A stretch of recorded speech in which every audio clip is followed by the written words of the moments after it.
It's Mark Pyers.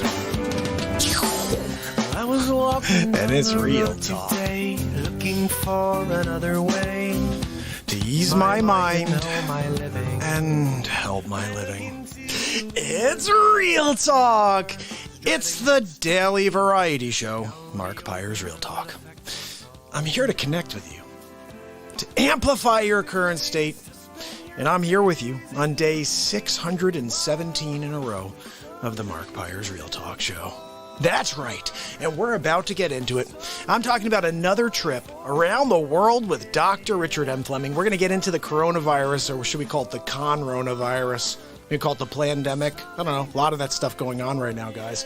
And we're going to get into it. So let me get over to the Zoom channel and see if we can bring in Dr. Fleming. Dr. Fleming, are you with us? Let's see. Dr. Fleming, I'm about to share my video. There he is. I'm just going to ask him to start and join, and we should have him momentarily. Dr. Fleming. Hello, how are you? I'm great. How are you? It is so good to see you. Doing well. Happy Labor Day. Happy Labor Day. Look at us, not taking the time off like we should. I'm excited to talk to you. I mean, every time I get you on, this is great. But a lot of stuff I've just been hearing this past week, and I know we're here to discuss the vaccine and the point of it. There's a little piece of information that I came across yesterday, and you may have seen this. I don't even know if it affects our conversation at all, to be honest, but.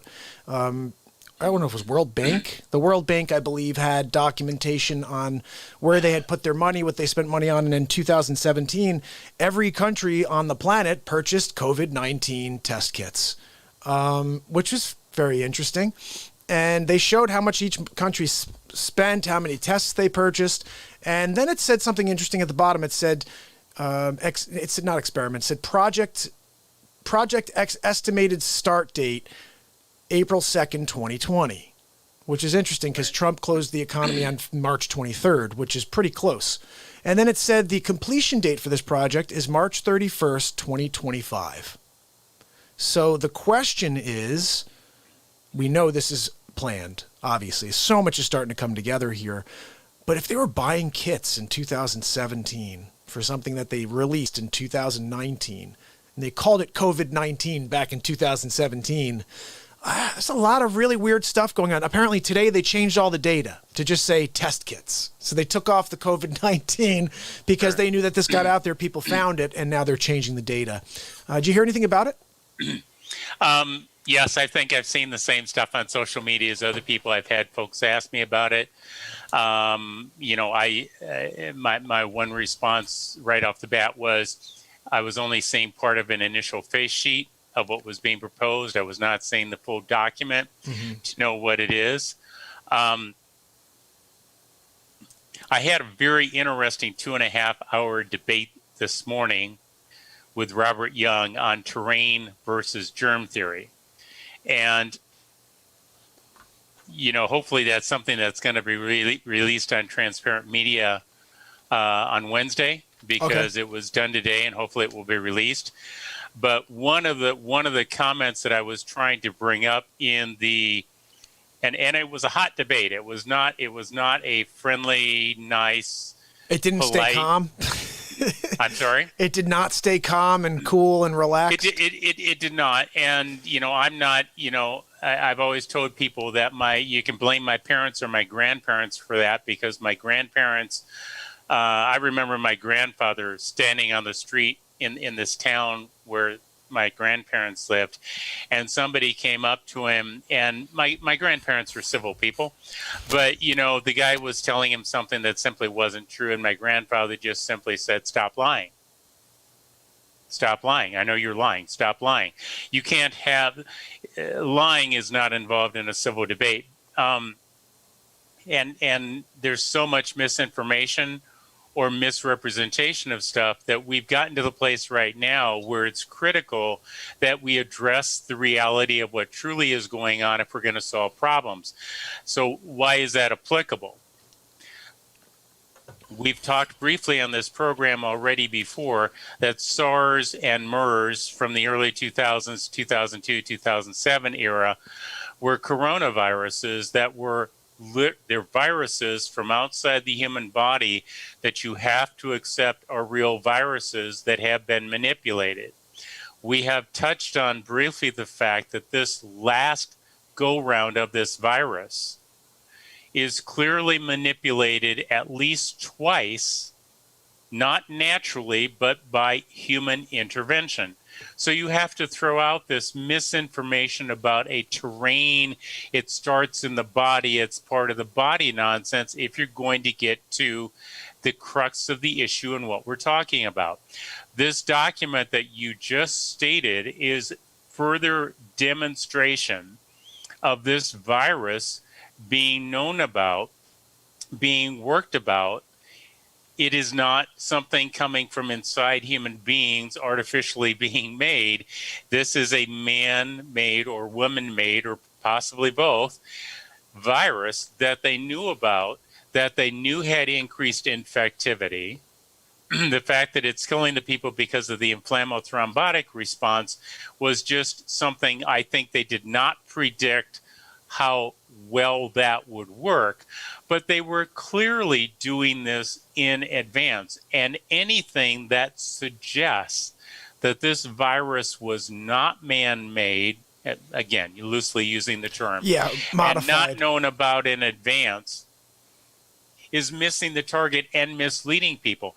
And the document that you're referring to clearly indicates that either somebody falsified a document and threw it out there to see what type of splash effect they could have, or this is a legitimate document that validates that this virus is real, that they knew about it, that they knew it was infective, and there was a plan that somewhere along the way it would need to be let out. Now, the one thing that this might suggest, looking at those dates, is that instead of intentionally letting it out, it might have accidentally gotten out, because if they're thinking 5 or 6 years in the future for their test kits, that means they weren't ready to just kind of launch it out.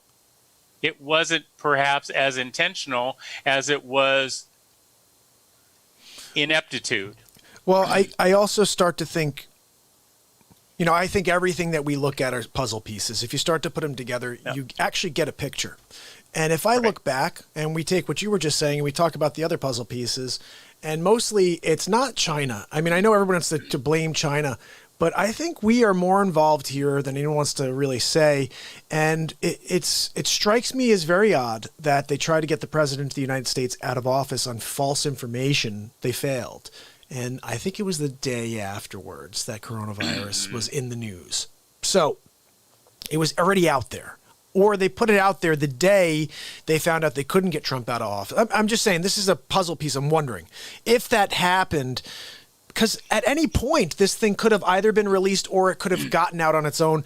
However, it just happened to be the day after they couldn't get Donald Trump out of office. And the only people that happened to know about these test kits, Trump maybe didn't even know about it, because this is purchased in 17. It could have been January 1, 17.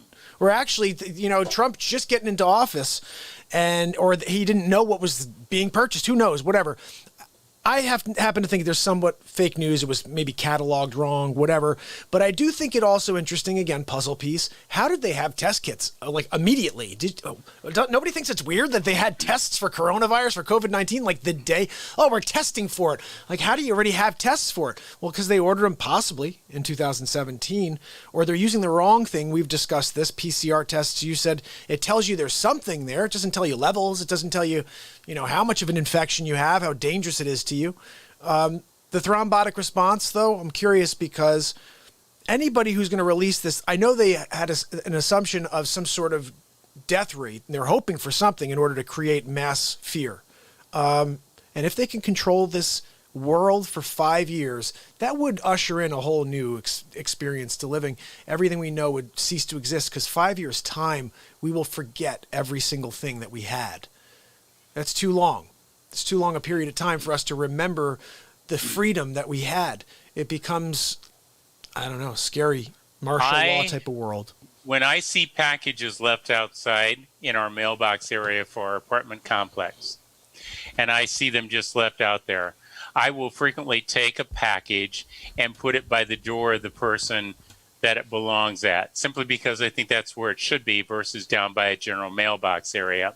I delivered one to one of the apartment units a couple days ago. I had a box about so big, right? About 4 by 4 by 4 inches, and it belonged to one of the neighbors. And so I called out both the husband and the wife's name, and it took a little bit, and no response. And then I did it again, and then I hear his voice, and then I hear her voice. She comes to the door to get the package. Okay, this is somebody, FYI, who works for Public Health Services in LA and does not wear a mask around the area, and neither does Public Health Services in their offices, even though they insisted everybody else wear the mask. The comment that I was getting to was, when I handed her the box, her finger accidentally touched my finger, and I thought, oh my God, that's a human touch. And you forgot what that was like. You forgot what that was like. It was shocking. And I touch enough people, but it's, gloved and everything else, right? So, but it was skin to skin contact, and it wasn't pulled back, like, oh my God, It was like, wow, yeah, that lack of human interaction has been pulled away. I saw somebody on the news. I know we're talking about vaccines, but we also talk about what we see. I saw somebody on the news that was just released from the hospital. I presume it was here in LA, since it was on the local news, although it could have been anywhere. And he'd been hospitalized for months, and he had tears. This was an older gentleman, I'd say probably in his 70s, because the hardest thing for him was not to have his family with him every day, or to be able. This is something I've hit on this before. I'm going to hit on it again tonight. There is no reason. Look, if you think we all need to be gloved up to be or masked up to be in the hospital, for the love of God, get the patients out of their beds, put them in a chair like we used to do, get them up, moving around, get their family members in there. And there's no reason why family members that are adequately protected should not be in these hospital rooms with their family members. I swear to God, much of the success that I think I see in patients on a daily basis is not so much me doing something as their family members being there. And it is more challenging for a patient who is isolated to get better than when they have social support. Well, this goes back to what we were meant to discuss in some episode, which is my connection to positivity in life, and how I think that everything that's negative, if it had a touch of positivity, can just turn into a whole different experience. And we are going to get into that, but that's exactly what happens when you see someone you care about. And when you're not feeling well, what you need is someone who's going to bring up your spirits. And I'll tell you what doesn't bring up my spirits is seeing someone in a lab coat coming with me, a mask or with some sort of crazy thing on, and they're afraid to get near me. I can't see my loved ones, and I'm somehow supposed to feel better. That's a very interesting point. Just the curbside, energy you receive from your family. It's huge. You don't think I look attractive in a white lab coat with all goggled up? I mean, is that what you're saying? You know what, Dr. Fleming? It scares. It's such a sad thing that I don't know what anybody looks like anymore. Like, I'm walking around, I see eyes. I'm like, we've turned into, in the Middle East, we're in like some sort of Muslim country where everyone's faces are covered. All you see are eyes, and it's. And then you say this. Here's the one thing I want to say to everybody out there that's preaching masks. Okay, if masks worked. And we're all wearing them, by the way, except for the rioters and the protesters. But we're still getting it. It's still spreading.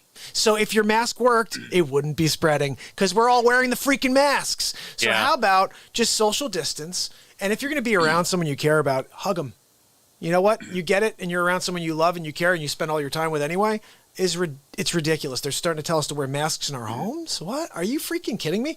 The moment I walk outside, I take that mask off. I'll walk around 500 people. If I'm outdoors, I've got the sun, I've got everything else out there, and I got flowing air. I don't have someone's breath sitting in my face, okay? And look, if I'm meant to get it, it's going to happen regardless. And if this is a 5-year plan that they've put on us, we're all getting it. We're all getting it. And if Dr. Fleming's correct, if you get it, whether you have a vaccine or not, you will have the same response, the same experience. You're going to either live or die regardless of the vaccine, I think. Yeah, and the reality is the thing that's going to determine whether you live or die is whether you, number one, reduce your comorbidities by taking better care of yourself, which is completely up to you, not me. Yep. As I've said before, you don't go. You're not coming home with me. You're not invited over for Thanksgiving meal, and I don't have a present for you under the tree. So what you decide you want to do, if you don't want to take my medical advice, it's a semi-free society. You can do whatever the heck you want to do. As far as I'm concerned, I mean, I have had in my private practice, you know, I've had people in the government come in as patients, and I've told FBI and CIA agents that if they don't want to do what I recommend for their treatment, they don't need to come back and see me just because they're with the FBI and CIA. That doesn't mean that somehow they're going to miraculously get better. And, you know, and they don't know what to do with that because they are so used to people being, it doesn't matter to me. If you don't want to do what I tell you to do, there's no point in coming back to see me. I'm not going to be offended. I won't lose sleep over it. I'm not going to go into a depression because you decided that you didn't want to come back and see me. If you want to go to somebody else who's going to tell you to do what you want to do, then good luck with that. Because I'm a firm believer in science. And if you want to go to somebody who's just going to tell you to do what you want to do, then you don't need to go see anybody anyway. Just do what you want to do. Unless, of course, you're trying to just get the drugs. And I'm the last person you get to come to if you just think you get to prescribe drugs. Because I'll tell you, go to medical school, get a degree, get a DEA number, and start prescribing. Have at it. You know, it's just getting into medical school and graduating medical school and getting a DEA number and all those things. That's a little bit more complicated for you, which is why, you know, the non-doctors are the non-doctors, the doctors are the doctors. Absolutely. Well, and I think it's interesting because, and we talk about this a lot here, everybody's speaking like they're an expert. And, you know, and it's a scary time because the misinformation we're dealing with. You know, and the problem is, and this is part of what I was alluding to earlier, is that just because someone shows up to talk and they want to defend a position, you have an obligation to hold them to task. I mean, look, I have a notorious one patient who comes in, and he's not even the patient, his wife is. And he's an attorney. And every time I schedule him late in the day, and the reason why I schedule him late in the day is I know he's going to come in with a 3-ring notebook over the latest papers that have been published in New England Journal or whatever. And I'm going to have to sit there and explain to him why, yes, I've read the papers. No, it doesn't apply to you. Yes, it's a great idea. No, it's not applicable here. Or I would have already made the change in your medication. But I know it's coming. And I don't mind the fact that he's holding my feet to the fire because he's going, well, I just want to know what you think. I get it. And that's why your appointments are at 4:30 in the afternoon versus 10 a.m. in the morning. Because I know I need to schedule nobody after you. Oh, my goodness. Because it's just going to take so long to do this. I'm good with that. I'm okay, you know? And again, you're probably seeing, I don't know if you're seeing questions. I'm not. But. Well, you know what? I just see one thing. Sig said that, and this is just, I don't even know it's something we could talk about, but he said there are tons of pictures going around today of children in some sort of school, and they're wearing masks 6 feet away, and they looked really scared. He said, like, sad and scared. I don't know. No. Children are little disease carriers, aren't they? I mean, if you have children, you know that they are runny nose, discharge. It's just their character until we teach them the things that means that you don't need a mask because you clean up and you don't cough at people. You know, we teach them social skills. And I guess the reason why we have the mask is because we've forgotten social skills. That's a good point. Yeah, no, I saw the picture. I saw the looks of the kids. If you want to get somebody to readdress an issue, I think show them children. I mean, at least they weren't in cages, right? That's true. That's true. The reality is, this virus is passing around, even like you said, with people wearing masks. Yeah. It's going to, because it is smaller than the mask. I'm gonna see.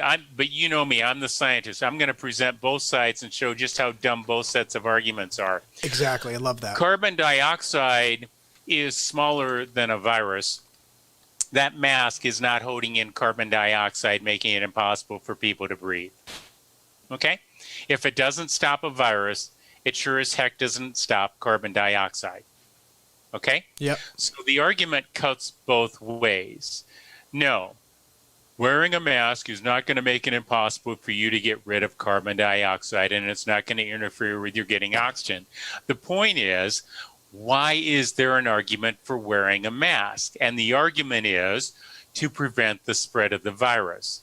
So instead of coming up with dumb arguments that don't follow, I can't get rid of my CO2 and I can't get O2, stick to the intelligent argument that is the point, which is, protect you from. does it prevent the transmission of the virus? It's like the vaccine thing.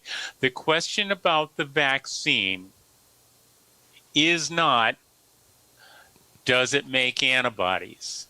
The question about the vaccine is not, is it safe? The question first becomes, is there a benefit to having the vaccine? And if having a vaccine does not change the benefit, then it doesn't matter how safe it is. It doesn't matter how effective it is. None of that stuff matters, because if it doesn't change your ability to get the infection, if it doesn't shorten the time of your immune system to react to a real virus that comes from outside your body and isn't made by your body, for the love of God, Well, you know, it's then funny. there is no good argument for a vaccine, period. And so it would get back to what I was saying yesterday, and this is what I wanted to bring to that argument that you're making, which is that this is mental. If you have, and again, we're just throwing a number out that the CDC said, if it's if you're a healthy person, there's a 99.4% chance that you are going to be, or is it that what it was? No, it was 90. What did they say on the? Okay, so I think they're saying that if you have no comorbidities, it's 98 to 99% likely that if you get the infection, nothing else will happen. Okay. Okay. And that maybe only 5 to 6% of the deaths are people that didn't have something else happen, which equals that 1 to 2%. Okay. The point is that the vast majority of this country and the world is not healthy and has comorbidities. Yeah. Okay. So the fact that somebody's in a lab, and you're right, all evidence suggests that this virus started in this country, that the manipulation of this virus occurred in this country at a couple locations, and then I suspect that somebody caught on to the fact that, oh darn, this might be a little bit more dangerous than we want to be playing around with, and it might be good if it's not released in this country. Let's see, who are we paying to do work for us that we can shove this off onto? Oh, yeah, those people in Wuhan that we're paying for, that the United States taxpayer is paying NIH, NIAID monies to, right? Yep. Right? We paid for this, and the fact that it's over in Wuhan, China, where they finally were somehow let it get out, okay, And that's right. That does put their fingerprints on it. Because let's be honest, if you're a Chinese scientist, you're not sitting there going, yeah, I'm an American scientist. You're going, I'm a Chinese scientist. And if you're in this country as a scientist, I'm not a Chinese scientist. I'm not a Chinese physician. I'm an American, right? Mm-hmm. So Well, far. Well, but that does make a lot of sense. I mean, everything's misdirection. You know, whenever something nefarious does take place, it never comes from where it looks like it comes from. So it makes sense to me. You know, and maybe I've said this before. I know I've said this to a few people. Remember those horror movies where something gets out of a lab and causes tremendous danger to people, and there's always this scientist running around behind the scenes going, you shouldn't be doing that. You shouldn't be doing that. I told you not to do that. I told you this is what would happen. Why did you? That's me. And then they finally come to you like 3 hours into the movie when half the population's gone. They're like, look, Dr. Fleming. And then you're supposed to put it together. And the problem is that you can, there's a part of you that people don't like to hear this, but I'm going to tell it to you anyway. There's a part of scientists like me that believe it or not, there's a point at which you say, I'm tired of this game. Go kill yourself off. It's a semi-free society. But here's the problem. The people that are dying weren't the ones that were playing this game, were they? So that's where the physician kicks back at me and says, but yes, I know these people did things that allowed their health to deteriorate to produce the comorbidities, but they weren't the ones playing around with this virus to make it so infective. And therefore, you got me. In the end, that's funny. That's the trump card to play, no politics intended, which is, Dr. Fleming, you're a doctor, aren't you? It's like, darn, yeah, I am. You got me. Okay. And then I will go, okay, listen, boys and girls, if you want to save them, you've got to treat the inflammothrombotic response. You can't pretend that this is from some magical force that you can't get rid of, some terrain somatid theory. This is a real thing that came from outside the body. They're real living entities, and viruses use the machinery of the cells that we have. We have to address this like reality. We have to treat it like reality. And then we have to respond to that. I got a text message earlier today from somebody who said they were having a discussion with someone about hydroxychloroquine and the use of these drugs. And, one person was arguing we need to follow the science, and the other person was going, yeah, but there's all these countries that claim that hydroxychloroquine works for them. And somebody needs to put this information together so the general public can see it. Well, guess what? I have yet to see those papers that show that what is being said from these other countries, in fact, is true. I'm yet to see a solid scientific study that shows that the use of hydroxychloroquine pre-hospital does, in fact, prevent the infection from getting worse. It's one thing to give this medication to people. It's completely another thing to show that medication actually is the reason why the people didn't get sick or sicker.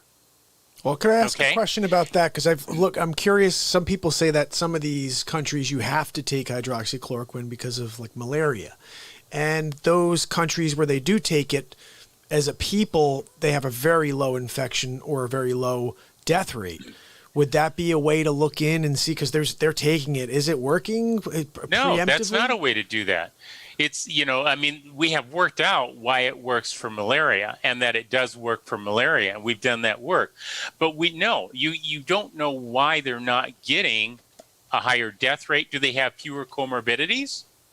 Are they doing something else when they're getting treated in the hospital? These same countries are also using other treatments that I've talked about using tocilizumab, the interleukin 6 inhibitors, or dexamethasone, the steroids, to control the inflammatory reaction. They're also using these other things. I mean, there are other medications that we've only briefly talked about, which is interferon.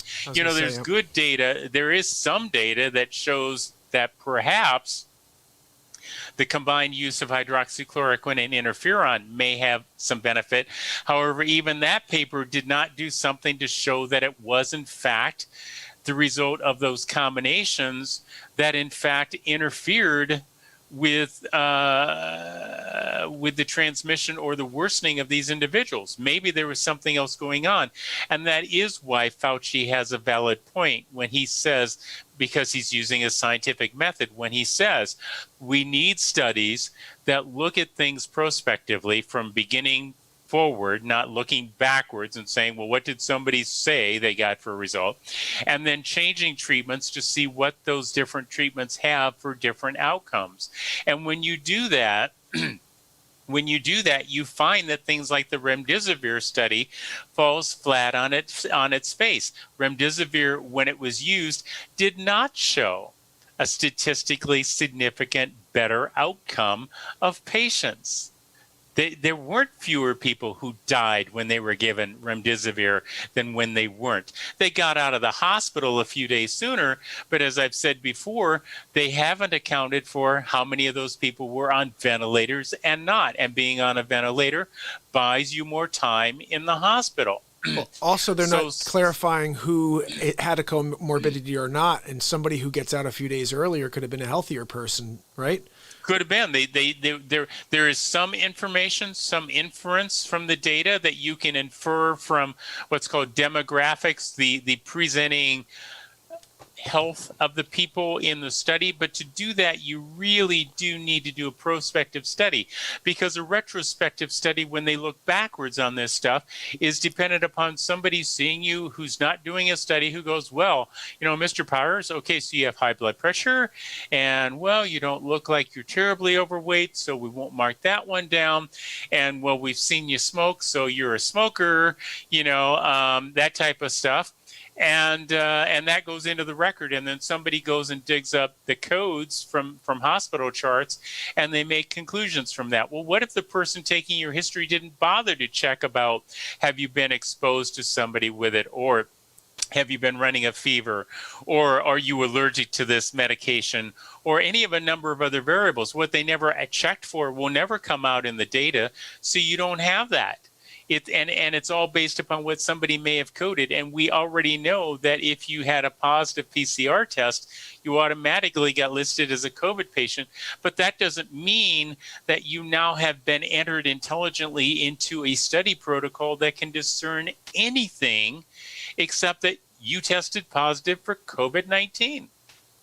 Now, but if you were to have solid data that you were able to classify as, hey, look, I've reviewed this and there's enough there for me to stand behind this and say, this works. How much data would you need to see? How many positive results? Say, is there a number you need to, like, we have to have 50, 60%? Yeah. Like, how does it work? So there is a way to actually check for it, and it's a statistical method where you basically say, what are my expected changes in these different treatment groups? Okay. And the way that you try to get to that data is you collect some initial data where you say, okay, people on this drug, for example, have this variety, this expected change in whatever test we're doing.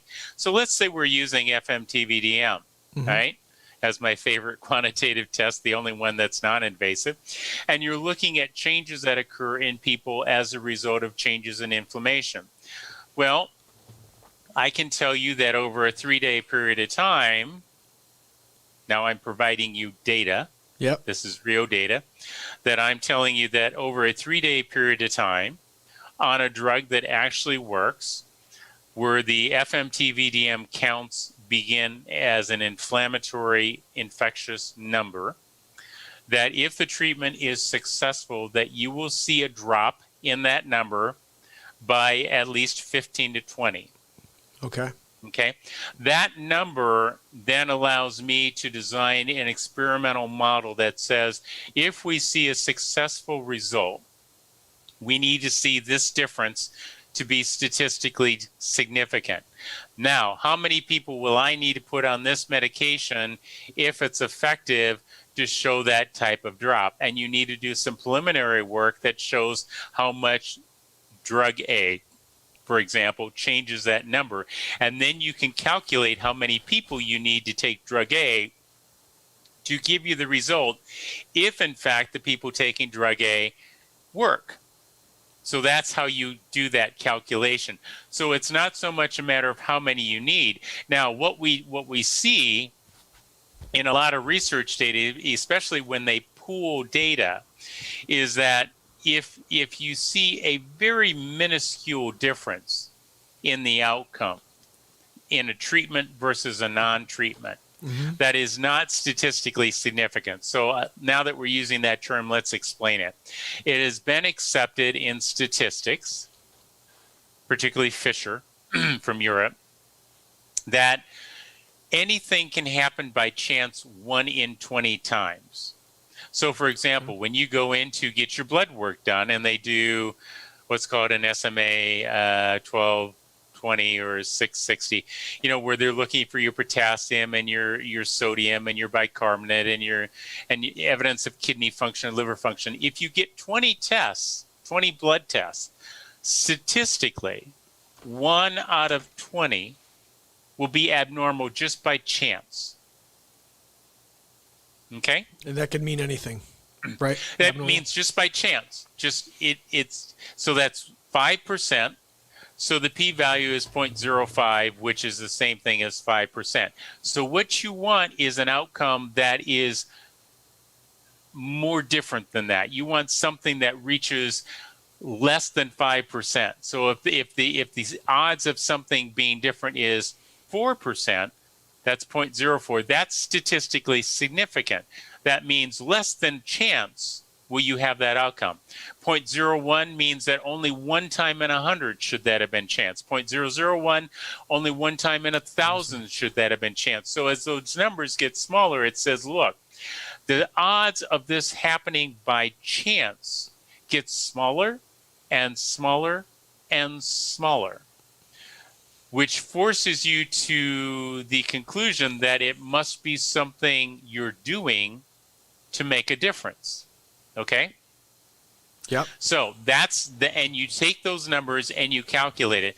So there is no magic number. When you see these mega studies that they're pooling together, what happens is that when the difference is so minuscule that it doesn't come up significant, if you throw enough of them in there together, enough people together, that difference starts to look statistically significant, so that the people like myself who've been trained as research scientists and aren't manipulated so much by statistics, one of the critical things that I will do long before I run the numbers is I plot the data. Now, in my mind, I can think three-dimensionally, which is a drawback if I'm trying to explain that to someone, but I think in three-dimensional terms. So I think in spatial terms, X, Y, and Z. Okay. So I can plot data out in my brain that way. And the first thing that happens when I look at data is I go, is there a difference in where this data sits? Does one data group sit different than another data group? And if those data groups overlap, that automatically tells me that there's really no difference in the outcome because they're showing the same thing. Yeah. So if I get 3 trillion people to participate and it now gives me a p.05 value, statistically significant, but the data's overlapping, I'm going to look at you and go, if you think I'm going to call that statistically significant, you're nuts, because there's no difference. When you just look at it, you can't separate the data visually. It can't be real, because things that are truly different visually separate themselves when you put the data out there and you look at it. Well, that's not where we wanted to go. No, but still, it's interesting to hear all this, because we're in a world right now where we need information, first of all. So I love hearing about all of this. But how does it affect because if we continue to move forward day by day and we let these professionals out there change their mind constantly, like what do we, if this is a 5-year plan, they're just going to keep doing that to push us in one direction to go to another direction. And if we can say, for example, that this is what it is. You're going to get it regardless. Why are we getting the vaccine? And then if it is a 90 whatever percent, and this vaccine has a 50 to 70% efficacy, that's the correct word, right? What?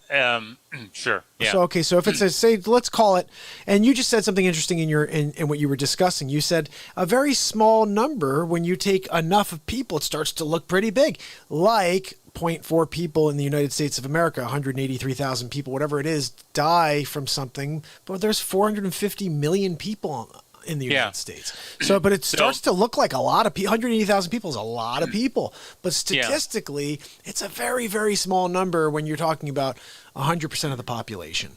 So okay, so and I get that, but that's still 186,000 people. I think it is 187,000 people that are dead that should not be dead, and they are only dead because they were not treated correctly because they didn't address the inflammation and the blood clotting.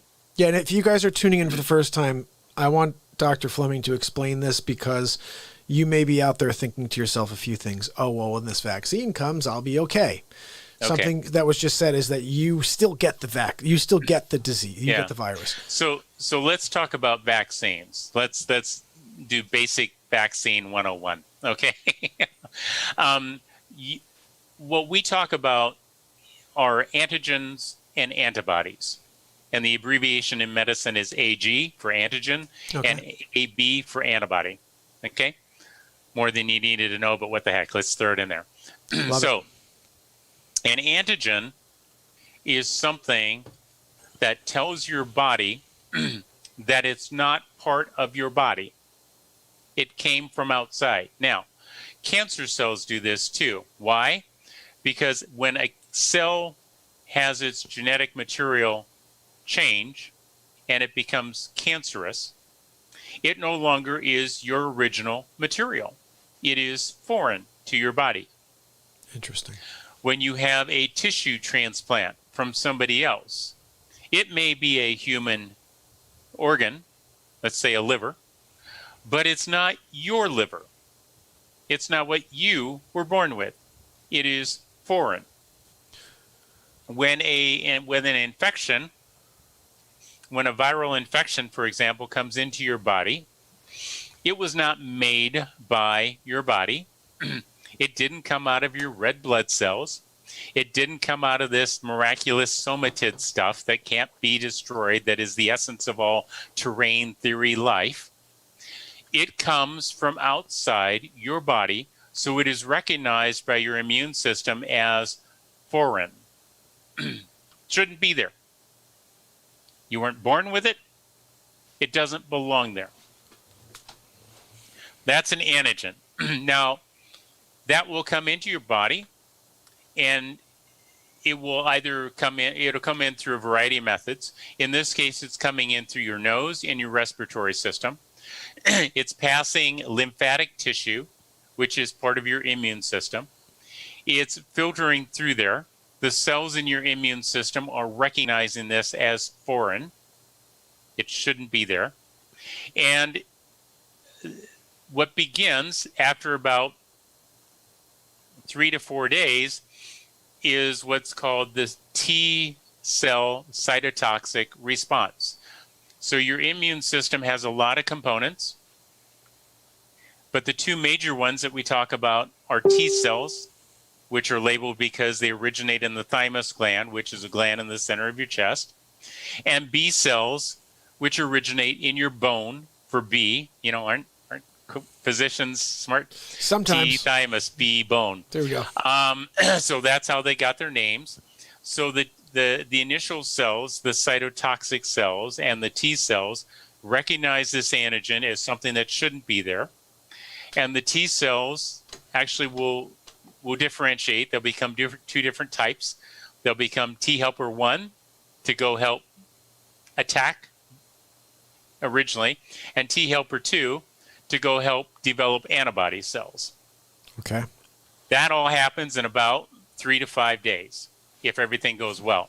Now, there was a very, very cool picture that was posted in the New England Journal of Medicine today that I shared on a meeting earlier, where they took the coronavirus and they infected human epithelial cells, which are the lining cells of our lungs, and showed that after 96 hours, 4 days, the virus had grown massive in numbers, which is about the amount of time it takes for that initial innate immune response to kick in.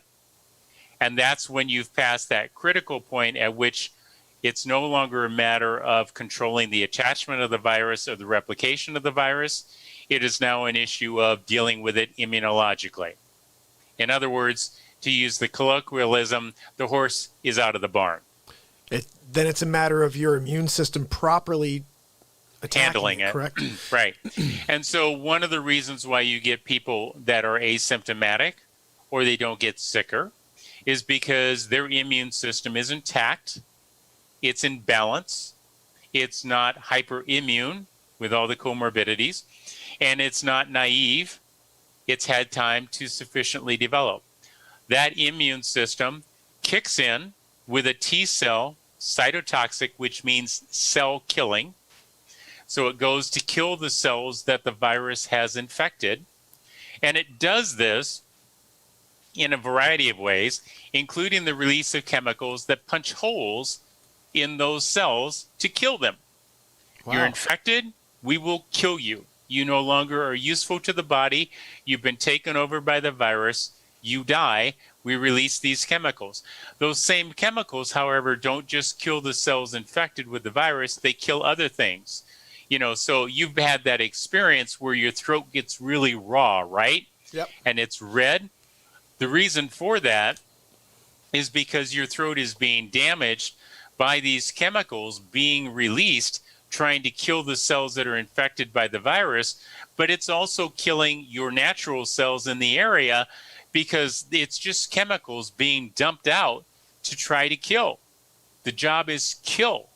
Jeez. Kill the virus, kill anything infected by the virus, and it's very functional. If it wasn't, the species wouldn't have survived, right? Well, that's so it's true. a very good system. It has evolved to be sophisticated, and that part of our immune system is our most primitive component. Really? Believe it or not. That is the primitive component that we get from lower species. The innate T cell cytotoxic response. Very effective, handles most of it. And you don't make any antibodies at that time because it's too soon in the process. So, all the asymptomatic carriers, all the people that get infected, their T cell cytotoxic response handled it. Maybe they didn't get that much virus to begin with. Maybe they just got enough to trigger it. Maybe they're just really healthy and don't have all those other comorbidities. They handled it. It's interesting. Looking at the vast majority of Americans, I don't think it's because they're all that healthy to begin with. Yeah, well, that's definitely true. But it's interesting you just said something that my wife and I were discussing once, I don't know, a couple months ago.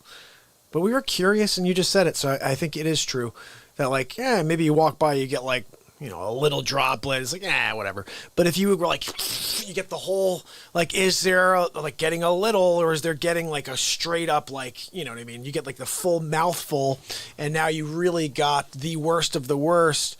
I always wondered that is if you get a touch of it or you get a big bucket full of it, it should almost hit you the same, but maybe it doesn't. No. And I would tell you, there's nothing better for a doctor than working in a hospital, because we will get exposed to all the garbage all of you have. Build your immune system. Builds our immune system.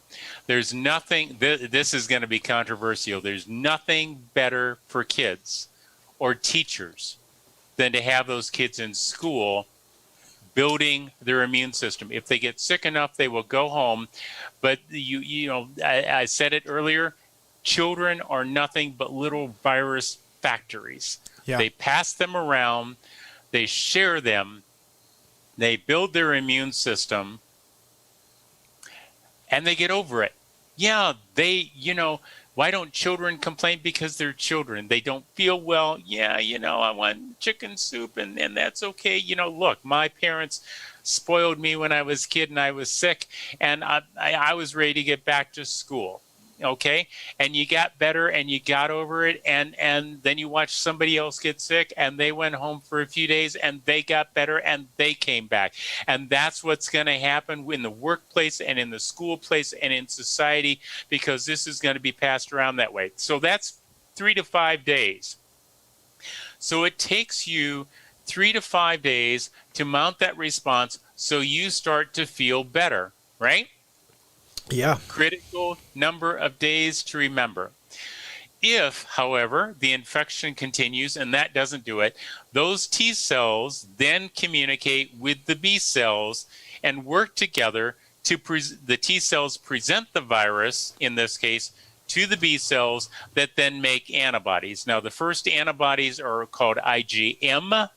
They're a pentamer. They're much more complicated, but they're designed to attack other things. Now, one of the topics that came up earlier today was then why are all these cells being punched in the body that then have blood clots forming to deal with the bleeding issues or the loss of blood?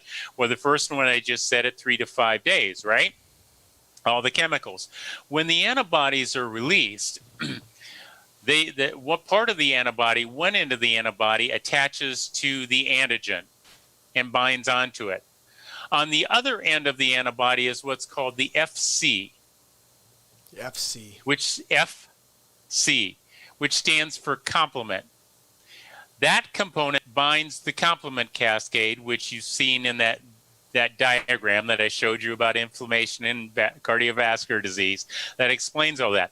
That causes the complement cascade to activate, and that cascade causes further damage to the area in an effort to not only kill the viruses with the antibodies, but to kill them with more chemicals and more complement cascade to kill the virus. The entire thing is designed to be a nuclear weapon, if you will, to kill the area. And this antibody response, this is what the higher animal species have. This is why it's called the adaptive humoral, which means antibody immune response, because it's only the higher animals that have this antibody level. The lower animals have the innate T cell cytotoxic. Interesting. Okay, now we give you a vaccine. That vaccine is designed to cause your body to think that it's being infected by whatever we're giving the vaccine for. It's the antigen being directly pushed through your skin, right? Or, they can do nasal sprays now, right? That's the newest popular thing. But we're not going to do that because it's more fun to stick needles in people. I hate needles. I hate needles. I'm guessing that's why they think that. But so they're going to stick something into you. And what they have to do is they have to make your body think that this is the virus. So what's happened over the years? Well, some of the vaccines have been live viruses, right? Yep. Yeah, that was a good idea. I mean, it was better than nothing. It was a thought at, look, we can either get it naturally or we can just stick that virus right into you and you'll respond to it. Now, there are some vaccines for bacteria, pneumococcal vaccine, which is important for particularly if you get your spleen taken out, because your spleen is necessary to assist in the formation of the antibodies to certain bacteria. So when people have their spleen taken out, you need to give them a pneumococcal vaccine to deal with all these pneumococcal bacteria, because once the spleen's out, they can't process it, and then they're just vulnerable and exposed.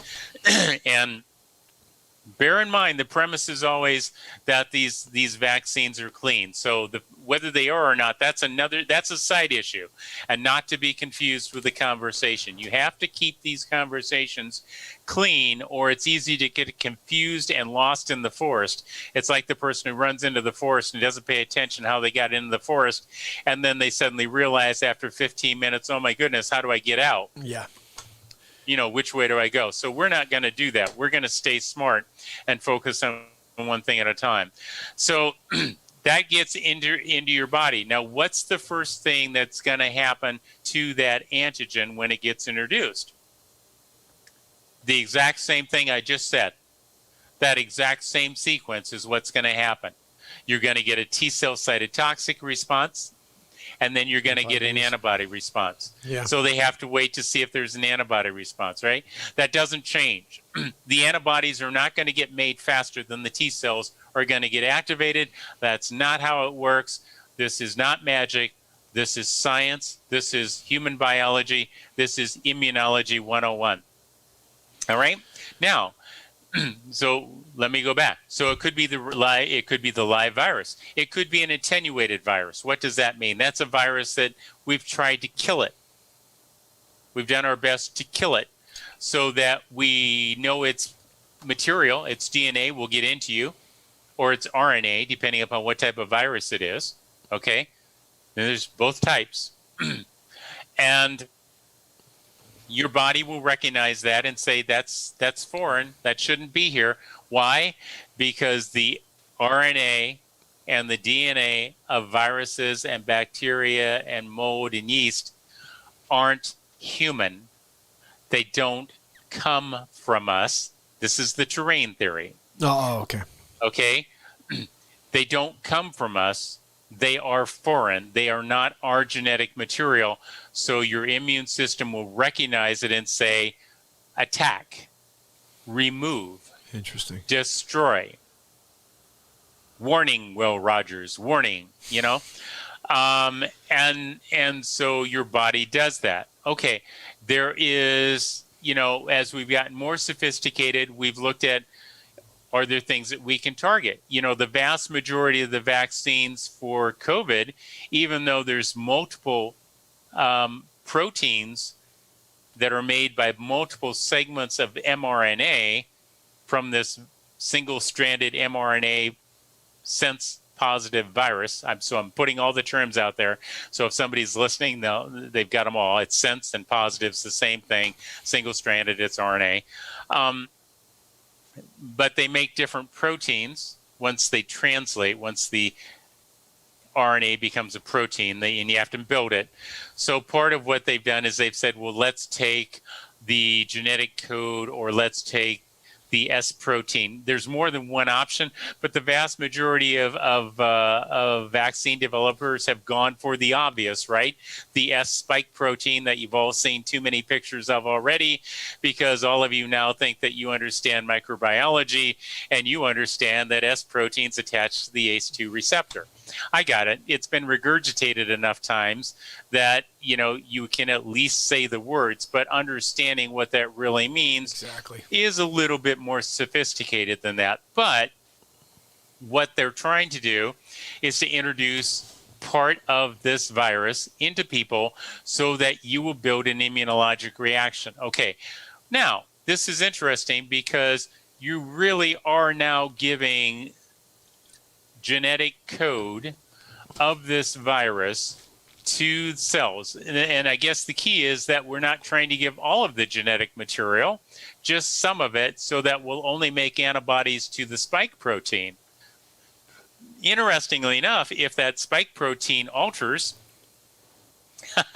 those antibodies aren't necessarily going to be quite so efficient, are they? No. But though that takes 7 to 10 days for those antibodies to develop. So you've been vaccinated. You now have antibodies. They are now stored in what's called your memory B cells. Now you get exposed to COVID-19. We've all gotten vaccinated. We're all pulling off the mask. We're all going back to work. The kiddos are going to school. We're going to the polling places. And what happens? COVID-19 gets passed from person to person. Having those antibodies or having the T cell response early on doesn't prevent you from getting infected. When you get infected, it simply says, I've seen you before. I remember you. I know just what to do for you. And how long will it take for that memory B cell to kick in and go, wow, T cells are showing me this virus. Well, I've already made this antibody before from when I got vaccinated. I'll make that antibody. Well, let's see. That means that at about 4 to 5 days, you'll be pumping out antibodies instead of 7 to 10 days. But guess what? your T cells are already active at 3 to 5 days. So your new T cells being made when you get exposed to the new coronavirus that you just got because you took your mask off and we're now sharing the virus because it's a respiratory virus, it will all kick in about 4 to 5 days, which is exactly the amount of time it's going to take for you to naturally kick in if you just pick up the virus naturally. The only problem is that if you pick up the virus naturally and you feel crummy like you do today and you go to your doctor, you will probably go, do I need to be admitted? And the doctor, hopefully, will be smart enough to go, Mr. Pyers, you need to go into the hospital. We need to be, monitoring your oxygen and watching for other problems. Now, if they get smart enough to start treating you for the inflammation and the blood clotting, you probably are home free. Because if you prevent that from being the problem to kill you, you're probably not going to die. And you're going to survive and you're going to get better. But now you've had the vaccine and you're of the impression that, well, I've got a vaccine, I'm protected, I'm not going to have a problem, right? Okay, you see my mannerisms. Yeah. The mannerisms are you've exposed these people already to a vaccine and they're thinking, well, this must be the way this works because I'm being vaccinated against COVID-19 so that I don't die.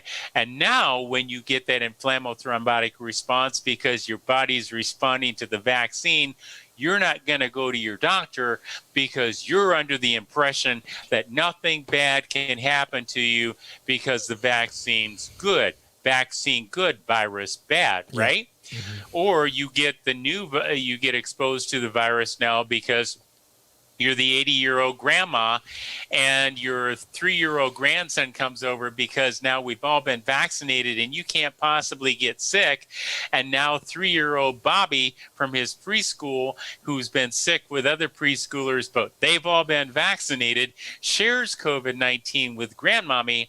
And grandmommy goes through her typical response and she doesn't go to see the doctor because we've all been vaccinated, right? So I can't die now. And what you now have is a dead grandmommy. Yeah. Congratulations. So, guys, bottom line is just keep building up your immune system because this thing is not going anywhere. Vaccines are doing nothing because you're going to be creating these T cells prior to or the same time as you would with a vaccine.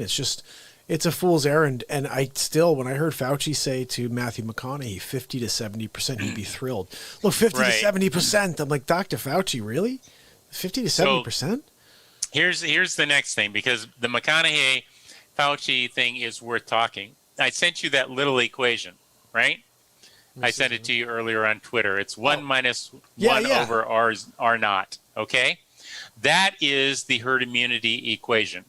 Okay, so herd immunity is determined based upon if an infected individual spreads the infection to somebody else, how many people does he or she spread it to? Okay? If you spread it to, if the average person infected spreads it to one person, then it's 1 minus 1 over 1 person. What's 1 over 1? 1. 1 minus 1 is 0. How effective does a vaccine need to be? 0%. That's herd immunity. Okay. If you spread it to 2 people, then it's 1 minus 1 over 2. Okay. 1 over 2 is 1/2, so 1 minus 1/2 is 50. Now herd immunity needs to be 50% of the population. FYI, the efficacy of the vaccine also needs to be 50%. Now, if one person passes it to 2 people, so those 2 people pass it to 2 people each, 2 people each, 2 people each. Now it's 3 people. Sorry, we already did 2. 3 people, then it's 1 minus 1 over 3, or 1/3, which means 67% for herd immunity, and it means the vaccine has to be 67% effective. Okay, how many people on average does a COVID patient, according to the data, pass the virus to? I don't know that. What do they say? Somewhere between 8 and 11. 8 and 11. Okay, so let's say it's 10 for easy math, Okay. because they published something about a group of monks recently, and they had one monk that they knew was infected with COVID, and they had 2 buses, and they put a bunch of monks on the bus with the infected COVID-19 monk, and the other bus had nobody infected, and they were on the bus ride for 2 hours. All 23 monks on the bus with the infected monk got infected. Nobody on the other bus got infected because nobody had the virus. Yeah. So how many people did that monk pass it to? 23, 22. 23. Or So 23. now it would be 1 minus 1 over 23. Okay, so let's just say it's 10 people. 1 minus 1 over 10 is 1/10, means that you have to have a herd immunity or an effectiveness of a vaccine coupled with herd immunity of 90%. So when Fauci says that he's happy with a vaccine that'll be 50 to 70% effective, for that to work means that the rest of that immunity has to come from people that already got infected, Okay. or the vaccine isn't going to provide herd immunity. Game, set, match. And he added a tag on the end that with the right health measures. Yeah, 50, with enough 70%. other people infected over time. Yeah, and then we could just keep you in your basement. Hey, you know what? With enough people infected over time, you don't need a vaccine, do you, to get herd immunity? This I is the think other they point. called that Sweden. Sweden, yeah, they did a good job, didn't they? I mean, people died. People are dying. And look, people are dying all over the world. Everyone's wearing masks. You're still getting the virus. You're still dying. So the masks aren't doing it. Vaccines doing nothing. How about this? Go out and get healthier. And not that that's Absolutely. an easy thing to do. How but about this? Don't cough on people. Don't sneeze on people. Yes. Wash your hands.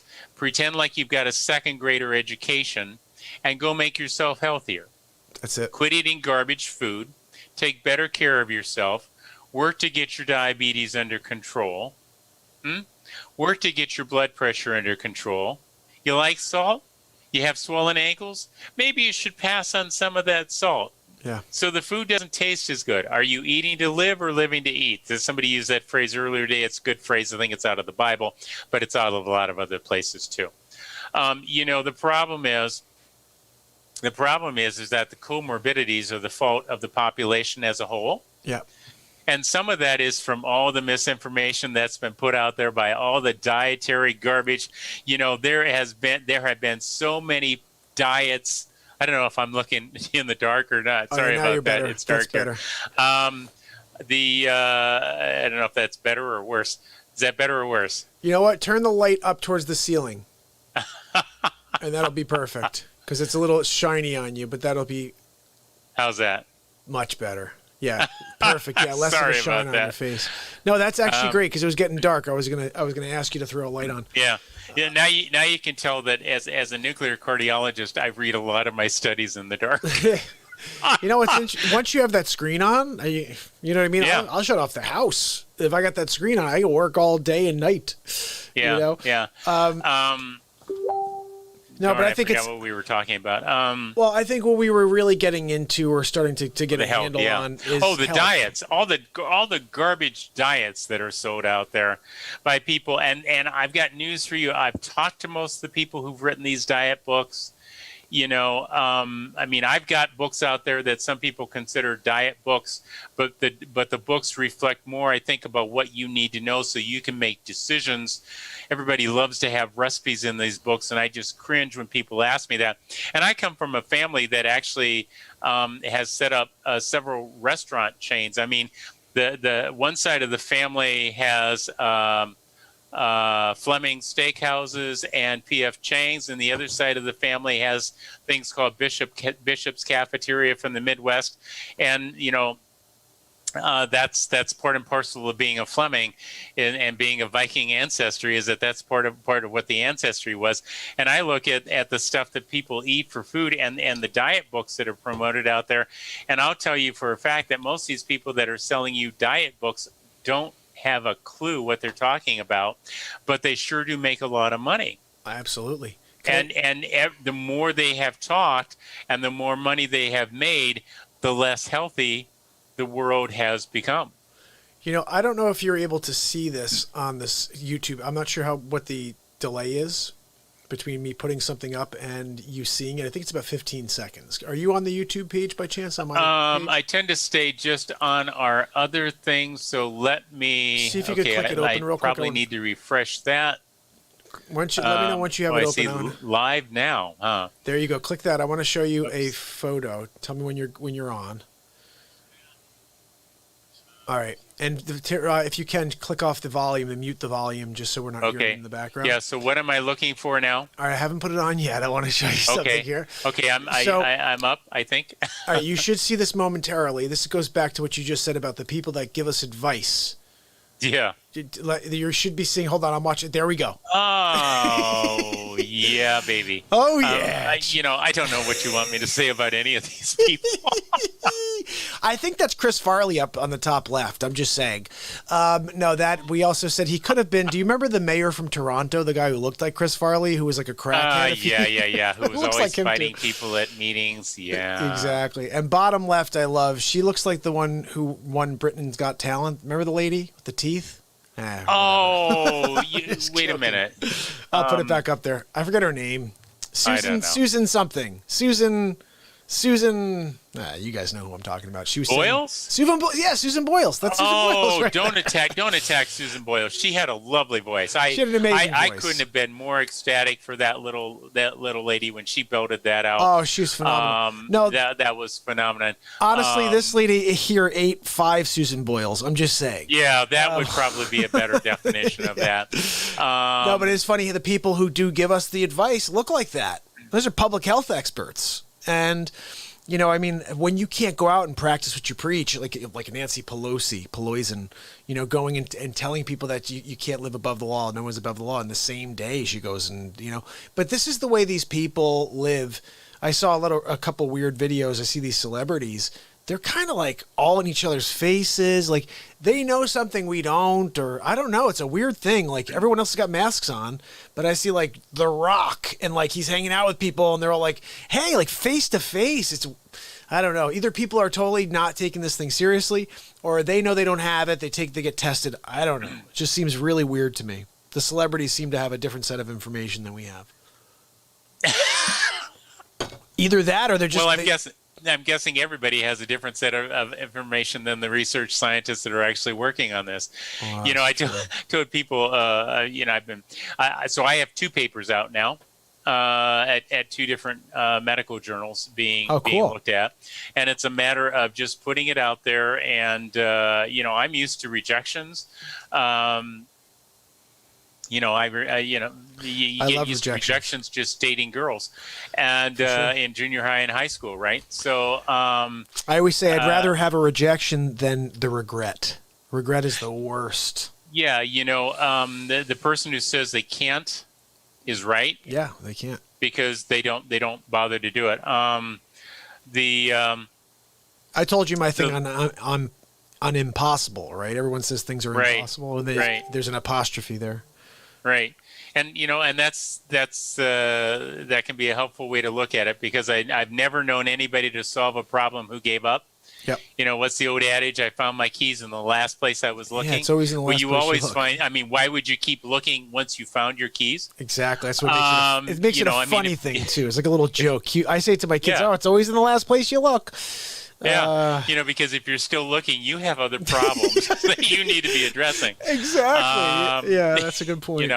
And as I tell people, my master's in psychology was in experimental psychology, not clinical. I don't want to listen to Problems. I'm not your psychologist. Yeah. I never will be. Mine was experimental, and I use that for my research benefit to better understand certain models. So yeah, Like a painter. A painter wants to have every brush. You know what I mean? You got to be able to know that canvas and understand how to pull out the colors and show the life that's there.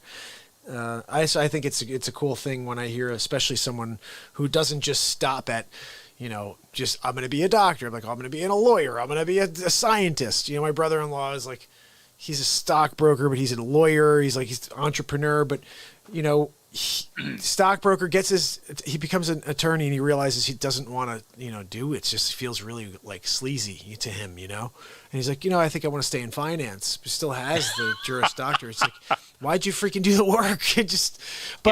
We don't know what we want to do with our lives. We go in directions and we try to figure things out. And sometimes you accumulate a ton of knowledge and experience, which could be huge for you down the line if you know how to wield that into something like what you have, a patent or something, and to hopefully change the world in some small way or big way. Yeah, it's the patent, like so many things, it has the real advantage of making things much better for people. I'm determined, both for heart disease and cancers and these infections, because anything that changes the tissue conditions will be, it will show up and it will be measurable using the patent. And we're just about to the place right now where I told you that the patent was going to be free during the pandemic to assist with the development of treatment guidelines and to make people better. We're just about to the place right now where even that will cease to be free, because with the publication of these two papers, we will have spent 9 months, not just myself, but most of the work has been done in other countries.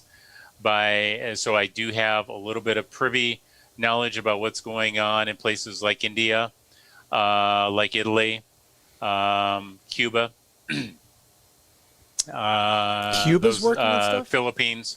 Those are the four major areas that we've been able to work with these people and find out what's really going on with treatments and measure treatment successes and failures. What kind of infection rate do they have in Cuba? Well, I'm not sure exactly what the percentage is. I think the numbers I know, I think they've only 100 people have died in Cuba. I know it's thousands of people have been infected. I'm not sure what that rate is for the general population. But it's so everywhere in the world it's found its way to every country essentially, right? At this point? Yeah. I'm unaware of anybody who has been untouched by it, because again, it's a viral infection that is spread by respiratory pathways, and it's had time to do that. Yeah. It's not going away, just like the other viruses on planet Earth are not going away. One of the things that I've commented on to people, and I don't know if I've commented on to you, but if you think about how this virus was manipulated, it's inconceivable to me to believe that the people that have their fingerprints on this, using a phrase that I think at least colloquially is understandable, that they suddenly went, oh, we better quit doing this and destroy it all.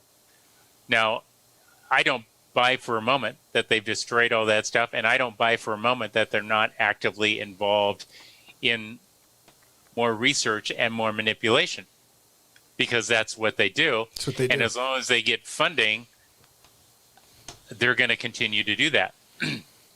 And you just I think we need to ask the question, what's next? I think we need to ask the question, who's paying for this?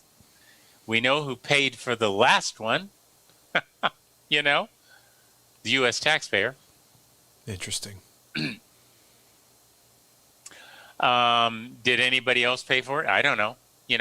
It's quite possible that other, if people think that the United States is the only place in the world that's playing with this stuff, I think you're seriously delusional, because there's no, let's be honest, the other nation states in the world are doing very similar things that we are doing as a country. You know what's interesting? Think about this. This 50s, 60s, was it? When did the Cold War? What were the years for the Cold War? Was it 50s through like late 90s? Is that what it was? Something like that? Or what was it? Late 80s? All I know is I grew up during the heyday of it and during Vietnam. So I know we used to have duck and cover drills that we were going to be bombed. Air raids. And we ducked under, we ducked under our school desk, which, when you think about it, school desk, nuclear weapon. Yeah, that was going to stop it. It's a great idea. You know what you should have done is you should have gone in the doorway. That would have helped too. Yeah, it does for especially earthquakes, right? But my thinking is you had a nation. Well, you had the world really on high alert, and you had fear mongering for 50 years, maybe whatever it was, and now they're starting the new generation of fear mongering in order to create control. It's a control mechanism, right? I mean, what other reason would there be for you to shut down the entire world? Like even Cuba, I'm sure they've shut down Cuba for 100 deaths. And I don't know if they have, but I'm sure they have. The whole world shut down. My understanding is that Cuba and South Africa have the most stringent restrictions, because I spoke to somebody in South Africa that recently too, have the highest restrictions on movement of people in the world. Wow. So if you think it's bad in this country, my understanding from the people I talk with in those countries is that we look like a walk in the park. Wow. So it tells you what people are willing to do.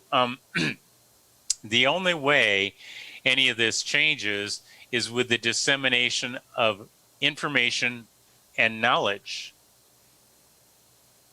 And this is the Galileo Galilei effect, which is if you teach, which is again why the book was written and why we're in the process of getting it published, which is it can reach many more people.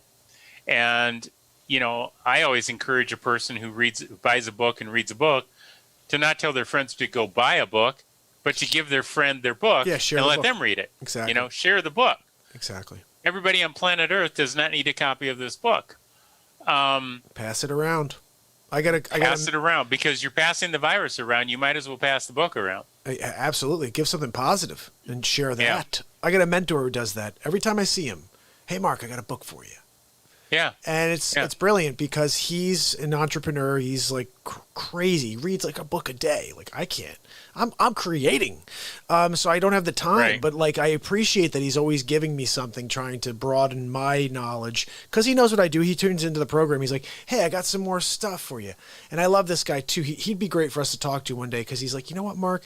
I'd like to talk to you about some things that I can't talk to my friends about. And he didn't mean Trump. He meant like, deep spiritual things that come out of the Real Talk program and people are afraid to talk about. But there's a lot in this universe we cannot see, but it's there. And, it would be nice if we talked about it more often and had some more frank conversations. And you know what I'm looking forward to one of these days is finding a topic that has nothing to do with coronavirus. COVID. Yeah, because, it's funny. I feel like this world is just so... We're so depressed with all this information that we're getting. It's bad. And did you see how many people suicide is higher than death from COVID-19? I don't know if it's like that every year. I don't know. But people are not, no one's making money. A lot of people are still out of work. And then you have people posturing, the politicians. No one's helping out the people of this country. And I understand it. I know the whole point is let's continue to push the narrative. We got one side hates this side, the other side hates the other. So they're continuing to gaslight in order to get through the election and make their candidate look good, which, like I said, Sleep Sofa can never look good. But they're doing their best to try to make Trump look so bad that people are like, well, I guess I'll vote for a Sleep Sofa. And I think this is where this whole push is going. And I'm wondering if once we get all the information out there, maybe it makes sense to just get people, you know what, we're done with you. We're done with you. We already ripped apart COVID-19. We know you're all full of crap. It's a pandemic. You started this in order to control us. And yeah, there are people dying, and it's all your fault. You released something that you knew was going to be infectious, and you dialed it up to a 10. Yeah. And how dare you? Because now you're standing out there pointing your fingers when the whole point was to create so much confusion before this election. So much misdirection. So everyone's looking in one direction. They're saying, okay, look, sleepy, or I hate Trump. And it's all a big push to get people to vote for the wrong guy. I can't see it as any other thing. I can't. I don't know. Do you? Do you see this as being anything other than the election? Or it just seems weird to me that this is all going on. I think that just about everything that's an issue gets used one way or another by people who want to use it to justify what they want to sell. And that's one of the reasons why I have a very limited tolerance on people misrepresenting things, because of the impact of this misrepresentation of things that they want to sell as a fact. One of the things that I used to tell students, it's been a while since I've done this with them, if you want to sell a concept, here's what you do. And I'm always leery about telling this to people because the implication is, so is this what I do? Dr. Fleming, is this what you do? And the answer is no, I don't need to, because I find enough information in the truth and science. I don't need to do this. But this is what I've seen people do. You start something, your statement, with something that we all know is true or we accept is true for whatever reason. And you end it with the garbage that you're trying to sell. So give us an example.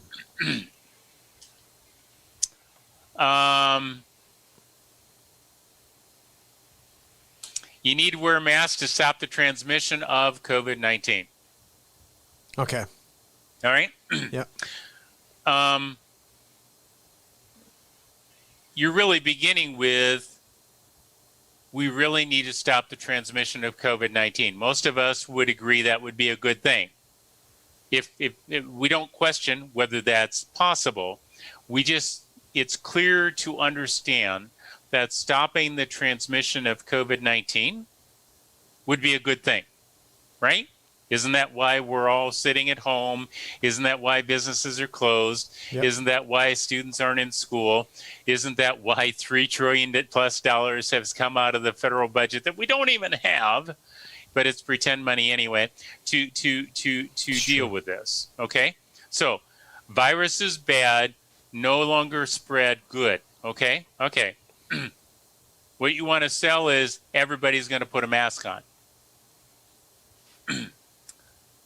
In between there, you start to say, well, if you look at countries that wear masks, they seem to have less infection. Well, is that true? I mean, is China not going through some resurgence of this? And they wear their masks, people. Are we not continuing to have a continuation of this? And we wear our masks, except for the rioters. Is it not true that healthcare providers in the hospital wearing standard gear, the longer that they are exposed to COVID-19 patients, the more likely they will pick up COVID-19 even while they're wearing their personal protective equipment? Absolutely. The answer to that is yes. Okay. So all of that evidence gets blurred over with but it's the socially responsible thing to do. It's the patriotic thing to do, because you don't want to kill grandma down the street with breast cancer, and you don't want to kill the little child with leukemia. So you tug at the heartstrings and go, well, of course, nobody wants to kill the woman who's getting breast cancer treatment or the man getting prostate cancer treatment. Like, those are the only two that exist, but it's the only two that people talk about. Or the little child with leukemia. Of course, we don't want to do that. No non-sociopathic psychopath would want to do that. Mm-hmm. Okay? Maybe that's where we should start with the premise, right? Because that's what they use. But there's nothing about any of the arguments in between that says we have proven that the use of these masks prevent the transmission of the virus. Oh, we've done cute things like we've given clouded spray for people to cough into masks, and you see the spray going like this. Yeah, what happens to that spray afterwards? It floats through the air. So it didn't stop diddly squat. It just shot it up and down, and then it moved with the air currents that exist in the air. You know, there are studies that show that that in asymptomatic individuals that aren't coughing, that there's no evidence that wearing a mask stops the transmission of the virus. But that's also because there's no evidence to suggest that an unmasked asymptomatic individual is transmitting the virus from person to person. They undoubtedly are transmitting some. They undoubtedly are. I mean, it's impossible it would be illogical. We know they are. Make the argument that you have COVID-19 in your nose and breathing in and out, you are not somehow blowing it in and out. Yeah, regardless of asymptomatic, you're right. Because if you have it and you're pushing it out there, look at Typhoid Mary, right? Yeah. Yeah, I mean, look, it's just and this is what I was going to ask you earlier about even efficacy or whatever, but we are all different. So you can't expect the same results from something. And even if, let's just take hydroxychloroquine. Even if you looked at hydroxychloroquine, that's what I was asking you earlier, how much of a result would you need to see to be like, wow, that's effective? Because if you give it to 100 people and say 30 of them actually respond, is that a good thing or a bad thing? And if it actually cures 30 people out of 100, is that a bad thing? Is it a good thing? Does it mean that they're not cured because 70 people still didn't get cured from it? Like, I don't know how that works. Let's hit that word cure. Okay. What do you mean by cure? Maybe not cure, but maybe. No. Go with it. Just go with it. Okay. I want you to do this because I know people are thinking this. Okay. What do you mean by cure? I guess I would say take something and a few days later, I don't get the full effects of this virus where it just kind of drops it. So I still have it obviously when I take whatever it is, but it just kills it right then, and it takes a few days for it to get out of my system. That's what I would think of as cure for something like this. Is instead of it being a 14-day thing, I took something and a day or two later, I actually felt good again. Right. That to me would be cure. Okay, so feeling better doesn't equal cure. Okay. Cure, I would argue that most people, when they think cure, means the problem no longer exists. Okay. And I would argue that viruses are just simply kept in check by your body's immune system. Okay? They're under control. That's the function. They're probably not completely eradicated. What happens to the chickenpox virus after you get it? Does it go away? No, I think you keep a antibody response to that, right? It goes into what's called the dorsal root ganglia, which is part of your nervous system by your spine, and it goes quiet. What happens to people with tuberculosis? They form what's called a granuloma. Your immune system goes in and walls off, puts a fibrous layer around it, puts white blood cells around it, contains the tuberculin virus.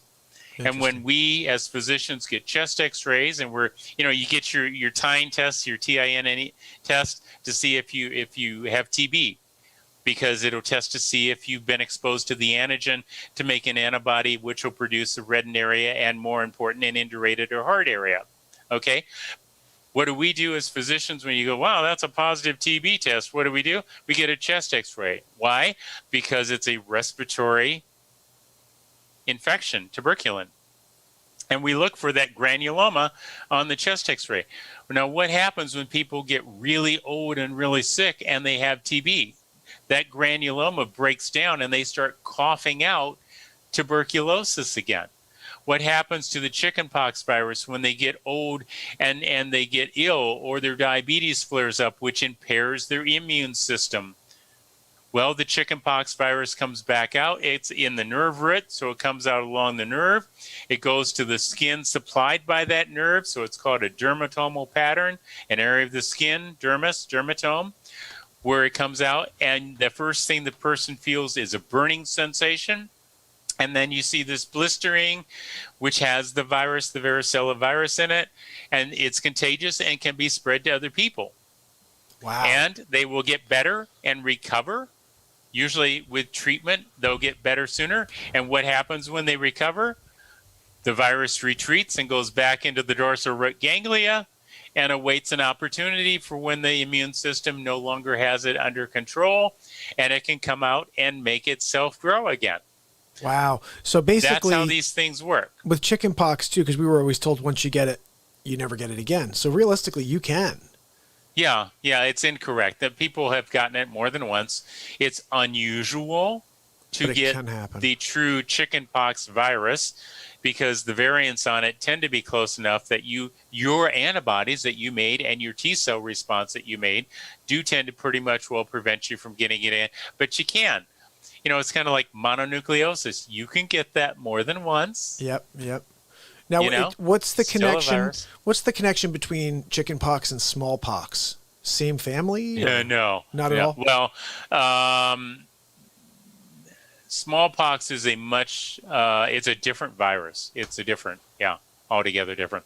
We haven't even eradicated smallpox because some intelligent humans have kept it in storage. So the countries, and this would be one of them. Us. We're not the only ones, though, have kept reservoirs of smallpox, right? Wow. Well, that's dandy, isn't it? I mean, why would you, if something is so dangerous that you were able to effectively eradicate it from people, from the existence of this planet, why in the world would we have kept samples of it? Well, there's only one reason why a government keeps samples of an infectious agent. To do what's going on right now. And it's not for good reasons. Yeah, to release it on the planet. And this is where I didn't fully tie this up, but I feel like we're almost in this Cold War type of thing now where does that make sense in a way? Like, I feel like that. Yeah, this represent, but here's the problem with these types of biohazards, let's call it that, shall we? So we don't use that nasty word that'll get you censored. Yeah. These biohazards that exist don't really know boundaries of countries, do they? Mm-mm. They don't know religious affiliations. Skin color. They don't know color. They don't know sexual orientation. They don't know age. They don't know any of that stuff. They just look for a way in.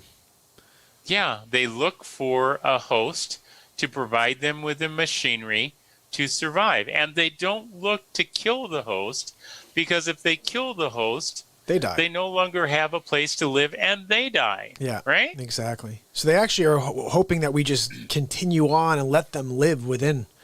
Yeah. That's pretty crazy. They're kind of like teenagers. I got a silly question for you. They eat and reproduce and don't do anything. Really? There we go. And you feed them ice cream during the day. I got a silly question. I asked this doctor friend who came on the very beginning of COVID. Actually, this is crazy. Greenwich doctor here in Connecticut.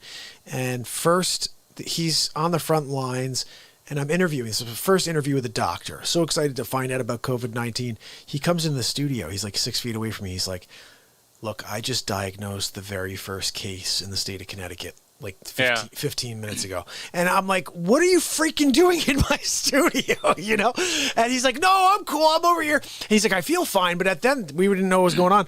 Long story short, I asked him a question, and I'm going to ask you the same question, and I want to hear your response. He gave me one. He said that, or we started hearing things about how this virus is not that strong. It's, if you drink coffee, for example, it could kill the virus, like hot water, blah, blah, blah. Now, you're giving me a look already right there, so you may have answered my question already. I had heard that something hot can kill, like a hot liquid could kill this virus, anything over 90-something degrees, something. Just let's pick that number, 95 degrees. Who cares? You can tell me I'm crazy. You're 98.6 on an average, so you might want to go higher than that. Let's say 130 degrees, whatever it is, you're hot 130, coffee. Wow, yeah. You and the virus will be dead. Okay. Give me a number that doesn't kill me but kills the virus. 103, 104. That's why we get worried when you get those temperatures, because they tell us that you have something serious going on. And that number is driven by interleukins. that are released in this immune response, and they reset the hypothalamus to increase the body temperature with the intention of trying to make a less hospitable environment for the cells that are being infected, so that they will hopefully die, and then the virus will too. Okay, so then that's a very interesting way of explaining it, because what I'd heard, and this is again all hearsay at the beginning, was that hot liquids could kill this thing. And so I just asked this doctor, okay, I drink coffee like crazy. And someone said every 15 minutes, if you drink hot fluids, every 15 minutes, you can maybe whatever. So I started saying to him, if I always drink hot coffee and I'm around people who have COVID-19, but I drink my hot coffee right after, could I theoretically kill the virus that I have in my mouth or something like that? And he said, it would be very hard, but it's not out of the realm of possibility that you would, if you do drink coffee like that. I think you'd have to pour the coffee in your nose, wouldn't you? Well, I guess you're right, because that's what really affects us, is through the nose, not through the mouth, right? Look, yes. Well, it can go through the mouth as well, but you have the hairs in your nose. Normally, unless you're a mouth breather, you're gonna, the vast majority is gonna go through your nose. Yeah, that's true. So me, I'm a scientist, and when people tell me something, and I go, well, have you proven that? Because if you're gonna go proposing that thought process, let's be honest, there's enough people grasping for straws. Just give me something I can do, I mean, it's one of the things I talk about in the book. The danger of what's happening from the misinformation is that people will pretty much do whatever you tell them to do, including surrendering all of their rights. Absolutely. If you will promise them and reinforce for them that what they are doing is correct and is making a difference. And what we see every day is what you are doing is correct and it's making a difference. Now, I'm not sure how to match that up with the ever-increasing numbers of cases and deaths. Because if what you're doing is correct and it's making a difference, then explain to me the disconnect between that and the numbers continuing to go up. Exactly. If you're telling me that it's toxins in the environment or stress that is responsible for COVID-19, then explain to me why the cases of COVID-19 were going up in Los Angeles when we had the least amount of air pollution and we were the best city in the world as the cases are going up. But now the cases are coming down in numbers and people are driving more and the air pollution has gotten bad. There's a disconnect between the argument that it's the toxins in the air and the presence of COVID-19. They're not matching. In fact, they're just backwards of what they would have to be if it's the toxins. So if your fantasy land is it's the toxins, then you need to go over there and work with the people that believe it's all the toxins, and you people go solve COVID-19, while the rest of the scientists and I work here on this virus and try to figure out the best way to inhibit its attachment so it can't replicate, or inhibit its replication so that it can't stimulate an immune response, so it kind of stuns and dies in its tracks. Or if you get an immune response that needs to be addressed, that we correctly treat it with the correct medications that calm down and bring that immune response under control while we deal with the virus and get it under control. So just to be clear, the coffee doesn't work. You got it. I'll tell you what's so funny. Since he said that to me, Dr. Fleming, like every time I get in the car, I'm like, let me get my coffee. I take my sip. So you're right. I take what someone says to me and I live by it for the last 6 months. And I'm like, I got my hot coffee everywhere I go. And I'm swigging it around my mouth, taking that. But you're right. I breathe through my nose. I breathe through my mouth, and yeah, I have a crazy respirator mask on, but it means nothing. A lot of stuff is still getting in there, especially viruses. I saw a great photo the other day. Someone said, next time someone tells you that your N95 mask is effective, and they showed a picture of what virologists wear when they go into a room with viruses. It looks like spacesuits. They've got air coming in and out. I'm like, oh yeah, no, my N95 respirator mask is really doing something for me. Guys, build up your immune system. And the reason for that is because we take it seriously. These were the level. These BL4 level biohazard level 4 virology labs.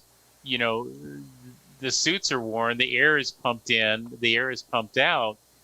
You're working under a hood, which suctions out the air in the area that you're working anyway. Typically, you're working with hands through into glove components where everything's been put on the inside.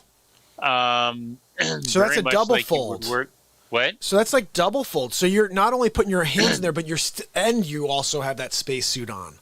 So they are so prepared to be in that room that they're not just going in there and just putting their arms in. They got a hyperbaric chamber or wherever everything's in there safe, but they're also wearing the suit too and putting their hands in. That's how dangerous these viruses are. I have a couple questions for you. I want to that they came on the side here. Let's see if we can get into them before, because I don't know how much time you have. I'm open right now. I'm on a go. It's kind of like being on call. Oh, I know. That's the thing. You never know. I go. So I just want to share a few things. Rebel Heart, love seeing you on. Head over to YouTube. Join us, Rebel. She just said that you can get shingles later. I think that we were talking about something earlier, and she said you can get shingles later on. She said, so shingles is what the chickenpox virus is, and when it comes out, that is called herpes zoster, or what the lay public calls shingles. But herpes zoster is what we call it medically. And that is the chickenpox virus, the varicella virus coming back out. We just have a different name for it when it comes out along the dermatomes. And herpes zoster, and all of you call it shingles. Very interesting. Next one along the line here is, Rebel also asked if fetal tissues are used to grow viruses to produce vaccines. Oh, God. Okay. Okay, that's the lead-in.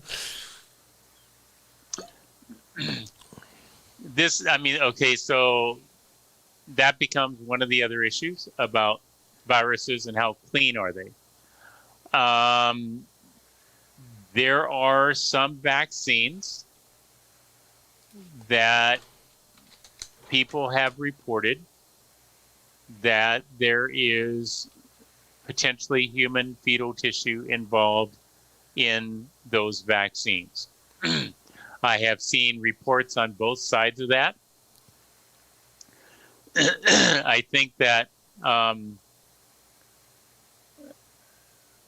that comes out of the idea of allowing the viruses that are being used for the vaccines to replicate in human culture cells for the people that are obsessed using Cook's postulates of culturing and growing within cells. Although what we're seeing with this vaccine for COVID-19 is not something that would be cultured in cells, majority of it, but they're talking about just taking the genetic code, the mRNA, and injecting that into people. So from the point of view of whether there would be human, because I think this is the question, I think we've all seen or heard plandemic. I know Judy. I've spoken with her several times. Actually, the inflammation and cardiovascular disease theory that I developed, she has used on multiple occasions to explain what happens. And she was using my theory before I ever knew her.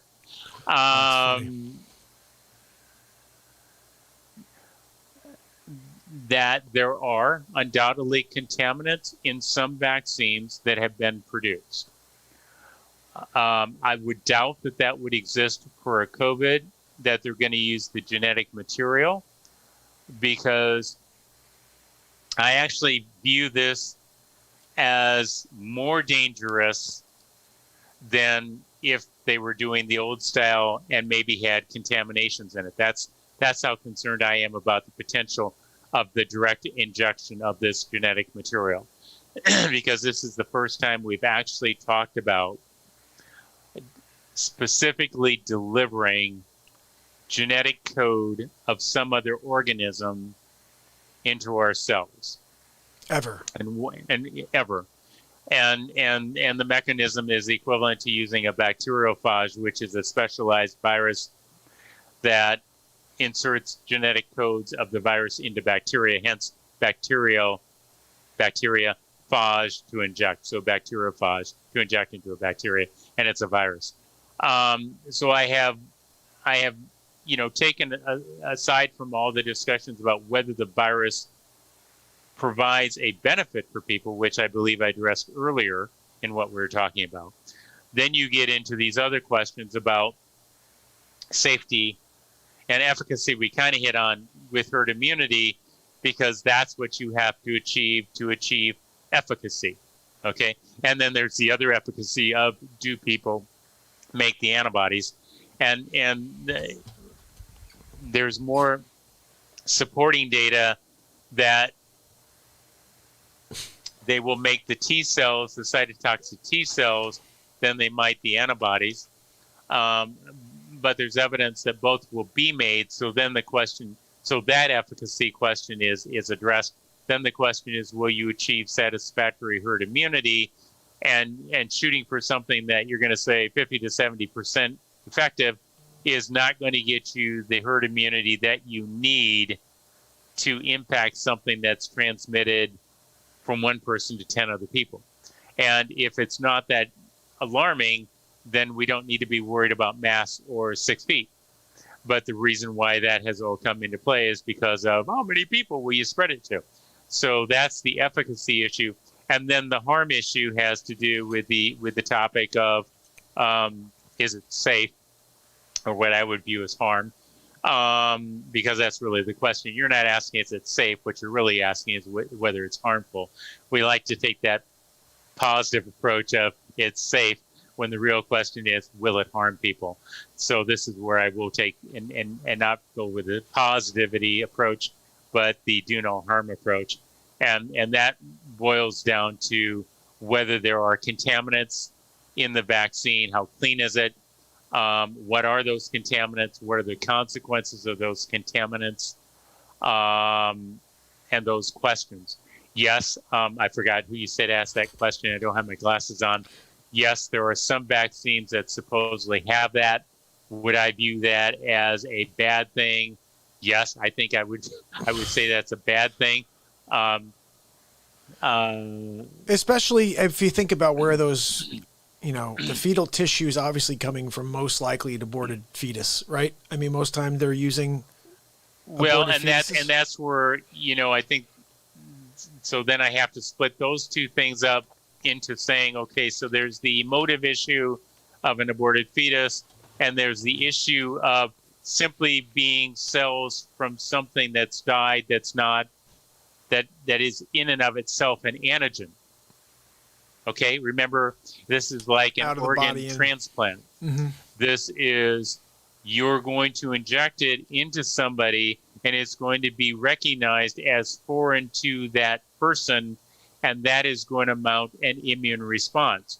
But it's going to mount an immune response specific to that, which isn't the thing that you were trying to get an immune response mounted to. You were trying to, presumably, to some other virus or some other bacteria. And if you're mounting an immune response to multiple things at once, how effective are you going to be in mounting a true immune response to what you say you're vaccinating somebody for? Rebel came over into the house with us, Doctor. Okay, so Rebel's here with us on Facebook now, and she asked if there are any heavy metals in the vaccine, or in the vaccine, or in the vaccines. I think she meant this vaccine, if you've heard anything about it, in the RNA. Again, if I don't know. The bottom line is that I'm not in the group. So you have no idea really what's in there yet.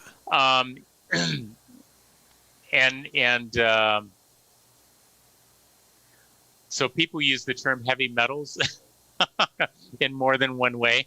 I use heavy metals from the perspective of what a chemist and a physicist would use, as opposed to what I think you might use. So I don't consider aluminum a heavy metal, but I know that that's probably what she is referring to, because that's one of the ones that's most frequently referred to.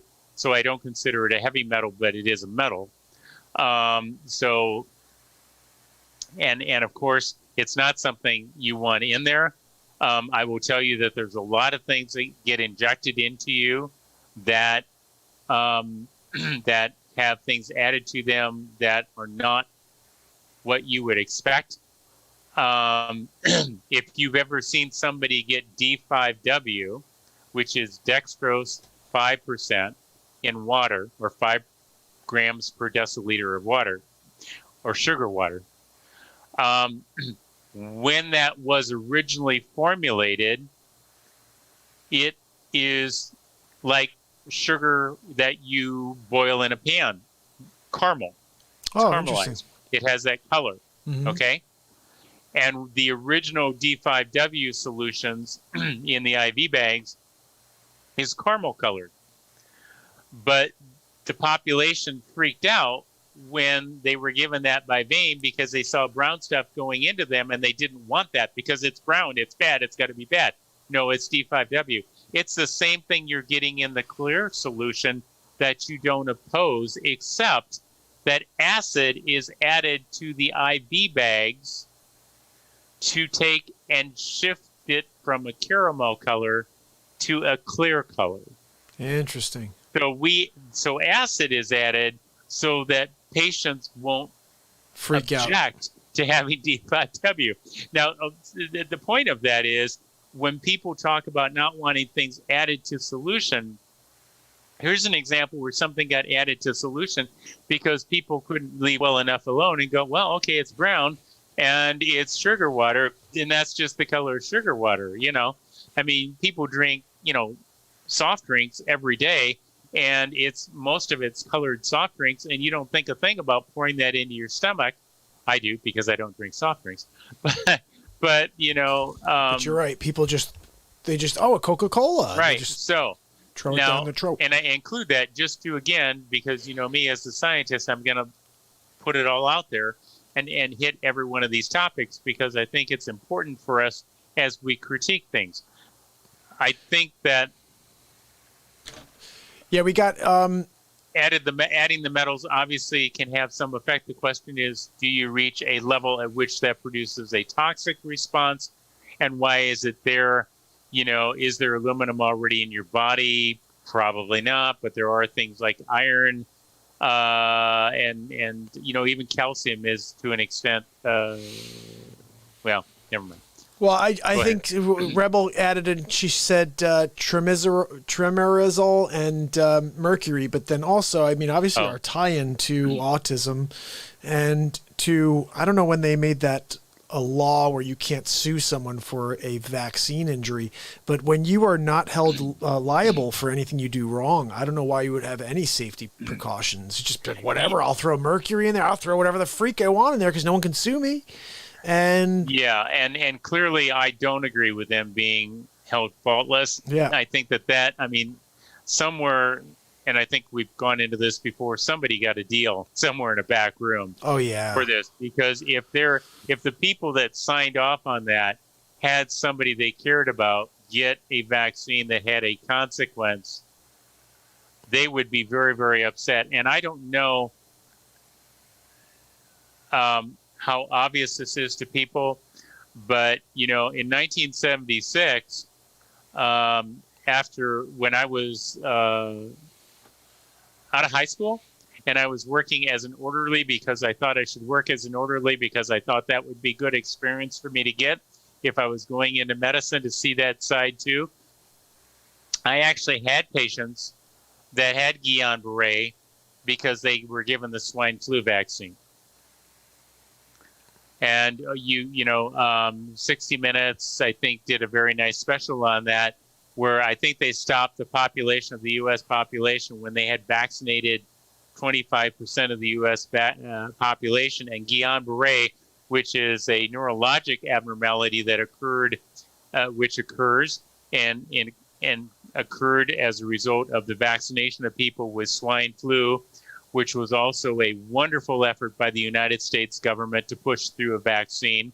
So when I hear all the other things about all the added components and fetal cells and metals going in the vaccines, I draw very much upon that personal experience of the people that I took care of as an orderly, who had Guillain-Barré syndrome, who couldn't walk.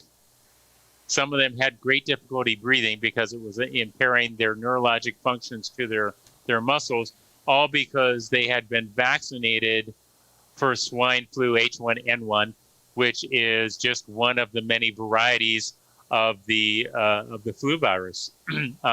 It's come back since then. It will come back again. But I think that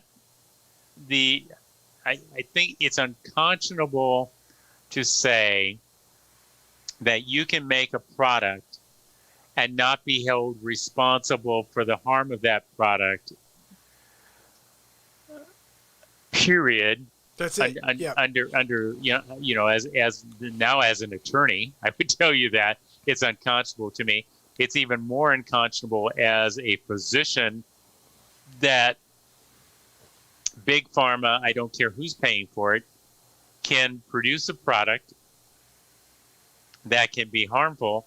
I mean, you know that I have taken on big pharma, not as successfully as perhaps I should have, when one of those big pharmaceutical companies exposed people to 2 doses of radiation to have cardiac tests instead of 1 when only 1 was needed, and exposed people on the planet to 3 million extra curies of radiation, missed the opportunity to find critical heart disease, and made $20 billion in sales as a result. I do not think that these companies should have escape mechanisms. But they do. And I think it's unconscionable to give them a freebie out that you can't be sued, and then to mandate a forced vaccination of any sort, including in children. Absolutely. That's my. And I do believe that children should be vaccinated for certain infections, because I think you should all see what diphtheria and these other infectious diseases look like. The heart damage, the GI damage, the neurologic damage that these viruses do need the vaccines for these things. The paralysis from tetanus toxoid, if you pick up tetanus and you've not been vaccinated for it, can kill people. But by the same means, these are dangerous diseases that can severely impair long-term impairment. They're not, the viruses aren't killing the children. They're keeping them around with permanent brain damage, heart damage, lung damage, neurologic damage, kidney damage, or they're killing people with tetanus toxoid and paralyzing them and dying them. Those are the types of vaccines that provide a benefit, but they too need to be a clean vaccine, and they too should be held responsible to a standard that you can't make a defective product and get by with it, because if you're going to sell a product, you need to be responsible for that product. The problem with COVID-19 is I've been presented with no reason, with the explanation that I just provided you, with the time sequence for how these vaccines work to develop T-cell and antibody responses, for the time sequence that's going to happen for people when they then get exposed to the COVID-19, for the harm of not being able to pay attention to the inflammothrombotic response, because you won't be seeing these patients because they're all going to get vaccinated all at once. You were worried about a flood on the hospitals and needing to flatten the curve. Well, you go vaccinating everybody, and if it has any of the potential of gearing up the inflammothrombotic response as the native COVID virus does, you won't need to worry about how many hospitals are overloaded, or as it is today, empty hospitals, or hospitals that really aren't verging at the. You will flood the system with people dying from the inflammothrombotic responses that are not being addressed because you just decided to vaccinate everybody en masse. I think that's a good point. Obviously, I'm not an anti-vaxxer by any means. I do get nervous when I see the autism rate has gone from some crazy like 1 in 30,000 kids to 1 in 8 or 1 in 6, and they say 1 in 2 by 2030. That to me reeks of a pharmaceutical industry that cannot be held accountable for their product. To your point, if you're selling a product and you're injecting it into human beings, that should be held at the highest regard. And if there's something wrong there, like it should be, it's run through the tests. We know X, Y, and Z. When you go to buy your products, when you go to a CVS, it tells you every little thing that's in there. If you want to read through the paperwork, you should be able to have all that information. Always. COVID-19, everybody I think thinks that when somebody comes out of the hospital with COVID-19, it's over and done.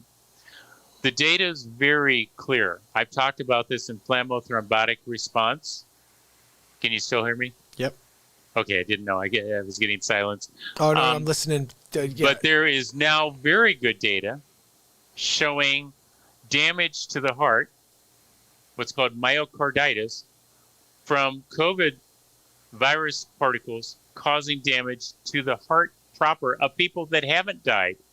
And that myocarditis is going to present itself with worsening and damage to the heart over time, producing weakened hearts, just like viral cardiomyopathies. That's where it gets the term. A virus causes a weakened heart. It does that by causing inflammation of the heart. That inflammation is called myocarditis.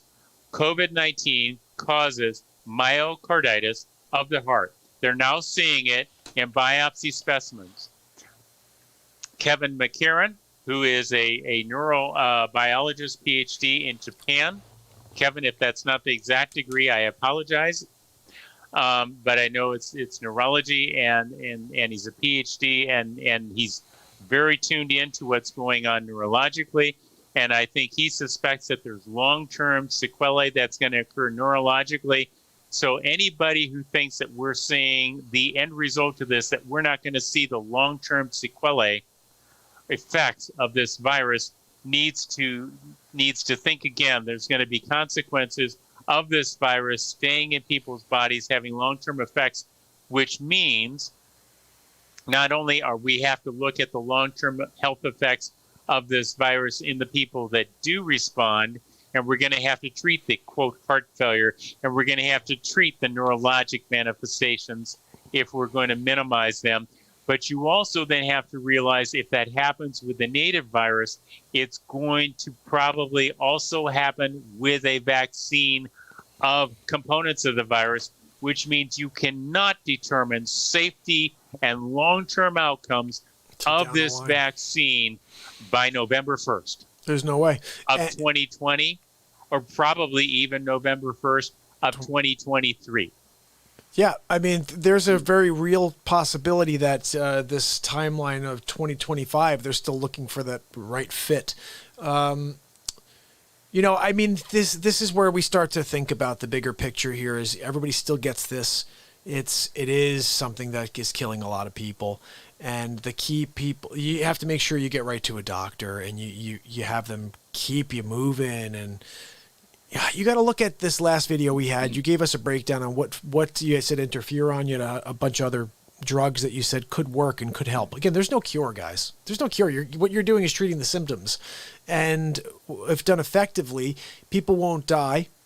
But the scary thing that's real is that this thing is not going anywhere, and whether you stay safe for a year, 6 months, 5 years, you could still get it. It's gonna be around, just as SARS-1 and everything else. And you're doing more than treating the symptoms. You're trying to control the body's response to the virus so that the body doesn't cause harm to itself while dealing with the virus.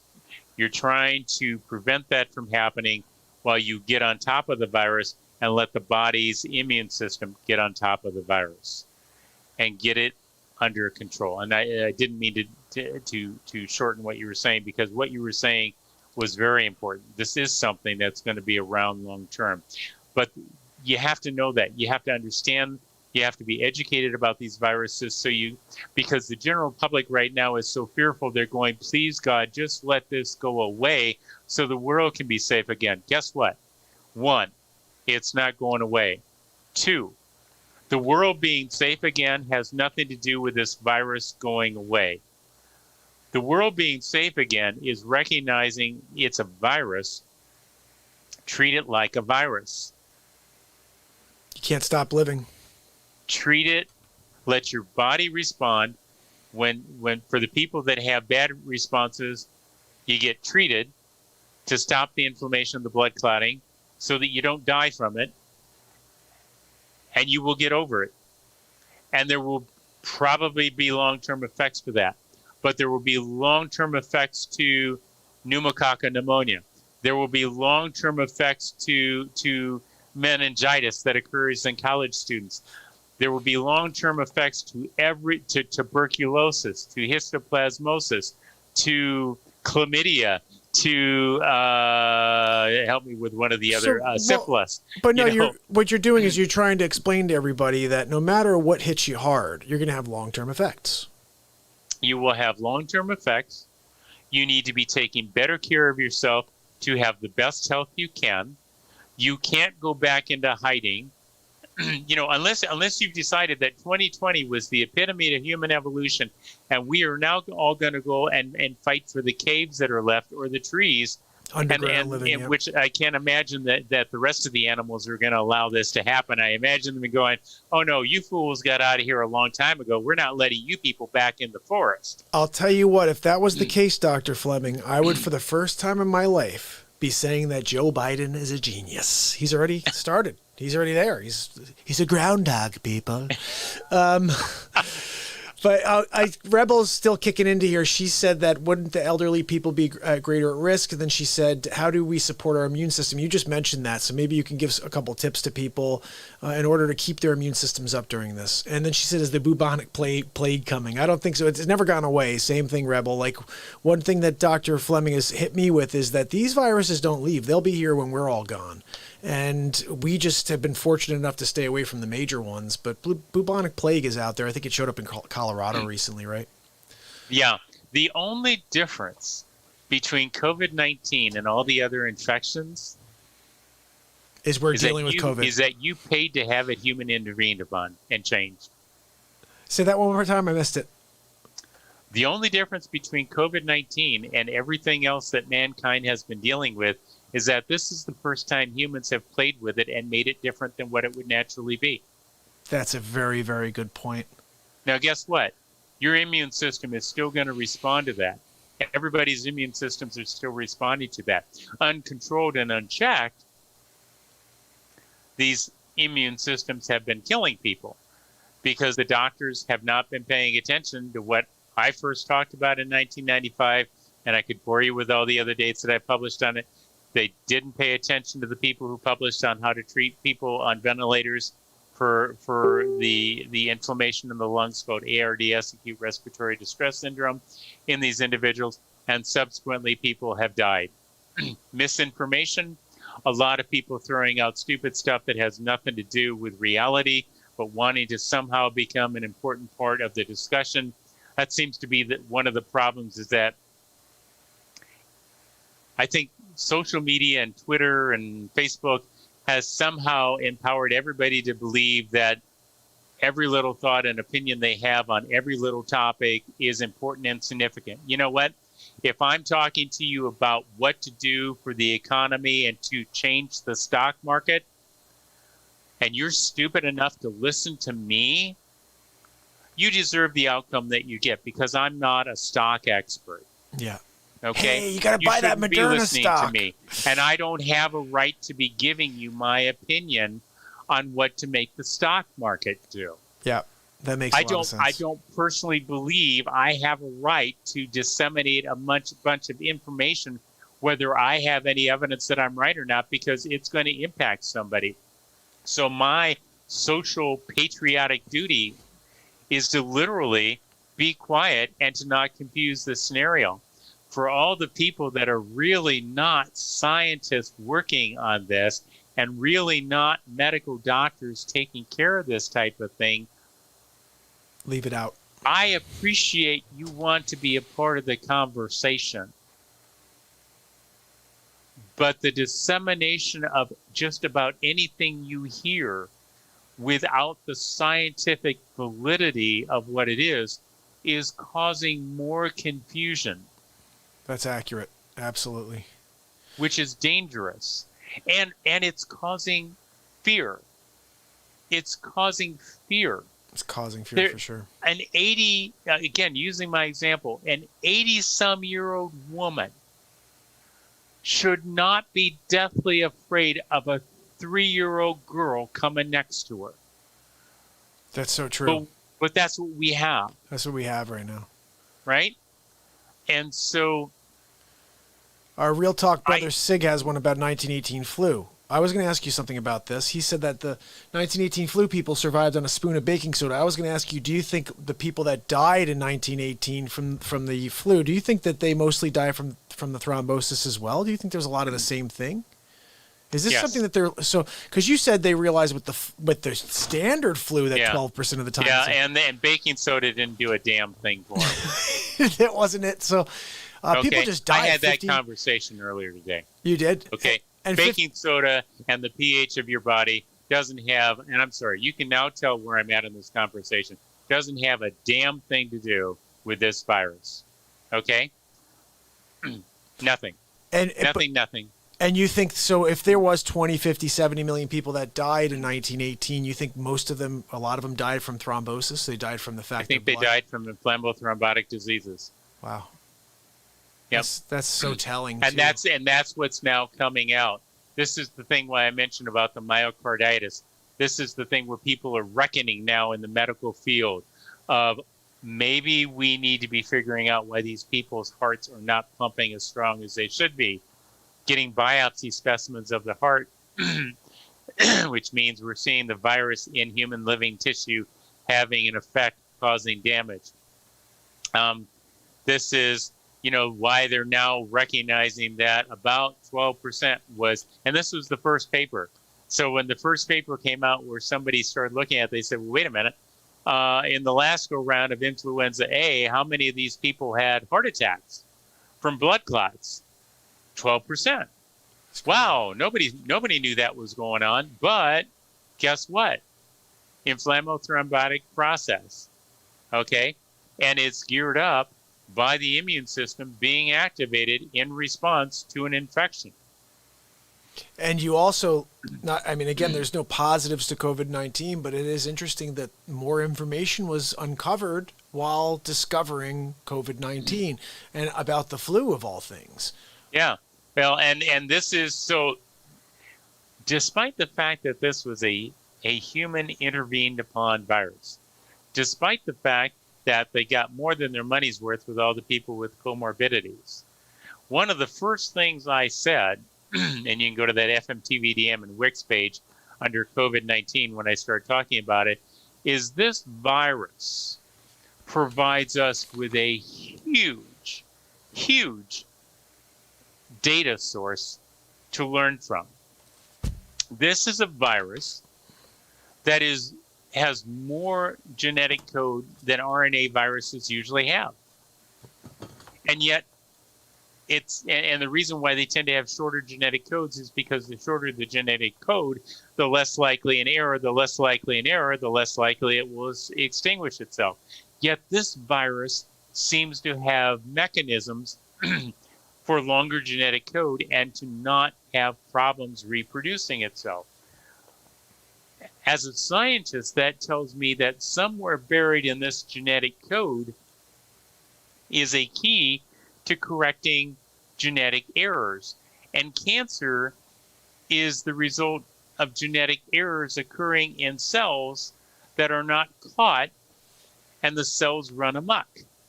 So COVID-19, believe it or not, as we dig into it more, holds a great potential to find answers for cures for cancer.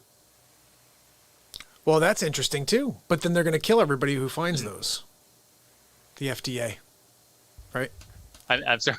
I think Right. when Charles came on here to talk about 714X, he's Oh. like, yeah, every time someone has a cure for cancer, they kill him. So like, I don't think it's a good thing to come up with a cure for cancer because they will murder you. Well, since cancer isn't just one disease, it's, and that's, Yeah, that's when true. people says, do you have cancer? My first question is, What cancer? what type? Yeah, And then when I get to a body part, it's what type, the type because there's multiple types of cancers for, for different breast types of cancer, body. thyroid, you name it. It's not just one thing. There's not one type of leukemia. There's not one type of lymphoma. There's, Lots. um, That's what so makes it's my not joke like funny. one thing. What? That's what makes my joke really funny when people are so anti-Trump. I say, look, Trump could come up with a cure for cancer, and the left Yeah. would say, yeah, but it was the wrong type of cancer.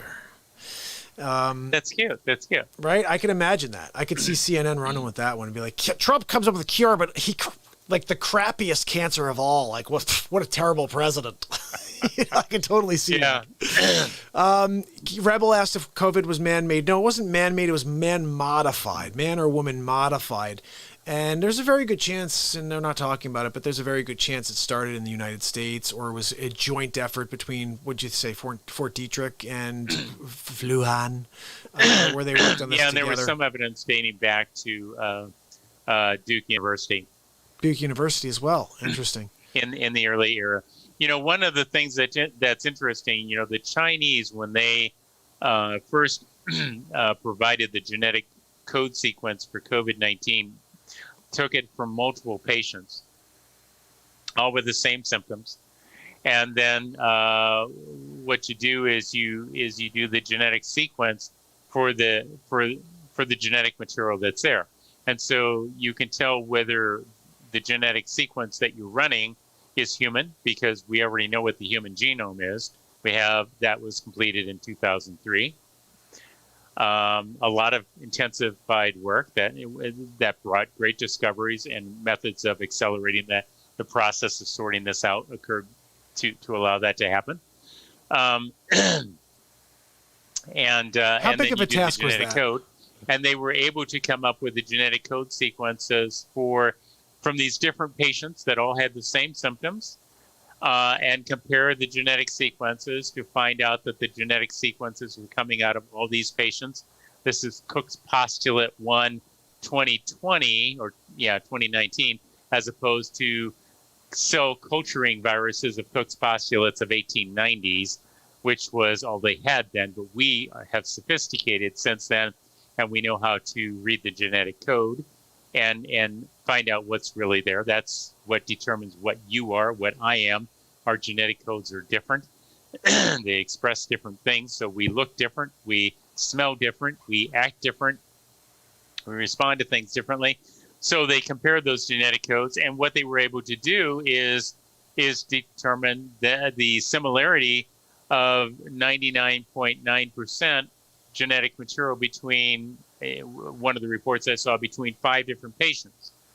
And then they compared that genetic code with SARS-1 and with MERS. And I think there was only about a 48% similarity with MERS and about a 78% similarity with SARS-1. That's a substantial difference in genetic material. I mean, there's a difference between humans and chimpanzees is, 1%, some right? fraction of a percent.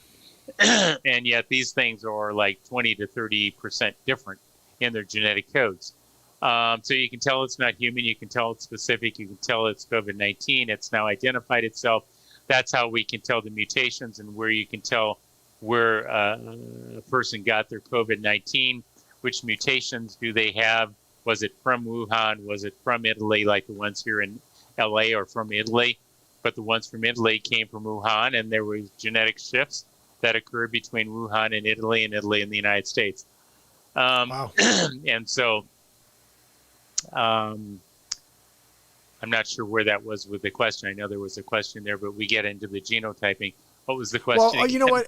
I mean, we definitely were rolling on it, but I just was thinking, while you were talking, I was curious, how huge of a task was that and an accomplishment to map the human genome? Well, when they first started off with it, substantially more challenging than once they learned, because one of the things that was learned with the people that were working on genetics is really how genetic sequences are made. you know, one of the pieces of misinformation that had to do with people saying that COVID-19 was nothing but chromosome 8 from people was people talking about the primer, the reverse primer, and the marker that was being looked for. And what you basically do is once you get the genetic sequence of something, there are certain start codes that are genetic codes that tell the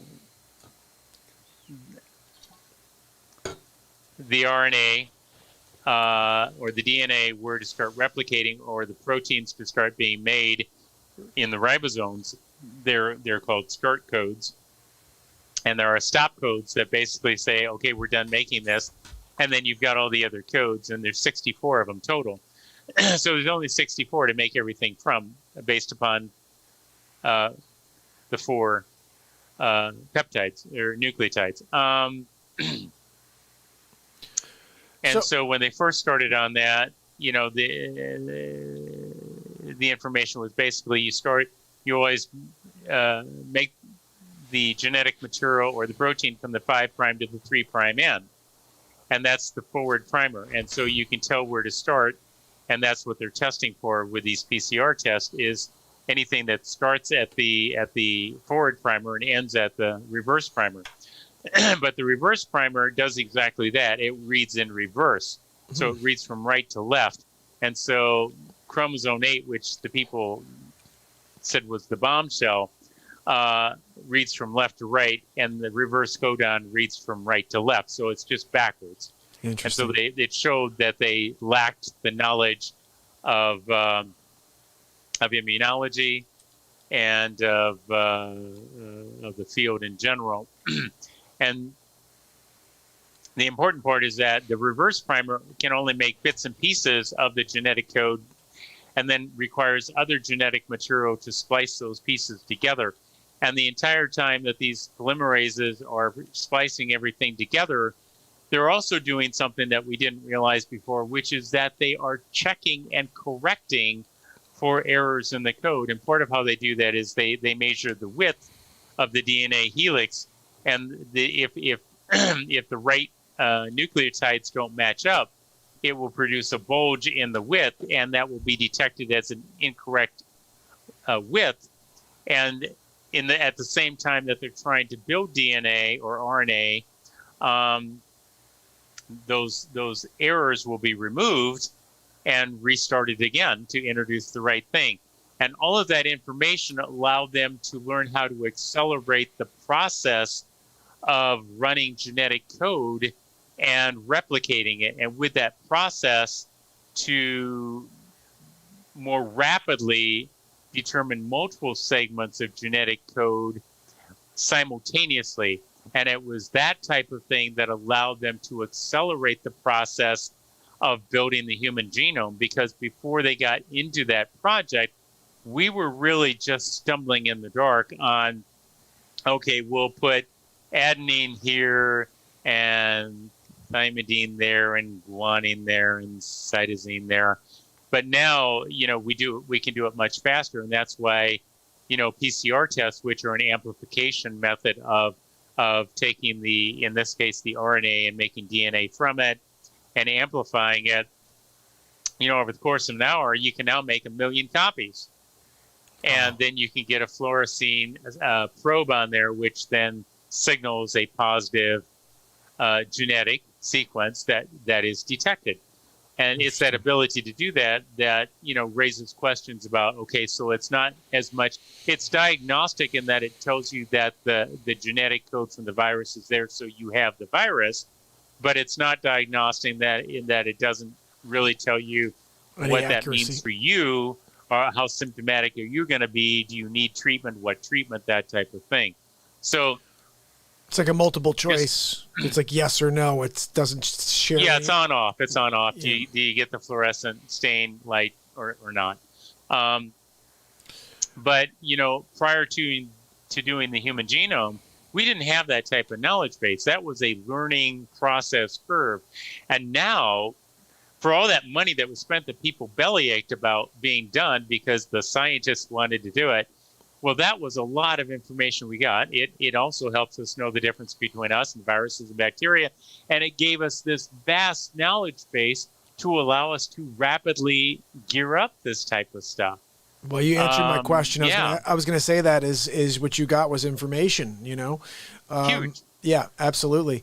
Rebel, I think I'll answer this for Dr. Fleming. She asked if it didn't come from a bat or another animal. I had heard in 2012 they found COVID-19 in a bat in China, brought it to maybe Fort Detrick, Duke University said possibly Wuhan, and they modified it there. So it was originally from a bat, and then us playing God, human beings, decided to see what we could do with it. And listen to what Dr. Fleming said. We still have caches of smallpox. Why? Why would they not just completely demolish that from the face of this earth? Because somewhere down the line they're going to need to use it. You know, it's science is really kind of a catch-22. I mean, you're looking at somebody who was taken in 7th grade and placed into a doctorate training program with the JFK administration. Yes, JFK, for the people that are looking, was dead, but his administration started the money movement for this project. Okay? He got assassinated in 1963, for those of you who don't think that I know about it. And I know 3 of the doctors that were there when his body was brought in. So really, we should talk about that. It's not lost on me that, you know, he wasn't alive when I started my program, but the money that was laid out for it and the plans had already been placed in the early 60s. That was like a legacy, right? Wasn't that kind of like a legacy for Kennedy? It was a legacy for Kennedy, and I think the government, you know, they got their share of little mutants like myself that are scientists. So my research career did begin in 7th grade. Thank you. For those of you that have noticed and complained about that being too early, I guess, for a human being. I don't remember them asking me whether I wanted to begin. I remember being taken out of the room with the other people and started. If you don't think that happens, if you don't think the government just arbitrarily decides to do things, I want you to just all take a look around you right now and see what has happened. Not to mention, guys, keep this in mind. They have always been looking for an edge. And especially when Dr. Fleming was in school, he's growing up, you're talking about a time where Russia's trying to do things, we're trying to do things. They were looking for the brightest minds in order to try to have an edge. So the things that were going on in the United States at that time was Vietnam, space race, and riots. And all of it was... Do we empathize with any of this today? Yeah, because again, it's all about gaslighting. Everything that's going on now was what they were doing then. They lost control for a few years. We know it's all a shift in order to try to get power back. You know, you don't like to talk politics at all. I hate talking politics, but I feel like it's a common sense thing. You know, like this entire thing just seems like, okay, you have the worst candidate in the history of time, and you have to just do whatever you can to try to fool Dr. Fleming into voting for a sleepover. And it's like the whole world is saying the same thing. And then you have half of the world hating someone for lies, really, and for editing, for phenomenal editing is the way I look at it. I don't know. I've been asking people to do one thing. If you are a guy who's in the camp of I hate Trump, do me one favor. Find your 5 favorite, like, torch and burn clips of Donald Trump from CNN, from MSNBC. And then just do me, like, one favor. Take a note of the tie he's wearing, the background, whatever, suit, and the topic. Type it into Google and to YouTube. Watch the entire clip, and you'll have one thing go through your head. Geez, that looks a little different. It's never the same, guys. There's always more they don't want you to see. There's always, they're setting us a lot of murderers and rapists for these Mexicans. They're also setting us a lot of good ones. They don't show you that part. They show you that and then the CNN goes on and gaslights. Yeah, he said all Mexicans are racist, they're rapists and murderers.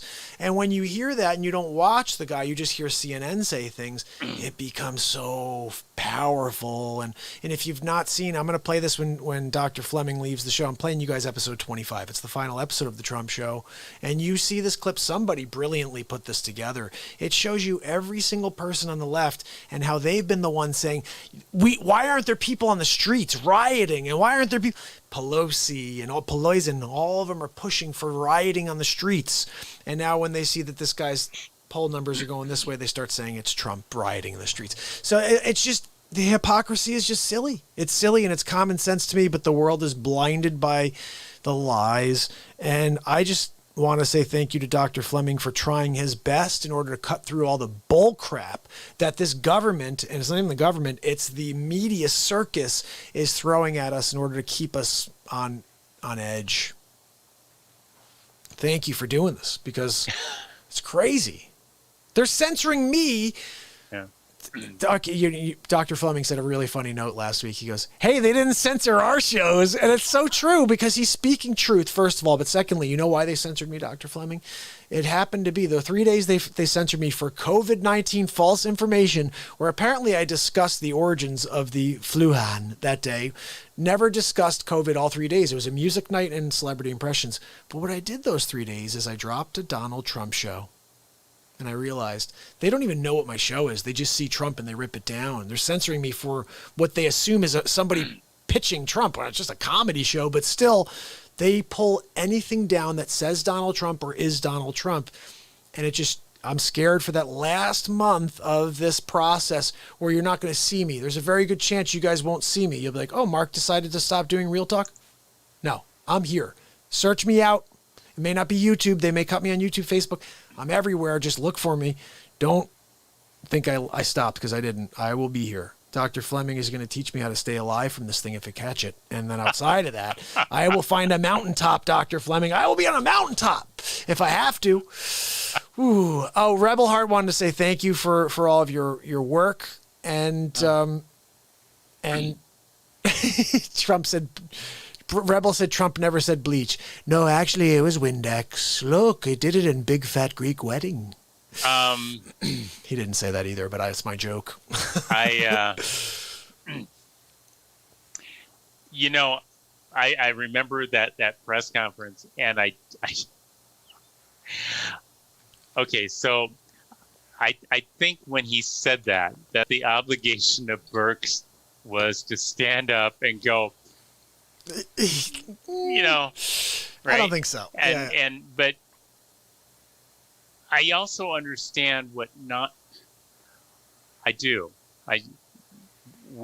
my world is different than your world, where my world changed, as I said, in 7th grade, and yeah, I wouldn't change a moment of it. I wouldn't change all the benefits that I got from that. I wouldn't change even the criticisms that I've gotten. Every one of those has been an opportunity to learn and to move forward and to drive for more investigation. But that said, I do remember what all of you look like in school, not understanding science. And I understand how scary it is for many people, and I understand how easy it is to be afraid. Part of what I'm trying to do is to explain that some human intervention occurred that can't be undone. There are things that need to be looked at, like the inflammatory thrombotic response, that need to be addressed to keep people from dying. But by that same token, I really somehow need to get the message out there for all of you to quit being quite so afraid, to kind of get everybody to take a deep breath and ground themselves, or sit down, or whatever it is that you need to do to go, okay, that was surreal. And I need all of this to be reined back into medicine and science, away from all of you. I need you to be, I think, reading the book that I wrote so that you get what you need to know. But then I think that the next time this happens, all of you do not need to be involved in this. This is our job, not yours. Absolutely. I don't freak out. You do. Yeah, Dr. Fleming said it best. If he freaks out, then you should be definitely afraid. But outside of that, most things, it's almost, my father's a builder. Before I got into real estate, I worked with my father for 13 years, renovating, building homes, working with clients, project managing, whatever. And I just remember thinking most times the answer and the solution, and this is construction, guys, so this will make sense. It's a common sense solution. Someone's like, oh my goodness, I saw that this thing. Okay, well, we just have to put a beam here in order to hold the weight. But everything is a common sense solution in construction. And people ask the stupidest questions in the world. And it just gets me to think, because I did that for 13 years. I look at it and I'd be like, really? And I'm sure that's how Dr. Fleming looks at people when they're like, oh, well, what if I drink coffee? Would it kill the COVID-19? And Dr. Fleming's like, are you freaking kidding me, Mark? But realistically, this is what I'm saying is it's a common sense response to a very, very controlled fear. Okay, the fear is very clear to all of us. It's a Cold War type of fear that they've just instilled on us. And Dr. Fleming's right. We should not be involved in disseminating false information. That's the scientists, the doctors' responsibility. But what we do need is more people false information or disseminate information in order to give us the proper information. I know. Yeah, I'm sorry. We're almost at 3 hours. No, but some of them are disseminating false information. Yeah, that's why true. I picked it that time for that show. Go ahead. No, but I do think that what we're getting to is we need to be able to have freedom of speech for people like Dr. Fleming, because if they're being censored for speaking truth, and then you see Facebook going on pages and saying, "Oh, well, we have to false information on this one," that's a problem. You cannot censor a doctor, a medical professional who went to school and knows more than you, Mark Zuckerberg, and any of your censors. You can't pull down that information because you don't know what's right. And citing the WHO, the people who are in bed with China, I just don't. I'm having a hard time. And so this is why it is a noble effort for Dr. Fleming to come out here and to deal with the ridicule. Let's be honest, guys. Do you know how many people don't like to get the truth? They want to be fooled. They like to just stay in that bubble and just continue to think that everything's the way that they're told. But I choose to hear from Dr. Fleming. I choose to hear from Mary M. Hanane, who's going to be interviewing Dr. Fleming this week. And these people are searching for the light. And these are my friends. That's all I can say. My friends are the people that are searching for the light and trying to bring it to the surface. And I'll consider you a friend always, Dr. Fleming, for that, because this world, it's a short period of time that we get to spend together, but it is a reason we're here. Everyone thinks it's like a chance that we're here together. In the history of time, the amount of souls that have been on this planet, and for us to be here at the same time, there's a reason. We're here to try to do something, to make a change in order for us to continue on. Generations don't continue if we can't figure this out. Not the COVID thing, but this existence together. Right. So I don't know. Yeah. There's a lot of the throwing around of the phrase of "we're in this together." I'm not sure how much I really think that's true. It sounds good. It would be better. It would literally be better if people would be thinking about how we can work together on all of the problems. And I really, one of the reasons politically, I've told you I'm independent. Yeah. And but in the true sense of the word, I dislike people on both sides of the aisle. I do too, but you you have to agree with me that he's a sleep sofa, right? I mean, come on. I'm not going to make a political comment. I know, your program. You can do whatever you want. I'm just joking. Look, I said today too, they both have issues. They're both, you could look at Donald Trump and say he's brash and he's this extremely obnoxious man who's a billionaire and grew up with a gold spoon, all these things. But you could also look at that same guy and say he doesn't get paid to get crap done every day for the last 4 years, and he's willing to do it for another 4. And then I know a guy who continues to have he can't answer a question unless it's he knows the answer. that's a problem, you know. So Yeah. that's my biggest fear. Like if the guy could have a conversation, I would say this is going to be a tight race because this guy can fight, but he won't come out of his ground. He's a ground dog. He's out of the cricket ground. No, but so I don't know. I try to stay down the middle because I'm like you. Like I really don't say I have a dog in the race. I do, I guess, lean more towards the idea of being able to make something of yourself in life and not be given everything and say, oh, here's that water. I want you to teach me how to freaking pull that water out of the ground. So I know that's more of the Republican mentality is to teach people how to do things and not just to give them things and then to keep them down, which is more of that, lefty type of mentality. But I grew up with the lefty mentality. I mean, right? What's that Churchill saying? If you're young and you're conservative, you have no heart. If you're old and you're liberal, you have no soul. Is that what he said? Something like that? I believe so. Sounds good. It does. But it's true. I mean, we grow through an existence and we change every 7 years, they say, but we change. And eventually you start to be a little bit more conservative when you realize that hard work means something and getting given everything is not what it's about. It's about finding a way to create something of your own. Anyway, now I'm rambling at 3 hours. 2 hours, 45 minutes. I'm sure my students would somehow have something to say about that. Yeah. Anything else you want to add to, okay, right now we have 11 people with us over on YouTube. I love you all. And Dr. Fleming has been with us. This is the 4th trip around the sun, I say. Are there any questions that I guess I should put this where I can look at it? Any questions that anybody wants to ask before I wish you all a good night and a happy Labor Day?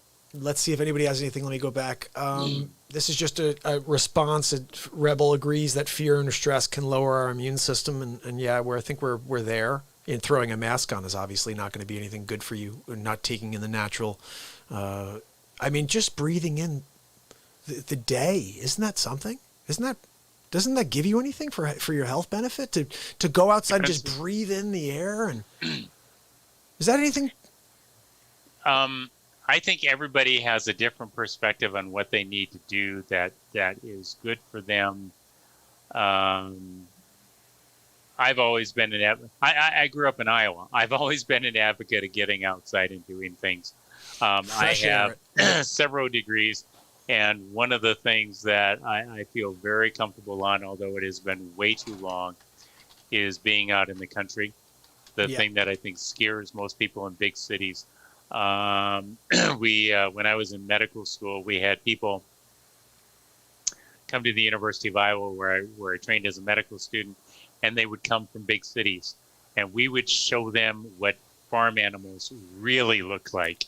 And you want to talk about scared humans. When you show them what a bull looks like that has a ring through its nose and is tied in because of how aggressive it is, and you show them how smart pigs are and how aggressive they are and how easily they will kill a child out in the field if they get to them, and how strong their jaws are. And I always love it when people don't know how to ride a horse and then get around horses, because horses know. Horses are very smart, and it's always fun to watch somebody try to ride a horse who's never ridden a horse. It's a confidence thing, right? All of that. I'm sorry? It's a confidence thing with everything in life, right? Like you ride a horse once, you ride a bike, whatever, but when you get to a point where your legs are not tight against that horse, you're not like grabbing. I've never ridden a horse, but I think I'd have to sit on that horse and pretend that I've done it before. That's the only thing. Well, the horse would know. That's the thing. Yeah. And so I'll share something with you. This is completely off COVID-19. Here's a new thing for you. I love it. If you walk out to a horse and you want a horse to come, you do this. Pat on the chest. Really? Is that the sound of the heart? No, it calls the horse. Oh, okay. So like patting on the chest. Yep. Like anybody who's never done that and never been around horses would not know that. And anybody, I remember I several years ago, there was a family and they wanted to show their kids the horses, and so the horses were out in the field, way away from the fence. And the family was going, they're never going to get a chance to feed an apple to a horse because I bred apples. Okay, because apples, they'll eat sugar cubes, but they love apples. And I went, and you see the horses just come over to the Wow, fence. that's pretty cool. But the animals, no. Horses, no. Horses are smart, right? Very They are smart. smarter than some people, That's not saying much. and they're genuine. Horses They're are genuine. Do you know what freaks me out about horses? That bowling Their teeth. ball eye. No, the Their eye. what? Their eyes are like massive. They got like a bowling ball as an Yeah, eye. I kind of want to stick it in there and just throw a strike. I'm just thinking, like, oh, I'm just kidding. We know we have to keep a little humor here, right, Dr. Fleming? Yes. They have adorable eyes. Okay, what wild stallions? The wild stallions. Oh, yeah, we used to.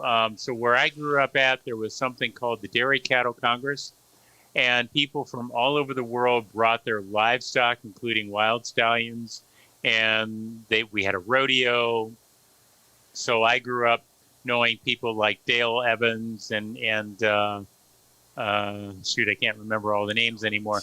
A lot of the cowboys, a lot of the cowgirls, a lot of the entertainers. I knew Sonny and Cher. I knew just a wide variety of them. Neil Diamond, from growing up as a kid and working there. But they would bring the stallions. They would bring the Budweiser Clydesdales. My father was raised on a farm with Morgans, which is a horse that's very similar to Clydesdales. They're beautiful, majestic horses. The one that my father had was blind from lightning that struck him when he was out in the field. And this was the most gentle animal, according to my father, because, of course, that was when he was a boy growing up. I never got to meet him. I saw pictures. But I can tell you one funny story. I can What? tell you one interesting story about a horse. My father was born in Portugal, and he moved here when he was 6 years old. But when they lived in a nice piece of land in Portugal. My grandfather was the sheriff in town, and they used to mine for tungsten in the backyard. There's a great story behind all this too, but they had this horse, and the horse was so smart. My dad used to get on the horse, and he's like 3-4 years old, and he'd ride the horse out of the stable, and every time the horse would get to the door, it would get down on its knees, and it would walk out because my dad was on top, and it knew it could hit its head. My dad could hit his head on the top of the door. So the horse would actually get onto its knees, and it would crawl out of the stable so my father, the 4 or 5-year-old kid, wouldn't hit his head. That's a smart horse right there. That's a very smart horse, and it shows you how compassionate an animal they are. Absolutely. But that's the only horse story I know. My dad told me that when I was a kid, and I've always held on to that story as like a pretty cool thing to know. That's a good story. The horse would not do that for an adult. It wouldn't do it for an adult. It just could tell it was a child. It would simply go, look, if you're not smart enough to duck, you would get hit. But Wow. I find the intelligence and the compassion of that horse, because your father was only 4 or 5, Recognized that. recognized that and took care of It's amazing. him. It's Yeah. amazing. I love that. So let me see if there's people are chatting over here. They're talking about nano silver. I know you've discussed that before. I don't know what your thoughts are on nano silver.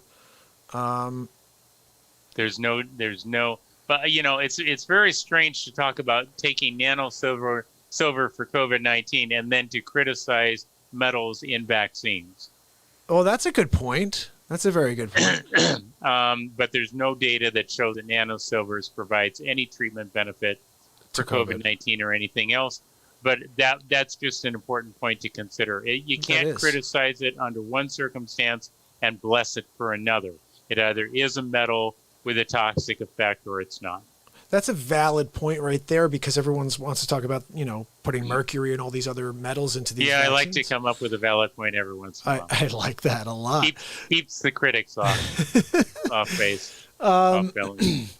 So Sig said Gordon Peterson says his ingestible silver products can destroy the coronavirus and help protect people from contracting the deadly illness. The Department of Justice says that is flat out wrong.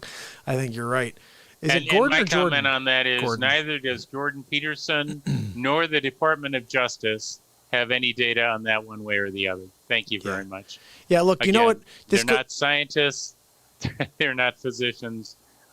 They're welcome to have their opinions, but there's the problem with people entering their opinions on something that they don't know anything about. And the other thing too, and you could agree or disagree with this, but in the 1800s, late 1800s, the snake oil salesman, you had a guy selling you something that he's like, yeah, did you see this thing? We have new terms for them today. They have certain belief systems that they're still selling. But yeah, go ahead. I'm sorry. Yeah. So what do they call them today? Is it still snake oil salesman, or do they call them something different? Well, there's a whole group of them that I talked to this morning on one of my debates.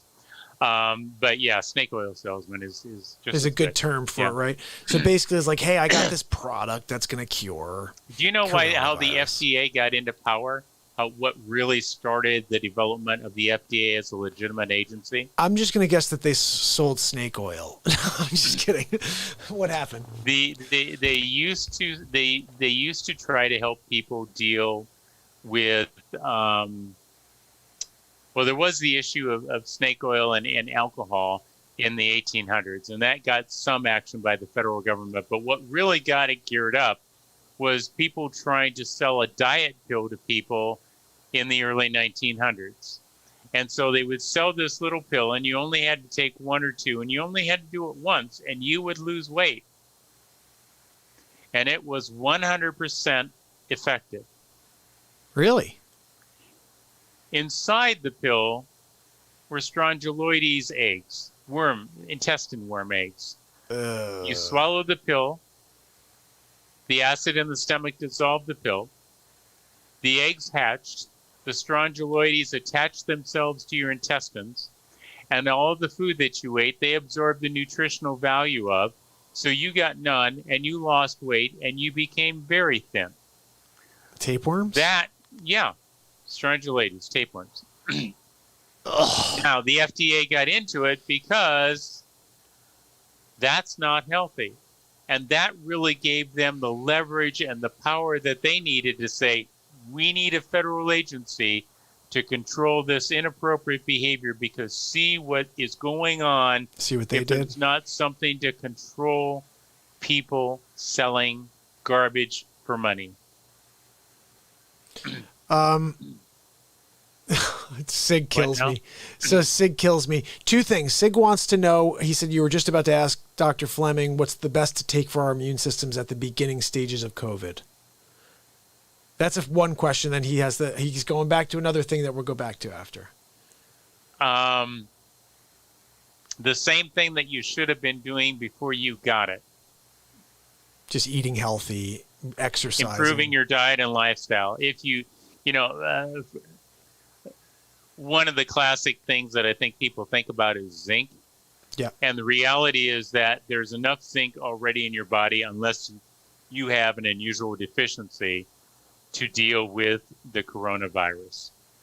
So that some of the studies that were done looking at hydroxychloroquine out of the University of Oklahoma compared virus loads, different viruses, in different combinations of chloroquine and zinc.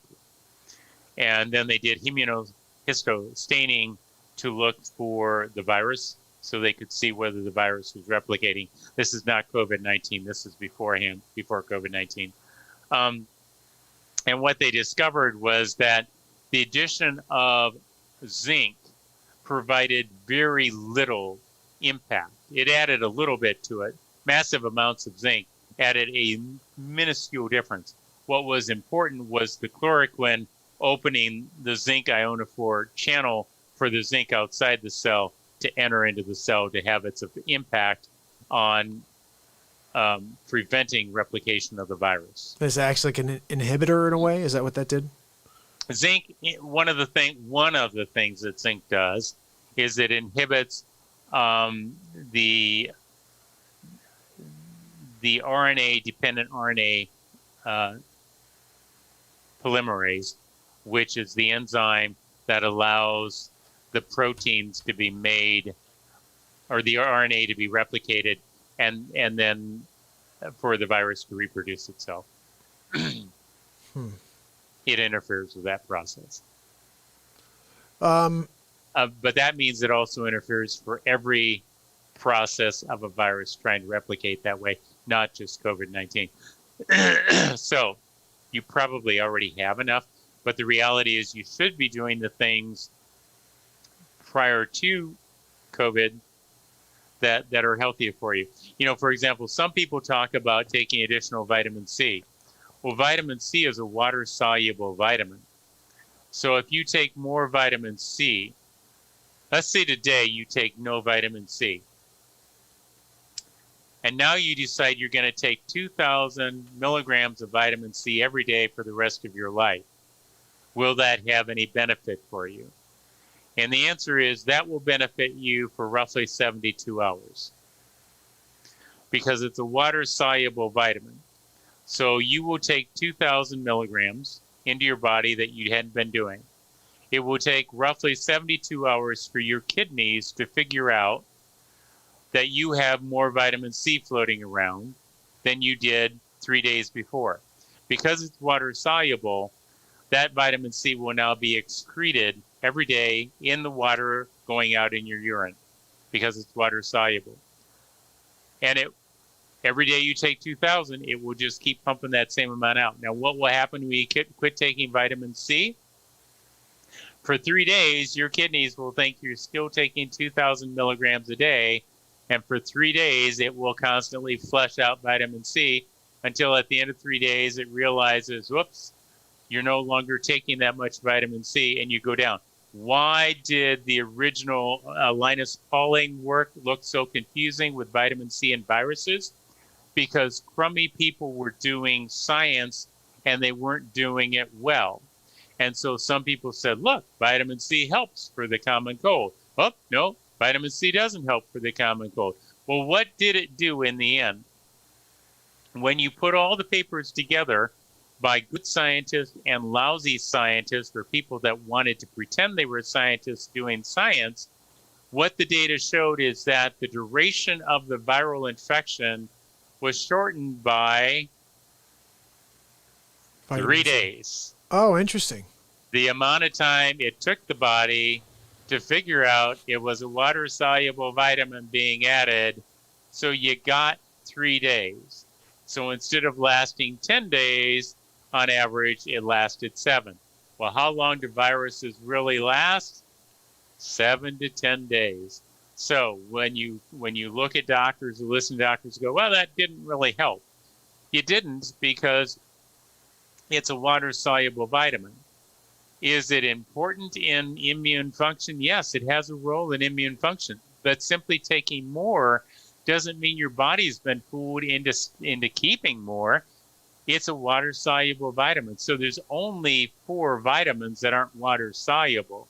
So all the B vitamins are water-soluble. All the stuff they talk about taking, oh, now take it, it's water-soluble. So for 72 hours, you've probably tricked the system. But after that, guess what? Your biological mechanisms aren't that stupid. That's how you are part of a species that has survived for all these years. It works. Okay, and the only vitamins that aren't water soluble are vitamin A, K, E, and D.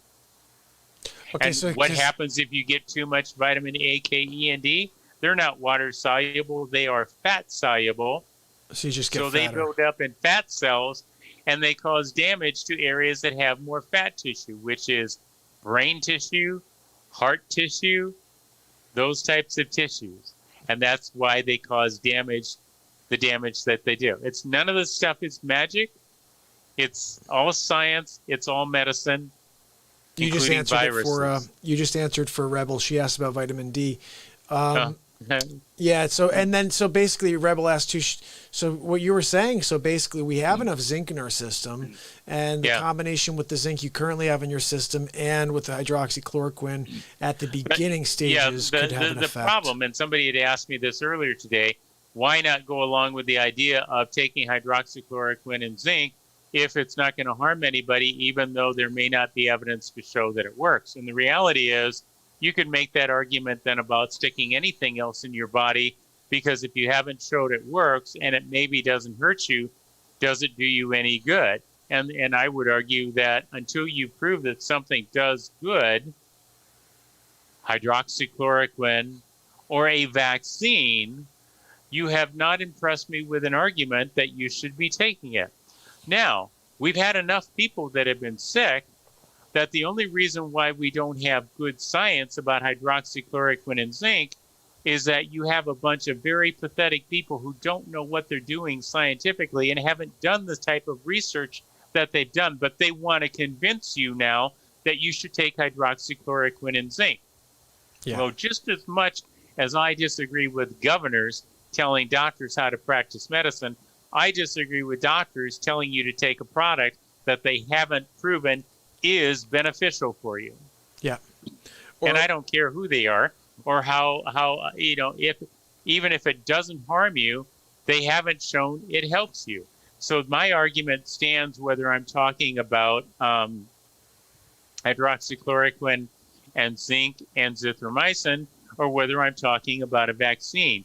You have to prove to me, or anything else, if a medicine you're taking, or a treatment you're taking, or a diet you are taking does not provide a positive beneficial effect, then why are you doing it? Well, that's a good point. I mean, you have to get honest. Okay, zithromycin doesn't work the way that they're talking about. It comes out in the book. There's evidence actually that shows that zithromycin is what's the virus that causes microcephaly that everybody was worried about a couple years that still exists? It's still running around. Not meningitis, but that's not Zika virus. That there's actually data that shows that zithromycin inhibits the growth of Zika virus, but it's not the way that they tell you that zithromycin works.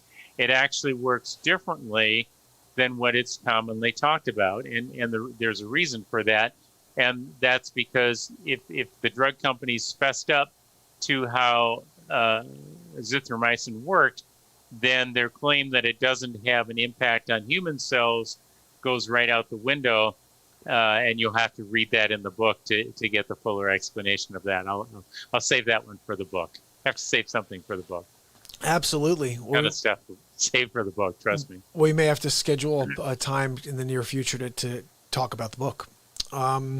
So that would be pretty cool. I mean, we explored a lot tonight, guys. Anything else real quick before Dr. Fleming goes? Yes, Sig, I have my glasses on so I can read this. Zithromax is one of the trade names for azithromycin. Okay. Same thing. And let's see what else we have. Fleming shoots down nanosilver, not colloidal different. I'm not sure what colloidal different is. Colloidal? Colloidal different. Colloidal is are metals, and there's no data that shows that works either. You have to show me solid scientific data that something works, or I'm not going to go along with it. I'm sorry, I'm just not going to do it. I love Sig. Listen to this, Dr. Fleming. Sig said, "Thank you, Dr. Fleming. I'm scared of you." I love that. Oh, my goodness. I went into a room once, well, more than once, but I remember a time I went into a patient's room, and when I do an examination with somebody, I do what I consider a fairly thorough, but it's not a thorough, but it's apparently much more thorough exam than most physicians do. And I was checking this guy's pulses in his feet, and I was explaining to him that that we needed to change treatment, that the treatment he was getting wasn't working, that I don't know why he was getting what he was getting, and changing the treatment. He says, you remind me of, who's the doctor on television that they do? House. He says, you remind me of House. That's and hilarious. I said, okay, wait a minute. I've seen that program, and I'm not sure which direction I'm supposed to take. I know that's true, because he's a bit of an unhinged character, but I'll tell you, he's a great doctor. And he said, just simply from the point of view of how thorough you are, and how it's obvious that your brain works differently, and you just slice through this and explain why something's not working, and why we need to change to something else, and why the treatment should work, and we're not going to wait as long as most people do. but we're going to have you back in a shorter period of time because I want to know if the treatment's working, So, I have a routine thing of a time sequence that I bring people back based upon what I'm looking for, and how severe the problem is. And I think people are not used to that. And then it's a matter of we're going to slice through this and get to the bottom of this, because I don't enjoy having people coming back to see me multiple times because something's not working. And I don't enjoy stretching things out over time. I really am a firm believer that your job is to come in and see me. You don't like seeing me. I get it. You'd rather be doing almost anything except going to the dentist. No insult for the dentist, but let's be honest. There's nothing you do that I like. Yeah, because Sig's asking if there's any herbal that you like, if there are any herbals or any sort of... There is no scientific data of any vitamin or mineral or herbal product that is effective on COVID-19. That being said, there's plenty of information out there talking about different compounds. The medicines that we do, physicians get a lot of flack for prescribing drugs because they're made by a pharmaceutical company. But they're almost always made by a pharmaceutical company after they're found in nature. The anti-rejection drugs, the FK506, which is what I know it as because that's when it was an experimental drug, was produced by a mold in a lake in Canada. And it was discovered because somebody found this pristine lake that was crystal clear that had nothing growing in it in Canada. And when they investigated it, there was this fungi growing that released FK506, and that prevents tissue rejection. It completely blunts the immune response, which, now that I think of it, would probably be one dandy treatment for COVID-19 because it would completely shut down your immune response. So you wouldn't get an inflammatory thrombotic response, but I think that's a little overkill for COVID-19. But every one of these is discovered naturally. I had one of the cardiologists that trained me when I was going through cardiology training used to tell me that he used to grind digitalis as a leaf in a mortar and pestle at the patient's bedside when he was in training, because all they had was the natural leaf that digitalis was in. And so they would grind it up and parcel it out in small scoops for the patient to swallow as a medication. Aspirin was first, I think, a product of a tree. These things are first typically discovered in nature. Penicillin came and from then phlox, you ask yourself the question, is there something that's very active in this that we don't need to put everything else into? Can we make it in large enough quantities to be useful for it? Chemotherapy was discovered after we used chemical musters for World War I to try to poison the enemy, and then it was discovered that it also poisoned cancers. So it's not because chemotherapy was designed to poison people, it's just that it interferes with the replication of DNA, and cancers have to replicate their DNA to survive. And so the side effects of chemotherapy are seen in the cells that most actively reproduce, which are cancers, which you want to kill, but unfortunately things like your GI tract that has to constantly be made because of the food you're ingesting, and the blood cells of your body that are constantly being used up. And so what do you see with people that get chemotherapy? You see anemia, you see low white counts, you see reduction of platelets, you see nausea and vomiting and diarrhea, you see the cells that are most active. So, was that being designed to cause problems to people? No, it was designed to affect cells that are reproducing themselves. As we get smarter, those treatments get targeted. But, nitrogen mustard was naturally occurring, as is arsenic and strychnine and hemlock. So just because it's not made in a lab and it's naturally occurring doesn't mean it's good for you. I'm pretty sure that a sufficient dose of hemlock will cure everybody with COVID-19 by killing them. Exactly. So we discussed, I think, on the very first episode, something I want to just throw at you real quick, because you just said most of the drugs that they are using currently started in the Amazon or whatever. They started in nature. They were brought into a pharmacology. How do they call that? Is it pharmacology, essentially? They just create a drug out of it? Pharmacology means drugs. It doesn't mean poisons. It means drugs. Okay, so they take these naturally occurring products and they bring them to life, and then they sell the product to you. They figure out what works. That means they have to do research. They do the research first. So I asked you this a while back, and this is not, I don't think has anything to do with this terrain theory stupid thing you were saying that it doesn't make sense, because you tried to explain it to me last time. But I do have a theory. I threw it at you once, and you've shot down silver. You've shot down a lot of other things like that.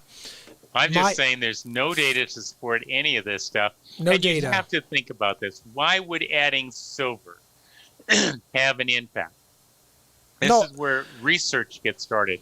When you design a research study, and you said you listened to that one video I did about research projects, you have to ask yourself the question, what am I working with? In this case, I'm working with a virus. I'm working with how the virus attaches, how it replicates, how it spreads itself, how the immune system responds to it. Okay, that tells me where I need to be looking for a treatment. Is there anything in any of those steps that silver is involved with? And the answer is no.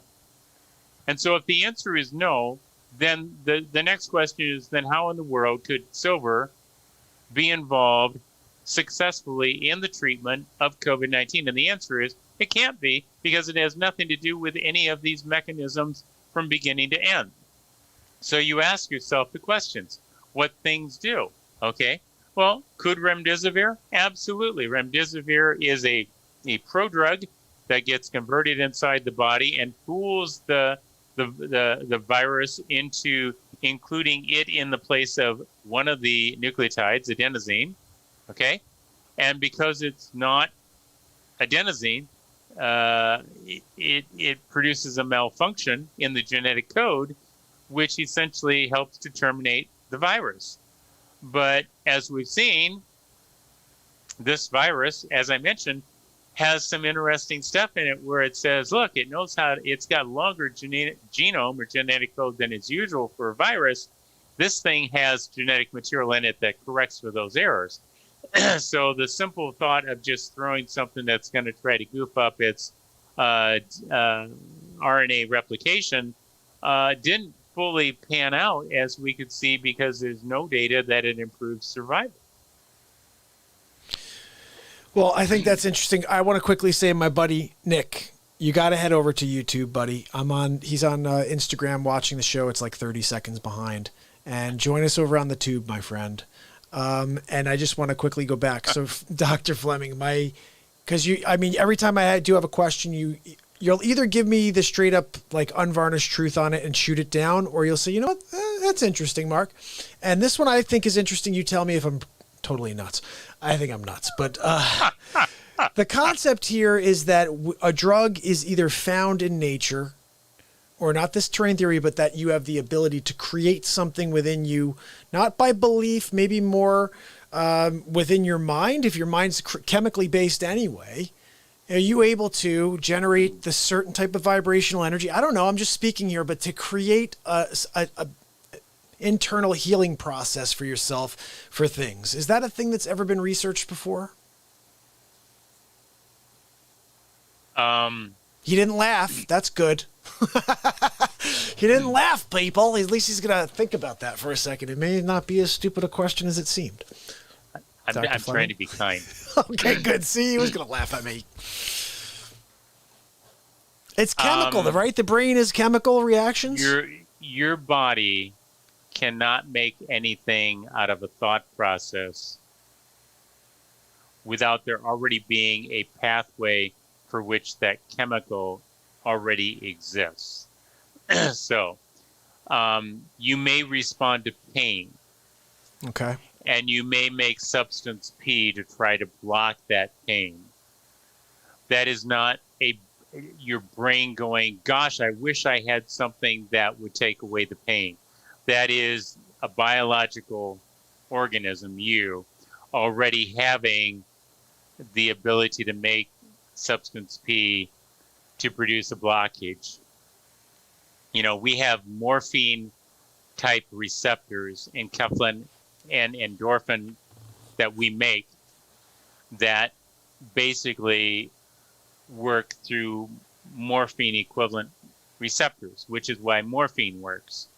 Because just because somebody in a lab somewhere said, well, let's make this chemical structure based upon what we're seeing, that didn't help it to work.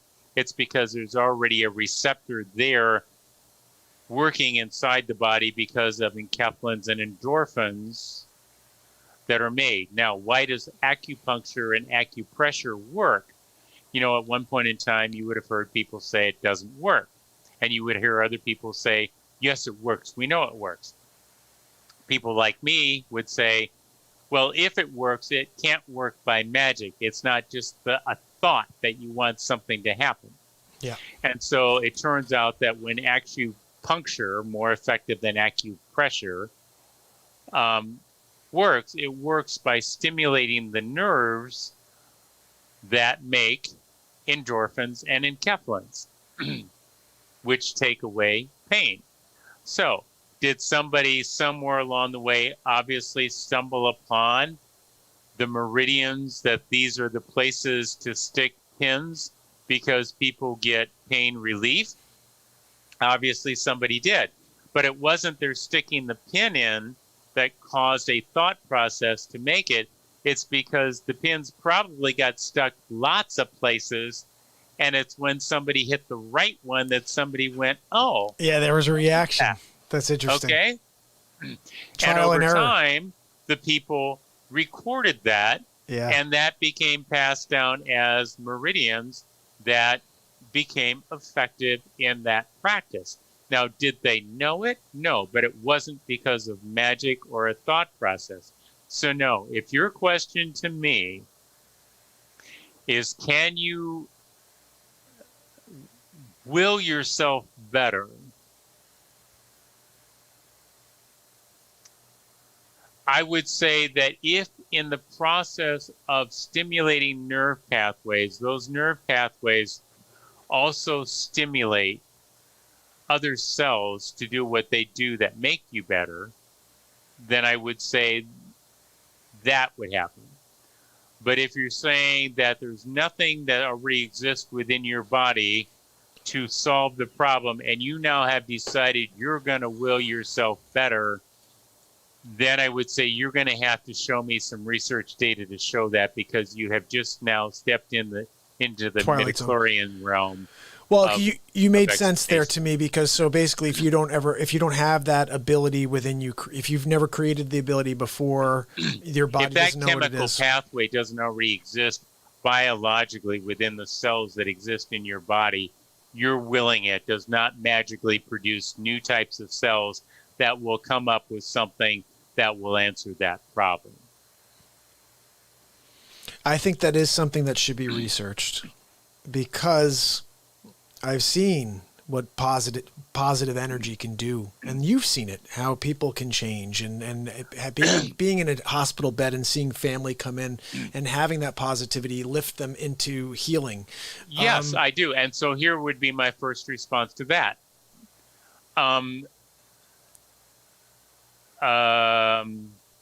Trying to think of the name of the chemical. There is a chemical that's produced in the human brain that is very positive.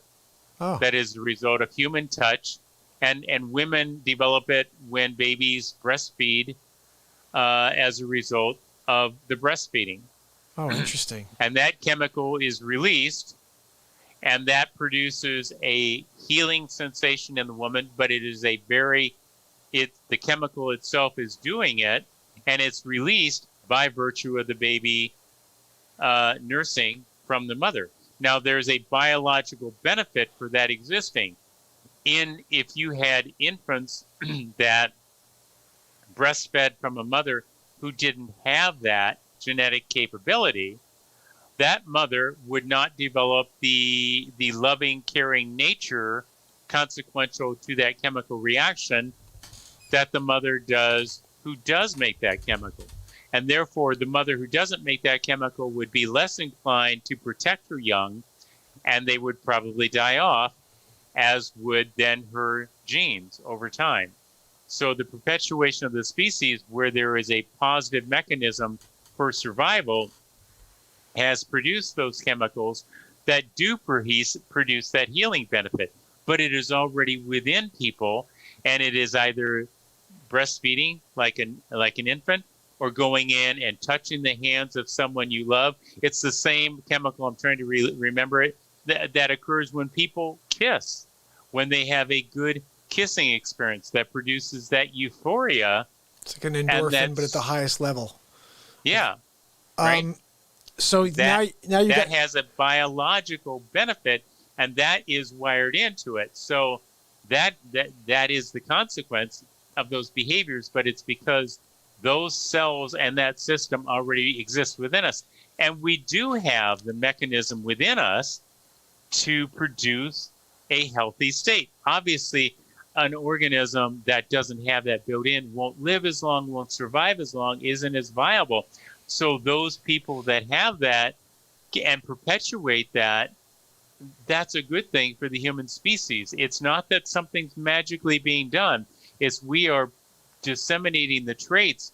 And my biggest argument on that is see the harm that has been done to COVID patients by isolating them in these hospitals away from the people that provide them the ability to do that. Because I have never had a patient tell me, no matter how good my bedside manner is, that I ever made them feel as good with the touch of my hand, although I've had them tell me that touch is helpful. Never had them tell me that it has done for them what someone they love has done for them with that touch. Absolutely. Absolutely. I want to quickly just say, what up, Dag? Bull Dag in the house. He finally get on here at 3 hours and 26 minutes. Bull Dag is finally with us. But you know, Dr. Fleming, you answered what I was about to say. You led me there, and then you answered it because you're a genius. I was going to say, so yeah, we do have something already in us. So theoretically, if we could connect to that, we could heal ourselves from anything. It may not be COVID-19, but having the ability to generate health, and that maybe is a higher level of an immune system, cancer, whatever. So you're still pushing everything away. It's already within you. So that connecting to what I call pure love, or the highest level of light. And if you could generate that, and you're not calling it something, and this is where I wanted to just kind of talk about this very freely. You're not calling it a cure to anything. You're just, the highest level of health is something within you. And if you can vibrate at that level when you are sick, and I'm just curious if anybody's ever researched it, because I feel like I've done stuff like that before, not for myself, but for others, and just feeling for them and pushing out light towards others and seeing it a result. And again, there's no papers or anything, but it's happened. But there's actually been a number of papers that have been talking about prayer, and some people show there's benefits and some people show there aren't. Interesting. And my problem on that is that I go to the fact that most people have such a pathetic ability to do research. And it's being demonstrated today with the very drugs that we just talked about. To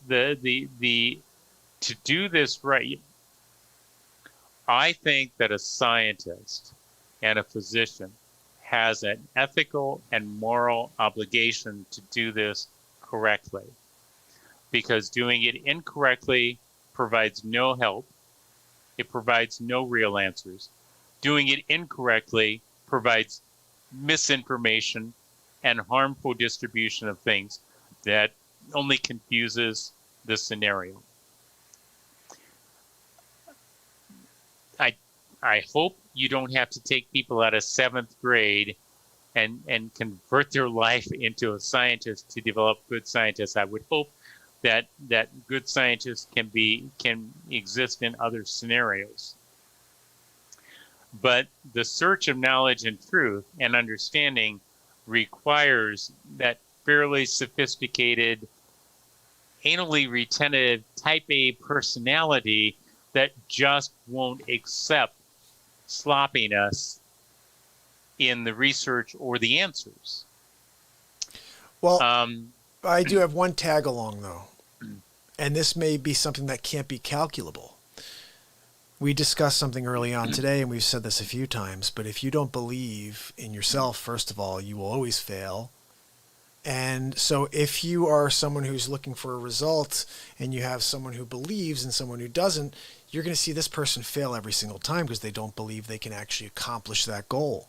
But I'm pretty sure if you took me and anybody else who knows they will, you're going to get that result, but that's not going to always be that way to prove that it works. Right. Does that make sense? So, yeah, I think that people who don't think that they can succeed never will.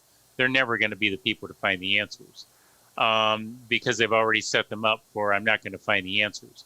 But the scientists that I'm talking about, like myself, my attitude is I can find, don't take this wrong, please don't take this as arrogant. I can find any answer if I have enough time and enough information to get me to that answer. Interestingly enough, in the people that I hang out with, my little handful of people on diet and nutrition and health and inflammation, I will tell you that there is very good information that shows that a proper diet that controls for all the inflammatory factors that I talk about in the theory actually is the same diet that when the telomeres of chromosomes are studied, and it's the unraveling of the telomeres are the ends of chromosomes that kind of keep chromosomes from unraveling and just flying apart. Oh, okay. And every cell replication, the telomere on the end gets shorter and shorter and shorter. So there's a predetermined cell length and therefore a predetermined amount of time that humans can live. Well, here's the fascinating thing.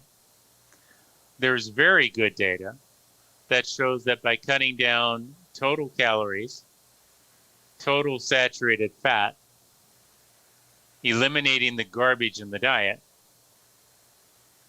that you can actually elongate telomeres.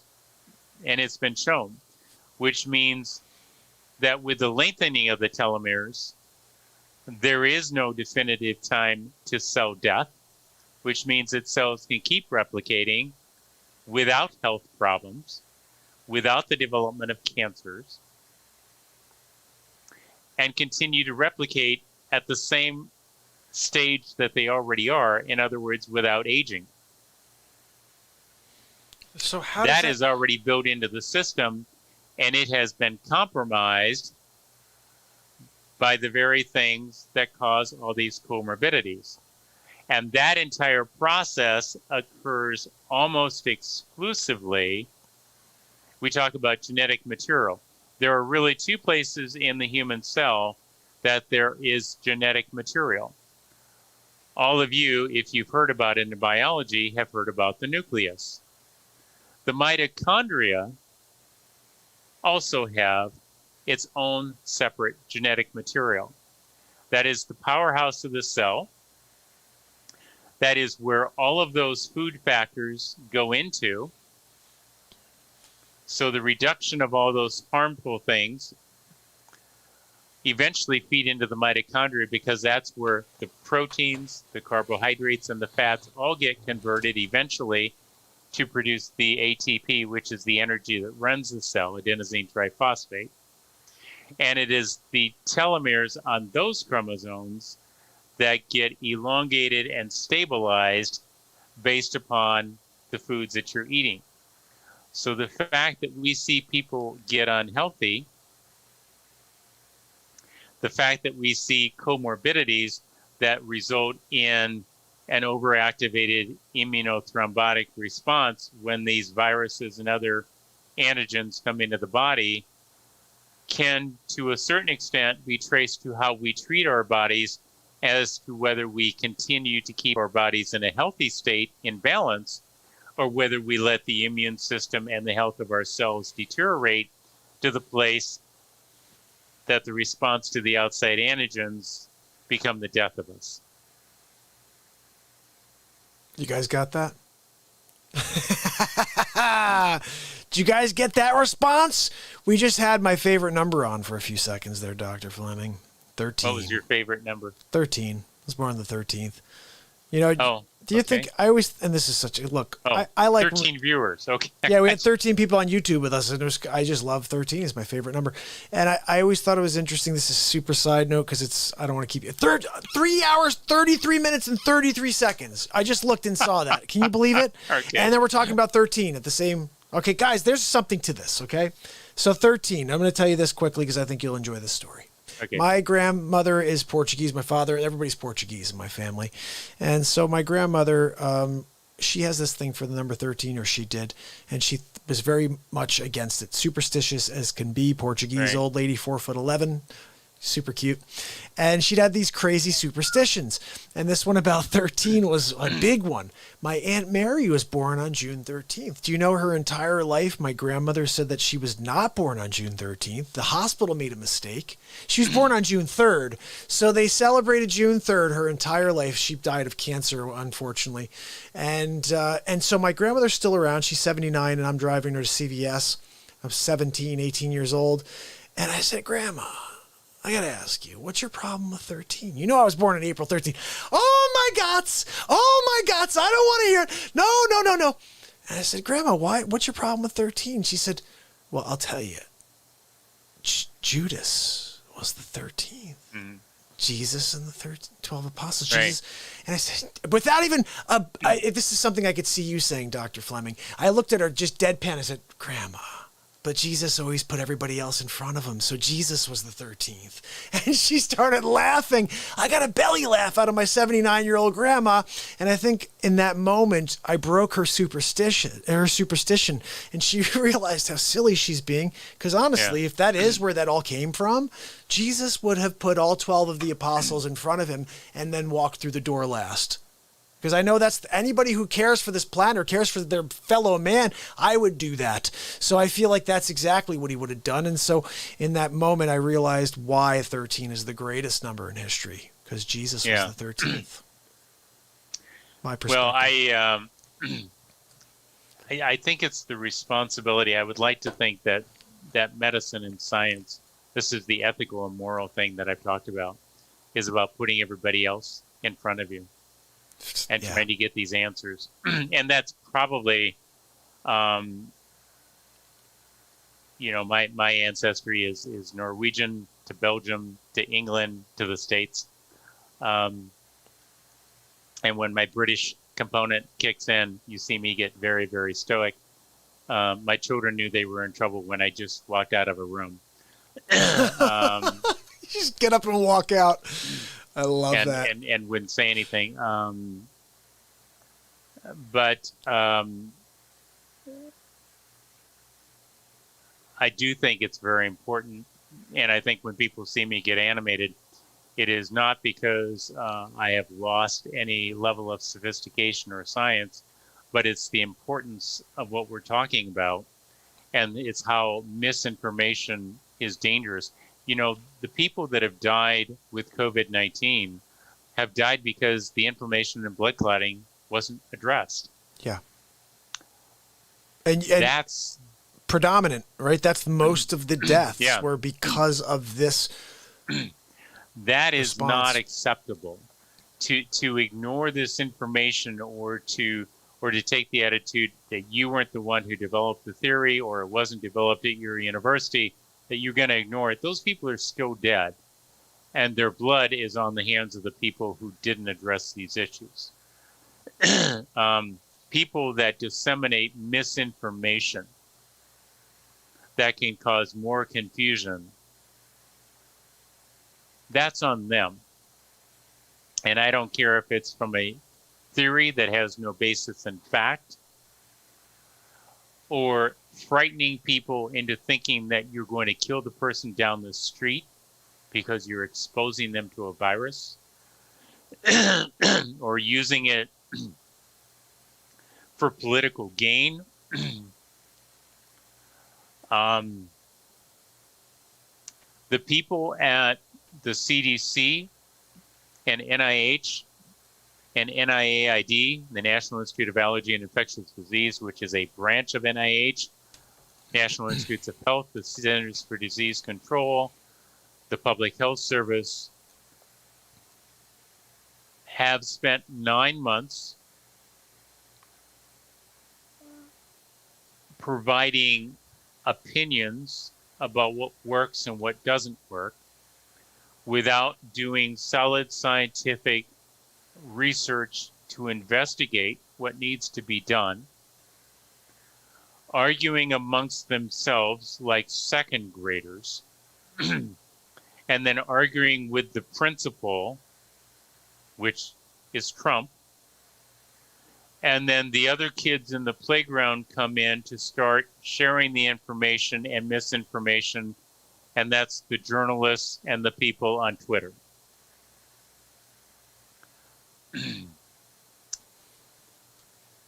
I don't know what it will take for people to realize how important this is, but it's important not only that we get a handle on COVID-19, but everything that's going to follow it, because this is not the last virus.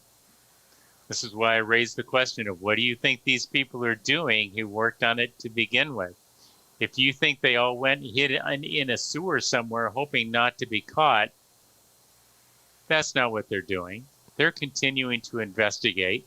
They're continuing to research. They're continuing to manipulate. They will.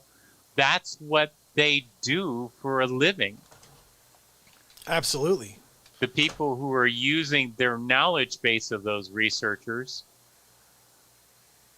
are doing exactly what they do for a living, which is finding out how this can be used to get the outcome that they want. And it doesn't matter to these people that there's 180 some thousand dead Americans or hundreds of thousands of dead people in the world. This is not on their agenda list of caring.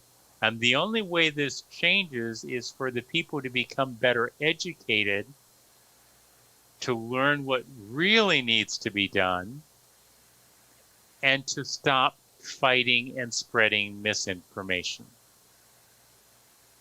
That's really what it comes down to. And Sig, stop buying stuff.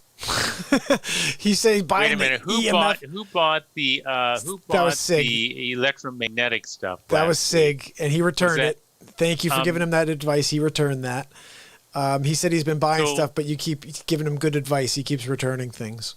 Yeah, maybe just not buy anything that they sell on whatever that all-night channel is. Oh yeah, the home shopping. I remember what was Big Bang Theory. What was it? Penny bought Leonard a sweater because he was going somewhere. It was a sleeping thing that was a sweater to keep him warm when he was going to the Antarctica, and he was trying to figure out if Penny really cared for him or loved him, and she didn't want to admit it. And he said, well, what does this show, this thing that she bought, which is a sweater that just covers the whole body that you wrap? And she says that drinking and a credit card while watching Home Shopping whatever Club. that home shopping network are not a good idea. That is so funny. That's hilarious. So I've seen stories. I mean, I remember, I think when I was a kid, my parents bought a computer like that, like middle of the night. I was like, what the hell is this thing? Got some freaking stupid big PC. Like, oh yeah, we're at the home shopping camp. I just remember I was like a 9-year-old and this big box came, and I know it was an HSN thing. Like, 11 o'clock, maybe a couple extra drinks. Only happened once because my parents don't drink. They must have had like a big party one night. And they're like, oh, I wonder what's on HSN. I don't know. Oh my goodness. Guys, Dr. Fleming killed it again tonight. Oh. And listen, I obviously, this, anytime you want to come back and chat more about anything, I'm going to keep leaning into this and look into some research more about the mind and the ability to locate these trigger points that we may already have within us to heal ourselves. And like I said, I've seen things before that I can't explain. I've done things before I can't explain. And it all has to do with a love that comes out of me towards another individual. And I could sometimes feel it. I can feel some power that I'm just connecting with. And then I'm giving. And I know there's something to it. I just don't know how to explain it. Yeah, and we touched on this the first time, but if you want to prove something, then I challenge you to prove it, like I do everything else. No, and I explained to you the first time that uh, in a completely different perspective, but you can't connect this dot directly with what you're trying to do. That I started off physics as a well, particle physics is what I considered my area in quantum mechanics, and I now consider myself much more a string theorist. But it's not like the string theory world is waiting for me to come up with something on string theory, because let's be honest, I think most people have accepted that my pathway in science has gone way down this pathway in medicine. It all connects for what I've done. It's all connected. Even though it may look like the pieces are disconnected, they are actually all completely connected through. But I don't think that the physics world is any longer looking for me to come up with a novel theory on string theory or anything else. No, but but the thing is, this gets back to what I always say. We each have, and you seem to have multiple, and I think I bring something to the table with the beat seat and with this and the celebrity impressions, but we have at least one thing that we do. I call it a unique genius that we have to locate. Sometimes it takes a day, a year, sometimes 40 years for me to put it all together. But something within us I call the unique genius. And once you connect with it, our goal, our purpose is to bring it to the surface and share it with the world. And then I think the other thing is we have a secondary mission. Each and every one of us, you're sitting there, if you're watching this, you have a mission, and it's to help. It's to do something for your fellow man. And you have to figure out how, but we're not here to just be like ditch diggers. We're here to help each other level up to the next day and to the next opportunity. And I challenge you to buck the system, to go against all the negativity. Next time you see someone you don't agree with, smile at them. Say, I respect your opinion. I challenge you.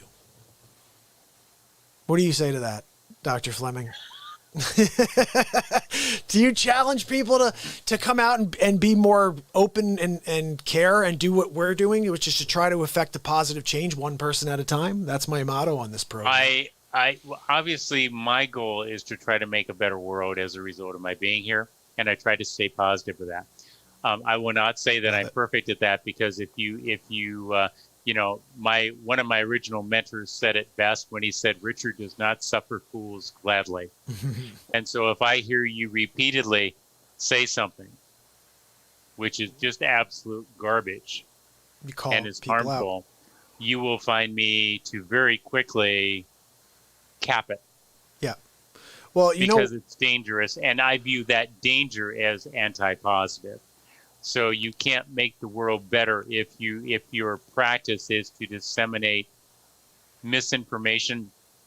And that's even true of even if you firmly believe it, because at some point in time you have to, if I challenge everything I think of every day.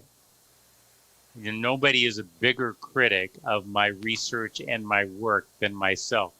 And I have some trolls out there that would try to beg to differ, I think, because I think some of them have their, they have nothing better to do than to try to see if they can attack or criticize that.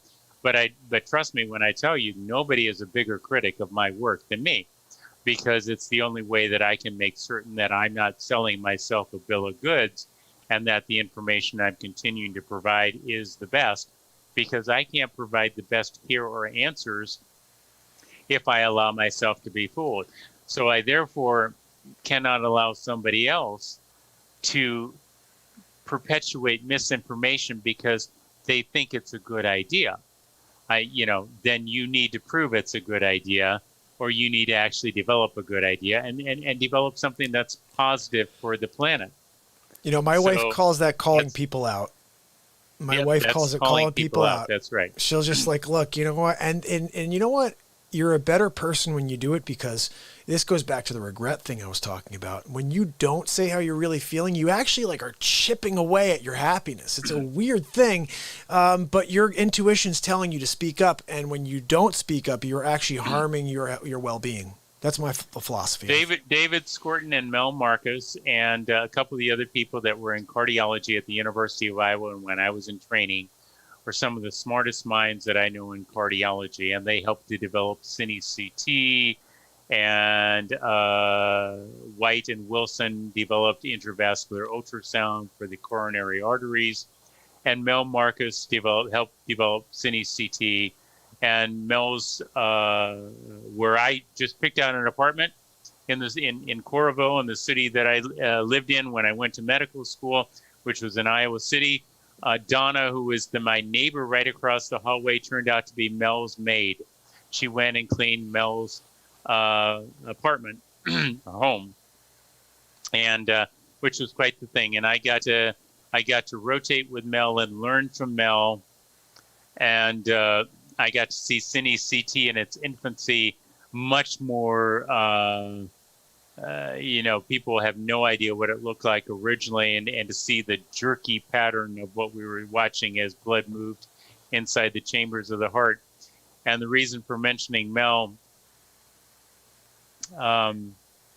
is I remember sitting in O'Hare Airport, and I remember being very busy from a conference that I was coming back from in a hurry to get back to where I needed to be.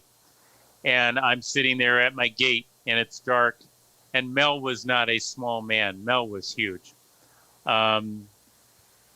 So he was on the escalator carrying him down O'Hare.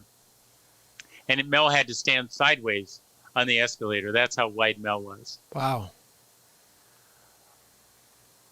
I saw Mel out of the corner of my eye, and as I looked at him, he was headed, and I could have gotten up and run after Mel and just say, "Hi, Mel. Hi." And I didn't. That was a moment in my life, because the next thing I knew, Mel died from cancer. Mel was an instrumental figure in my educational process. He was a man that I revered and still do. The opportunity that I had to say goodbye was at that moment, and I passed it up. That was the last time I have passed up an opportunity, even if I had to run down the block. I love that. I love that. Make a comment to someone who's important to me in my life. You've got many of the people that have trained me, that gave their knowledge base to me for me to build upon, are now dead. Mel being one of those examples. So yes, how we treat each other, the obligations we have to those who have trained us to carry forward, to learn more, to provide better care for people, to help educate people. Very key, very critical, very important.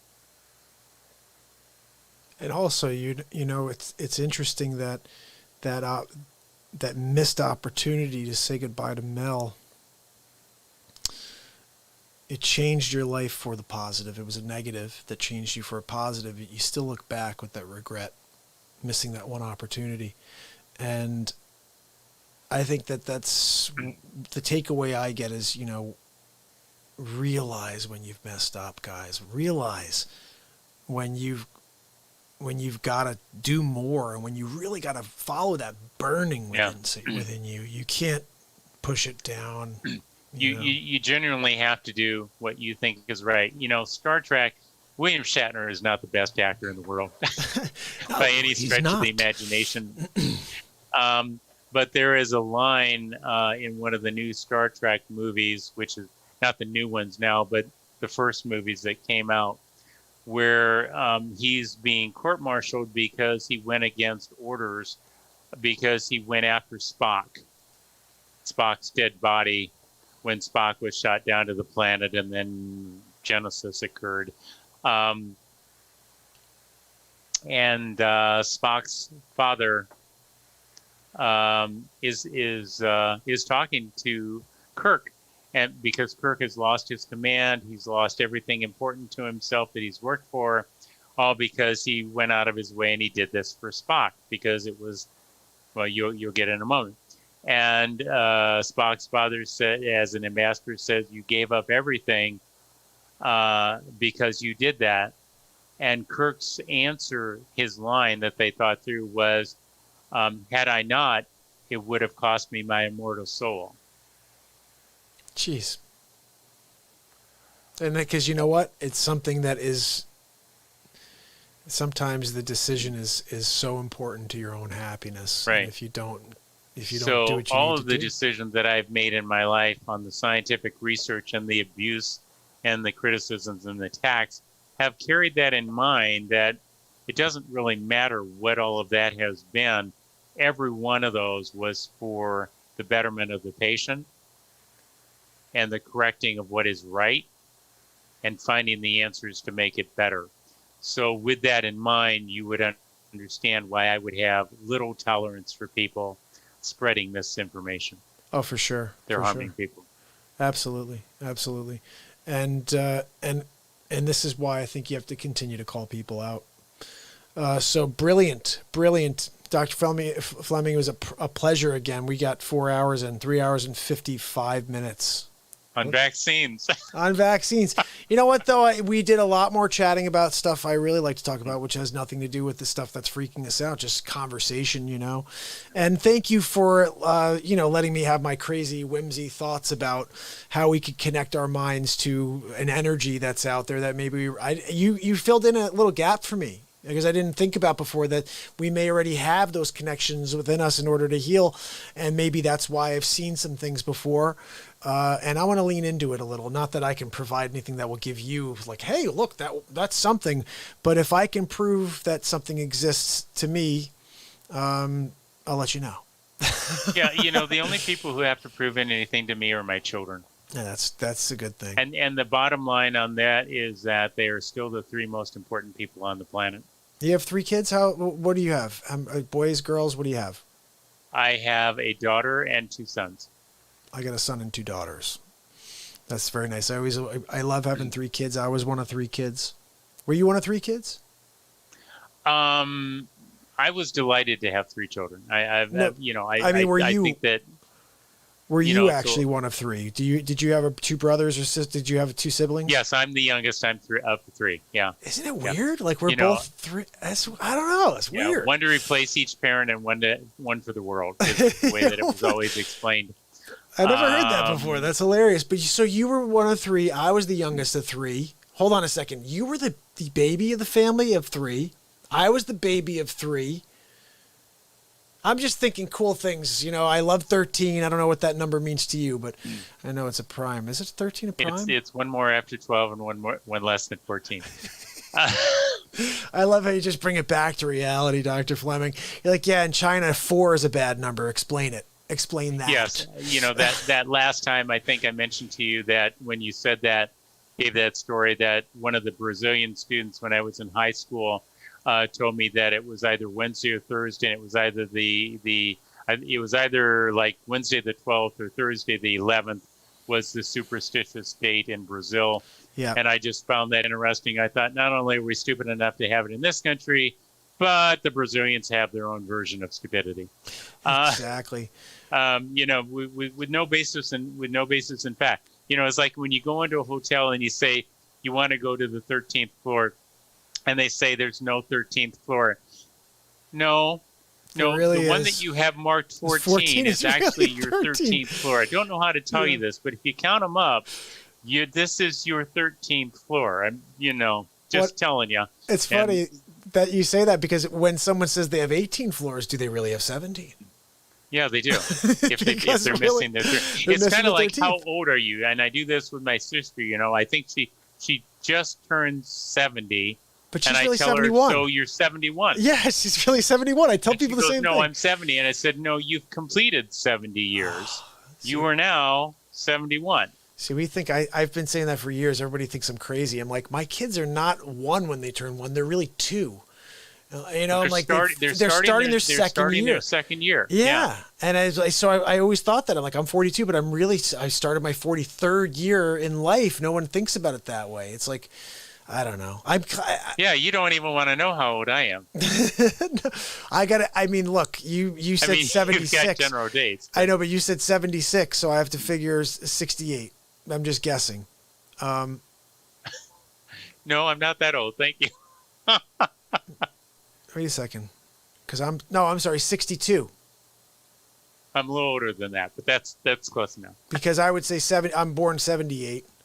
And you were around, because I figured the 2022, somewhere around there. You were born in 1978. I had already graduated from high school and had my doctorate. Okay, so then, so I was thinking you're about 20, so you'd be roughly 60, somewhere in that range.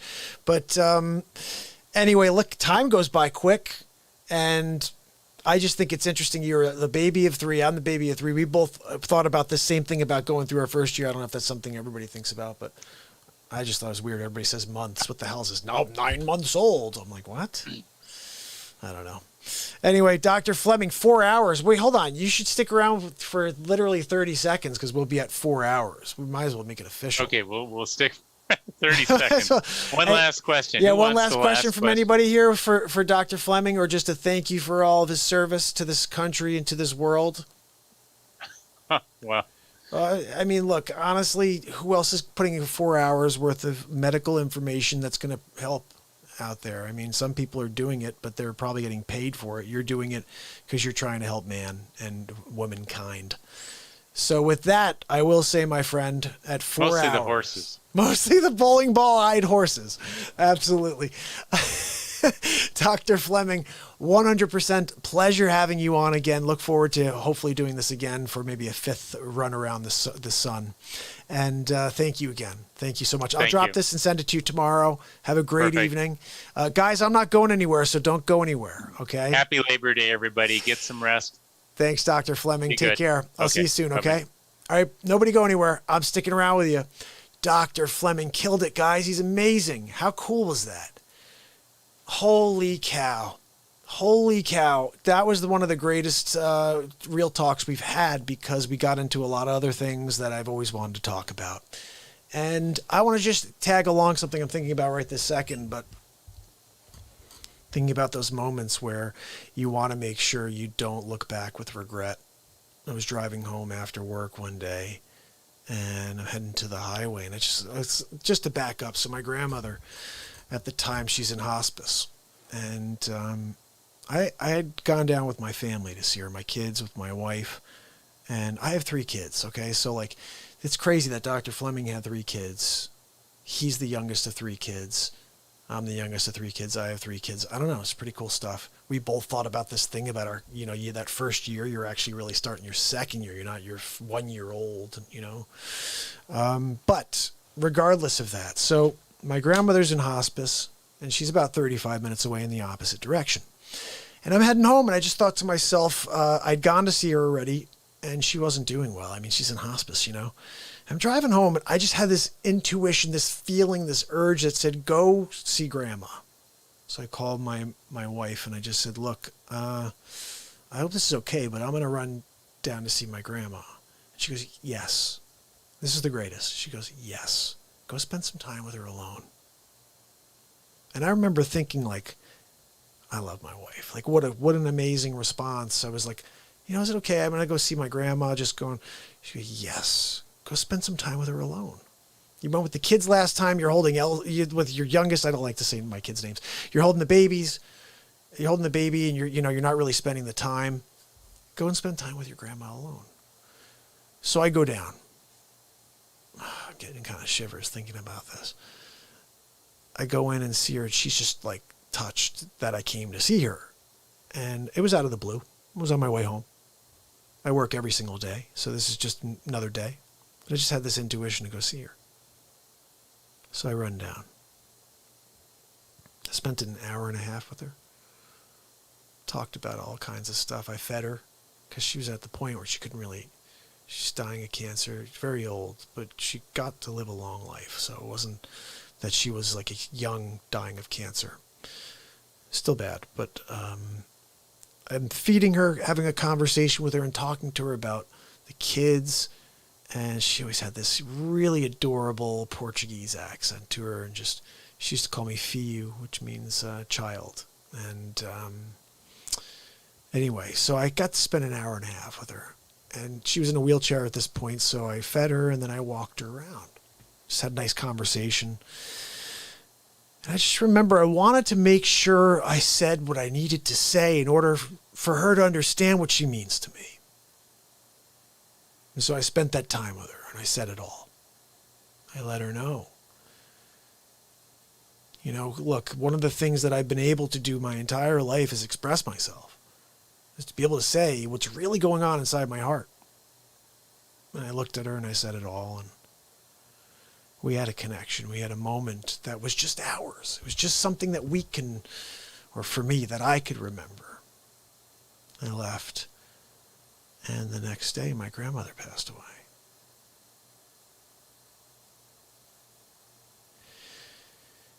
Now, I don't know what that is, but I do know I almost got on the highway in the opposite direction to go home.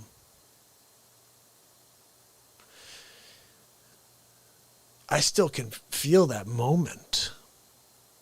I'm driving. It's right to go see Grandma or left 15 minutes to go home. And I'm tired. I'm hungry. End of the day, I want to go home. You know, something's telling me to go see Grandma. Greatest thing is to follow your intuition. And I'll tell you something I've been saying for a while. I haven't said this in a while, but I've been live for 617 days in a row, so you'd have to search to find these moments. The only time I've ever been wrong is when I've listened to man or woman, and not when I've listened to my intuition. I don't think, very, very rarely am I wrong when I follow my intuition. It's my friends, it's my whoever that lead me in the wrong direction my whole life. I got in trouble because of a friend. Whatever it is. The only thing that's been true to me is living in the moment and leading with light. That's what I've been trying to talk to with Dr. Fleming too, is leading with light, because I have seen some things, I've done some things that we're not going to talk about now, but stick around. I've opened up Pandora's box to about 78%. Once you guys finally figure out what's going on here and what we're doing here.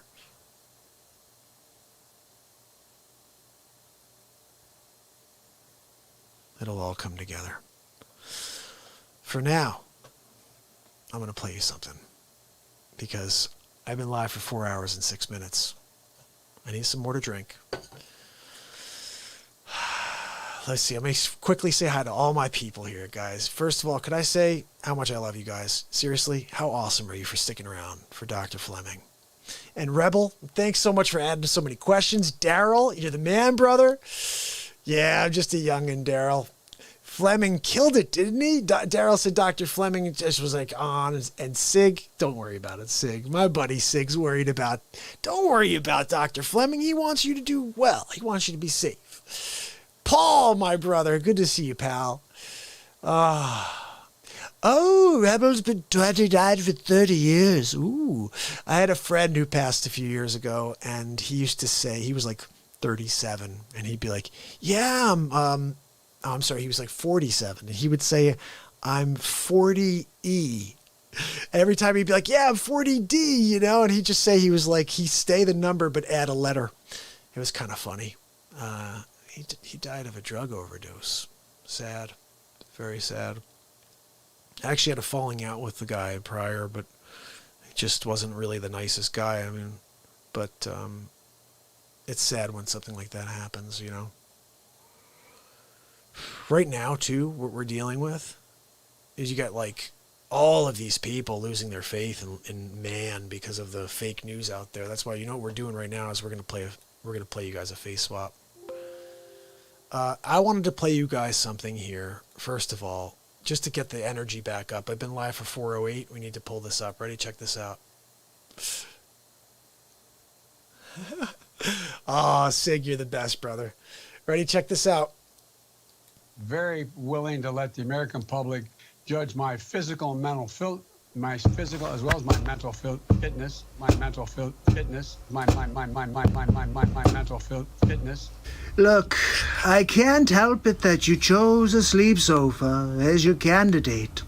My physical as well as my mental fitness, my mental fitness, my mental. He's a sleep sofa. Well Every time he goes out, people like, yo, Joe, what you got going on? He's like, I don't know. My Aunt Judy told me just to come on out. Joe, open up your eyes, sleep sofa, Joe. We're writing a rap to that. I swear it has to happen. All right, look at this, guys. I'm going to run upstairs and grab a little coffee, and let me play you. This is episode 25. I think this is a fire episode that finished off the Donald Trump show. Let me rock this. It's Hammerlin Jameson live from the studio with the final episode of the Donald Trump show. Ladies and gentlemen, Donald Trump. Thank you. Thank you for joining me on the final episode of the Donald Trump show. That's right. We're wrapping it up. People don't like all of the episodes on the sleep sofa. Look, let's be honest, he's such a bad candidate that they have to try to distract you with all kinds of fake news. Like the newest, did you see? We destroyed them with our RNC. The numbers start going belly up. So now they're trying to spin the narrative. So wait, let me get this straight. The Trump supporters are the ones who are rioting in the streets? Why don't we take a look a little closer and see what's really going on? I am very willing to let the American public judge my physical and mental my physical as well as my mental fitness. Sleep sofa, you just failed the test. My physical and mental my physical as well as my mental fitness. My mental fitness. Wow, tongue-tied, bumbling Biden. Welcome to the show. I just don't even know why there aren't uprisings all over the country, and maybe there will be. There she is, Nancy Pelosi. Oh, how is that hairdo? No mask, huh? Oh, but no one's above the law. But you, huh, Nancy Pelosi? Look, let's get the gaslighting going. Here we go. People need to start taking to the streets. This is a dictator. When did Glenn Beck turn into such a chooch? I know, it's not really him, but that squarehead sure looks like him. There needs to be unrest in the streets for as long as there's unrest in our lives. Wait a minute, but didn't you say the Trumpers were the ones out on the streets? Who's lying now? Oliver Cox? Show me where it says that protests are supposed to be polite and peaceful. Well, it's called the First Amendment of the United States, Chris Quobover. You should probably read it sometime. Do something about your dad's immigration practices, you feckless. Wow, super classy. You should do something about that face. You've got RBF.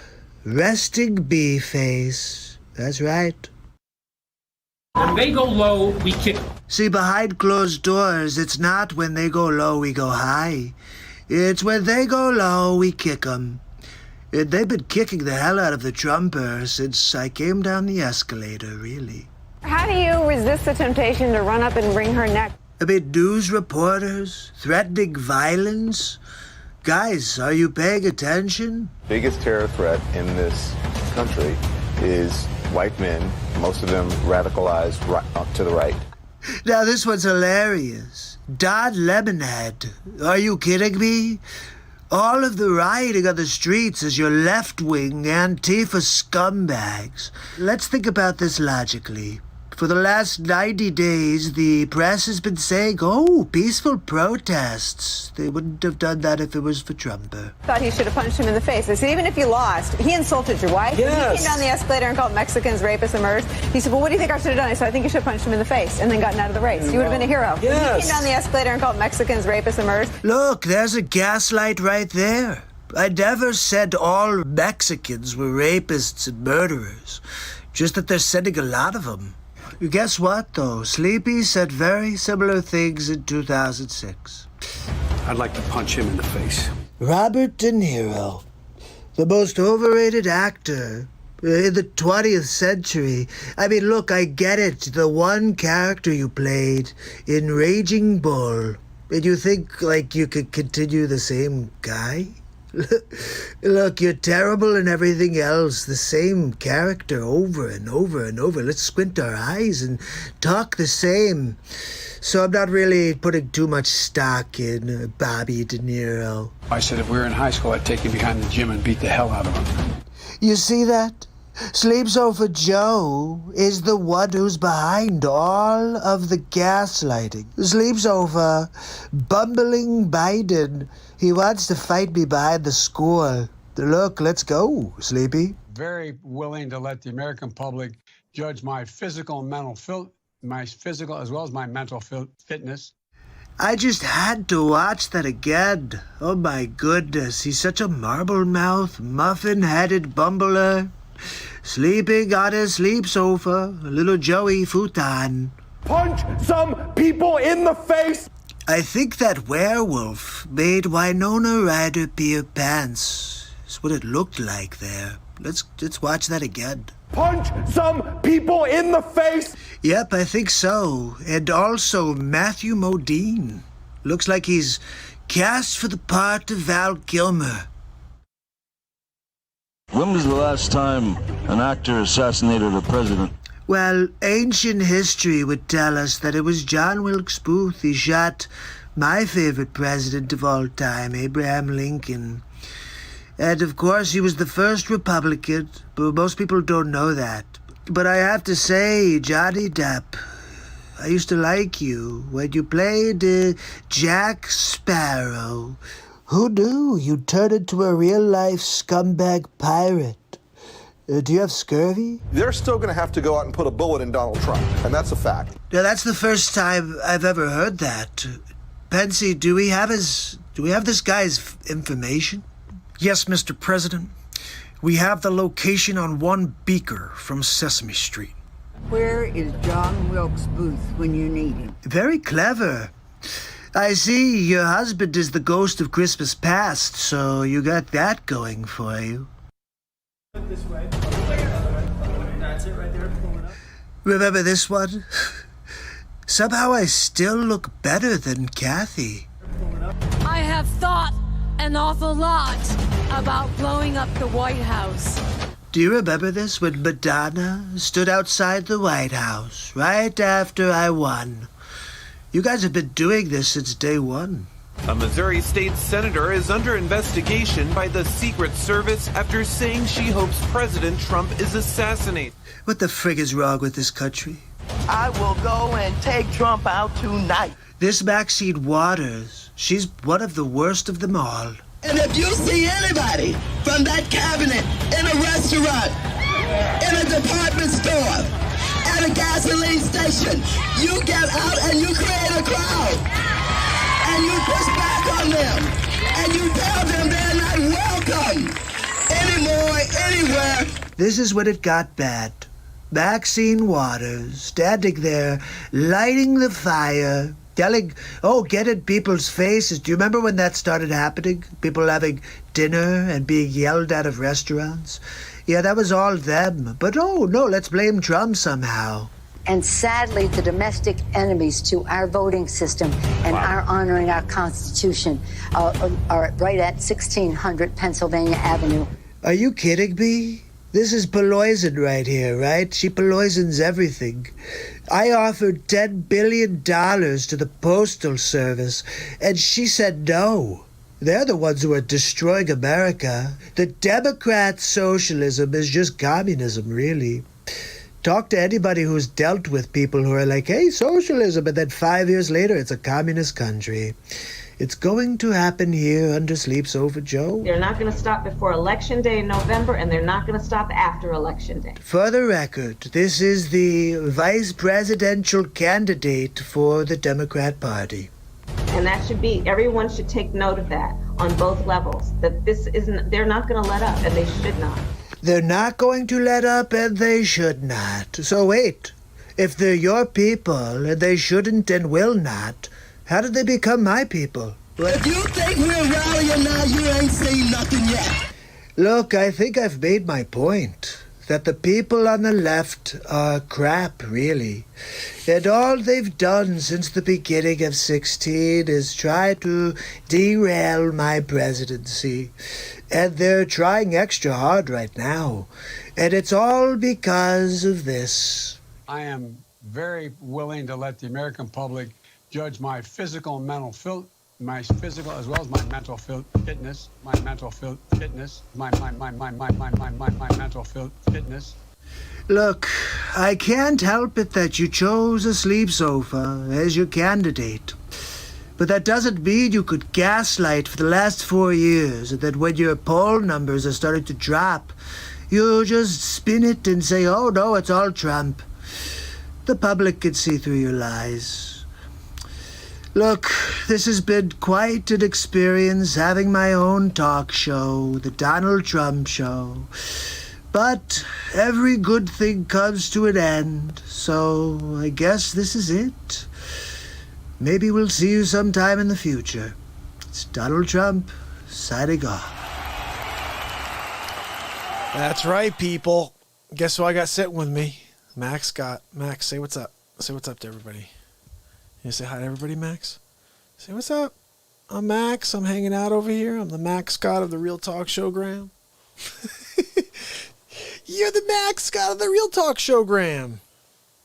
On the Showgram.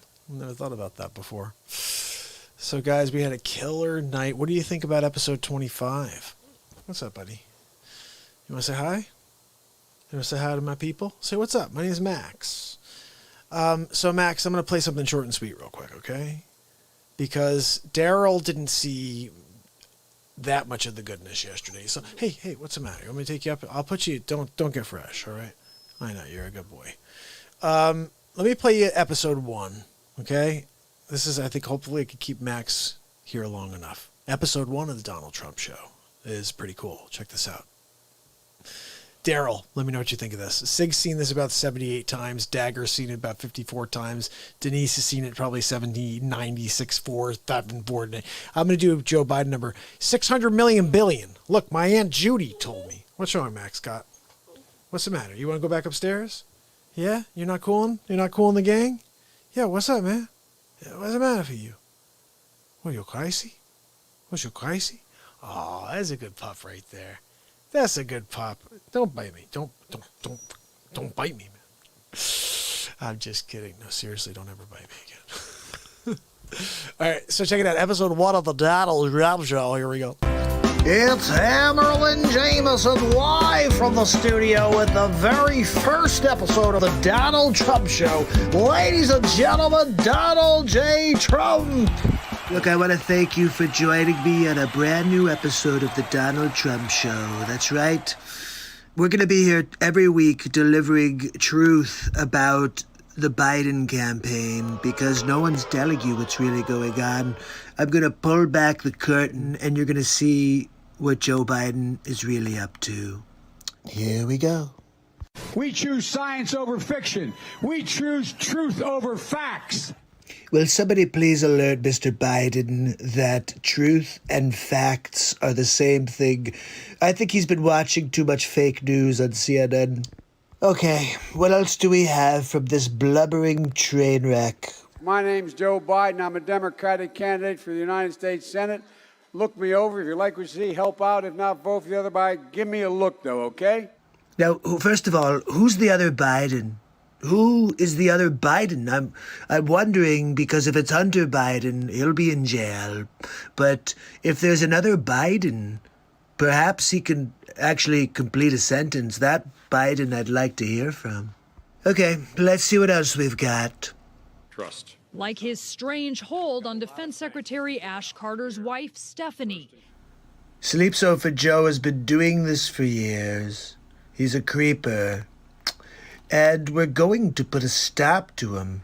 I like the way your hair smells. Let me give you a little kiss here. And can you believe? Look at how he's touching that little girl. Honestly, I'm a little worried about that little girl.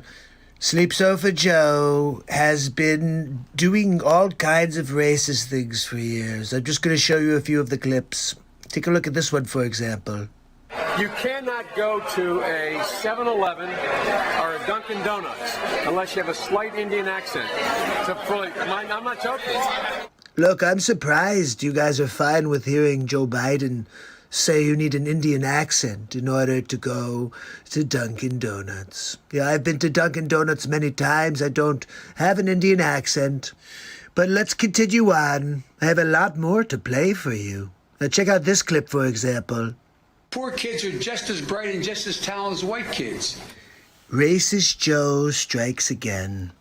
Poor kids are just as talented and bright as white kids? What does that even mean? This is getting good, guys. What's next? Play the radio. Make sure make sure you have the record player on at night. Really, Joe? That's a good idea. We'll get the record player out. How about we go and actually light a fire and we do smoke signals? How about that? What do we have next from Sleep Sofa Joe? Think about it. We hold these truths to be self-evident. All men and women created by you know the thing. The question is, do you know the thing, Joe? Do you know the thing, Sleep Sofa Joe? The thing, Joe, is that we are all created equal. That's right. God is the creator of all, not Satan and your adrenochrome. Okay, let's get one more at least. How about one more? I'm not going to be a mule. I got something to do. I got to go do boom, boom, boom. Did Sleep Sofa Joe just say he has to go do a poop-a-doop?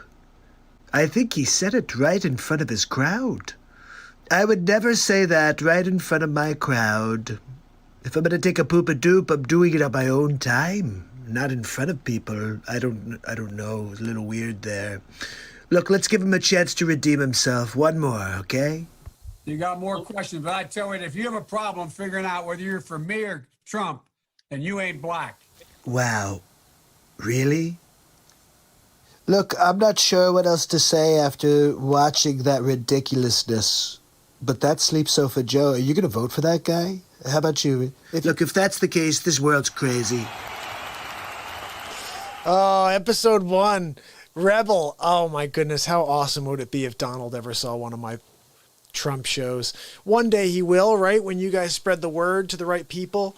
And all of a sudden, this program is on TV and not on YouTube. Or maybe we have enough people here to see it and get it to Trump. That may be a thing. But while I bring Max upstairs, why don't I lead you into episode 2? I'm kind of showing you a few things that you can get ready for tomorrow, because tomorrow I am playing every episode from the prequel all the way to episode 25. But here's number 2. All right, Max, we're going. It's Hammerlin Jameson live from the studio with the prequel to the Donald Trump Show. Ladies and gentlemen, Donald J. Trump. Look, I've got to tell you, I'm completely in awe. It's like the Twilight Zone we're living in right now. Do you see the Sleep Sofa? I mean, everything he does, I'm just totally blown away by. Did you see this clip? Check this one out. This will blow your mind. And by the way, I sit on the stand, and it get hot. I got hairy legs that turn blonde in the sun. And the kids used to come up and reach in the pool and rub my leg down, so it was straight, and then watch the hair come back up again. They'd look at it. So I learned about roaches. I learned about kids jumping on my lap. And I've loved kids jumping on my lap. Exactly.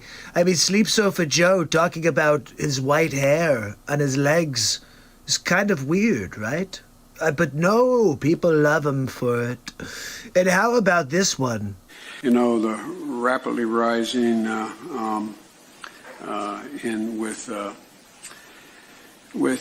don't know. I don't even understand how people could continue to support Joe Biden. He's halfway through the first sentence and he forgets what he's talking about. He's like, I don't know. I have no idea. I'm just kind of sitting here.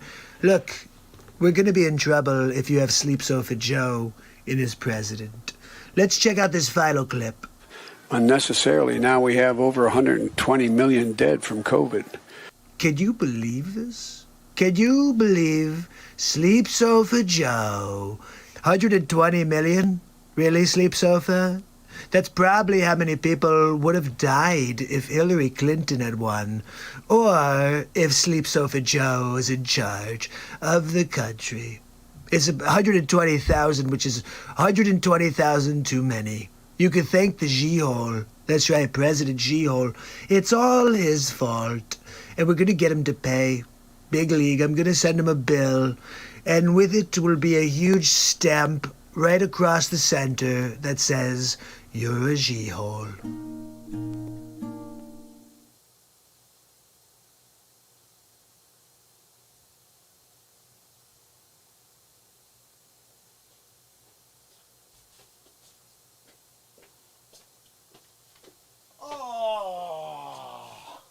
All right, how long you guys been waiting? I had to get a bowl of cereal, guys. Gotta get me some honeycombs while I'm upstairs. I mean, what the hey, right? I'm talking about some honeycombs. Are you kidding me? It's 4 hours and 30 minutes into this program. You darn right I'm gonna get some honeycombs. Oh, my people. Denise, she's back. I love it. Oh, I am so glad you are home, Denise. Yes, you are with your other family. And I'm so glad to see you here. We're going to get into some stuff because we really have to reflect on the Dr. Fleming experience. That was really awesome tonight. And looking forward to reviewing some of that because I always have to listen back. He's just so smart. Sometimes when I'm listening to the response, I get it, like a lot of it, but there's so much detail. You got to go back and you got to peel back the layers in order to understand the full complexity behind the answer. Anyway, I am obviously very tired at 4 hours and 30 minutes in. However, I love you guys. So let's get into it. I'm going to play you guys something. I'll eat this bowl of cereal. Maybe we'll do 3 more hours. Who's going to hang out? Look, we just got someone else join the show. Who came in? You're awesome. I just want to clear something up, okay? We've been live for 4 hours and 30 minutes. I'm going to be live every day for the rest of my life with you guys, okay? I'm here to connect with you. I'm here to remind you that we are better together. Who wrote that song? We're better together. Ooh, we're going to play. I got to get the guitar out. What the freak, right? I mean, can I do that? My man Anonymous is on. That's my brother. He came in. Okay, Anonymous, I'm going to play you something because right now I got to eat some food. This is weird. I put on episode 2 and it came in as the prequel. Let's try this one more time. It's Hammerlin Jameson live from the studio with the prequel to the Donald Trump Show. Ladies and gentlemen, Donald J. Trump. It's Hammerlin Jameson live from the studio with the prequel to the... That is not good. So episode 2 didn't come through? That's really weird. Let me try this one more time. I don't think this is right, guys. Let's just see. It's Hammerlin Jameson live from the studio with the prequel. No. All right. Well, I'm going to play you guys something else then for now. Yes, you could share anything you want on Twitter. I don't have many people on Twitter.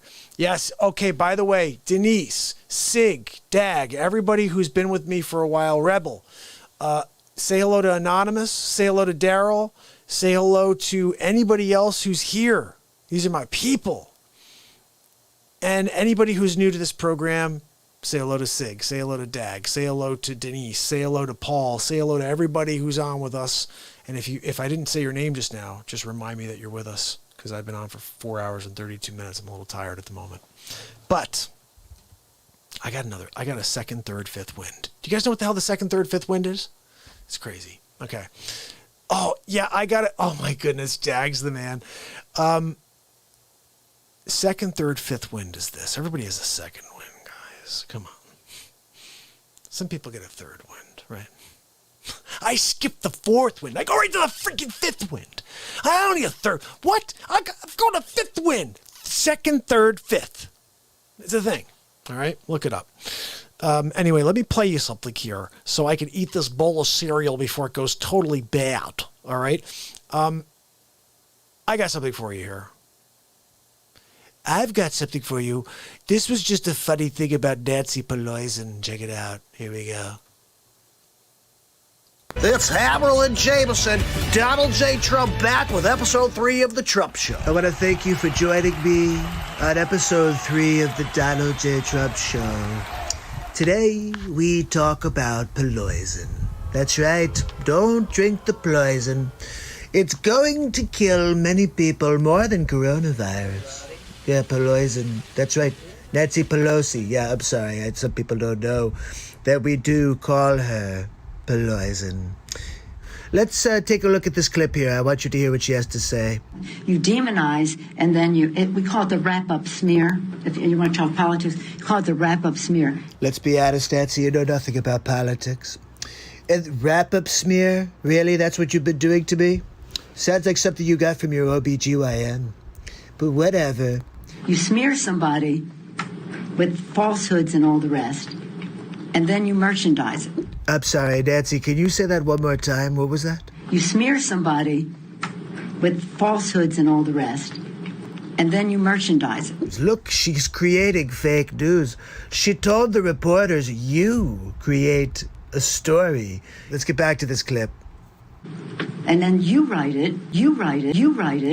Could you freaking believe this?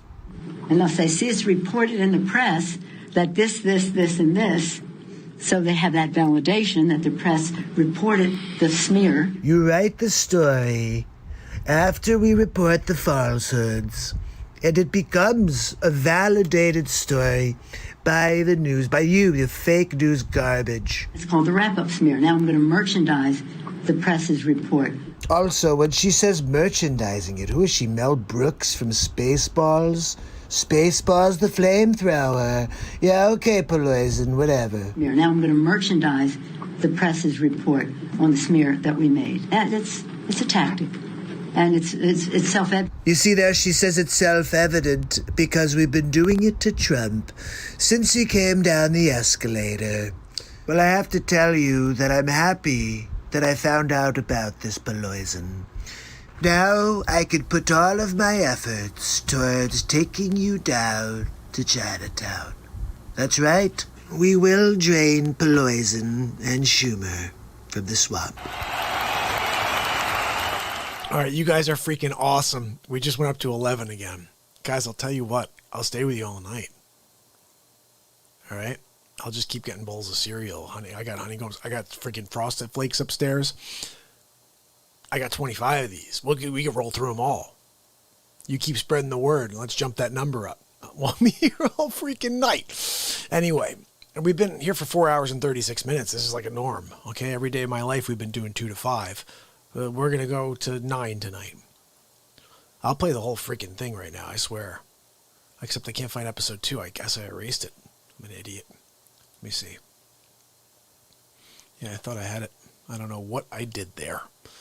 But I will look for it. Maybe I could just recreate it right now for you. Big League? How about that, Big League Buyers, huh? Okay, so I'm going to play you guys this. This is episode 4. We're going to skip over 2 because we couldn't find it. Here we go. It's Hammerl and Jameson back with episode 4 of the Donald Trump Show. Thank you very much for joining me for episode 4 of the Donald Trump Show. Tonight, we get back into Sleep Sofa Joe. Look, we've got a lot of clips to get through, so let's get started. I'm coming directly to you for ask a quick favor. I can't believe they use this as their pitch on YouTube. I mean, I've come for you to... It sounds like something out of Close Encounters of a Third Kind. Sleep Sofa, are you from a different planet? I'm trying to figure out what the hell it is that comes out of your mouth. Sounds like gobbledygook. I can hardly wait to debate him on stage. I want people to see me standing next to him and him standing next to me. We'll see who's sleepy. Mr. Vice President, thank you. Thanks for your time. Please come back in less than 13 years, sir. All right, Chuck. Thank you very much. All right. It's Chris, but anyway. Chris. I just did Chris. No, I just did Chuck. I tell you what, man, these are back-to-back. Anyway. Sleepy, hello? It's not Chuck, okay? But you have a problem with back-to-back meetings? How do you think you're going to do back-to-back-to-back-to-back-to-back when you're president? Look, he's going to have to take a poop-a-doop in between, remember? Why doesn't he just act like a president? That's a stupid way to say it. You know, I guess, Donald Trump was asked on... Sorry. Go ahead. No, probably best I don't. You know, I feel kind of bad for Sleep Sofa. I mean, he looks like he's going to cry. He's like an old puppy dog whining for a bowl of milk. Look, Sleep Sofa, I'm sorry. You know, you have to act confidently if you're going to be president of the United States. I tell you what, I'm so darn proud.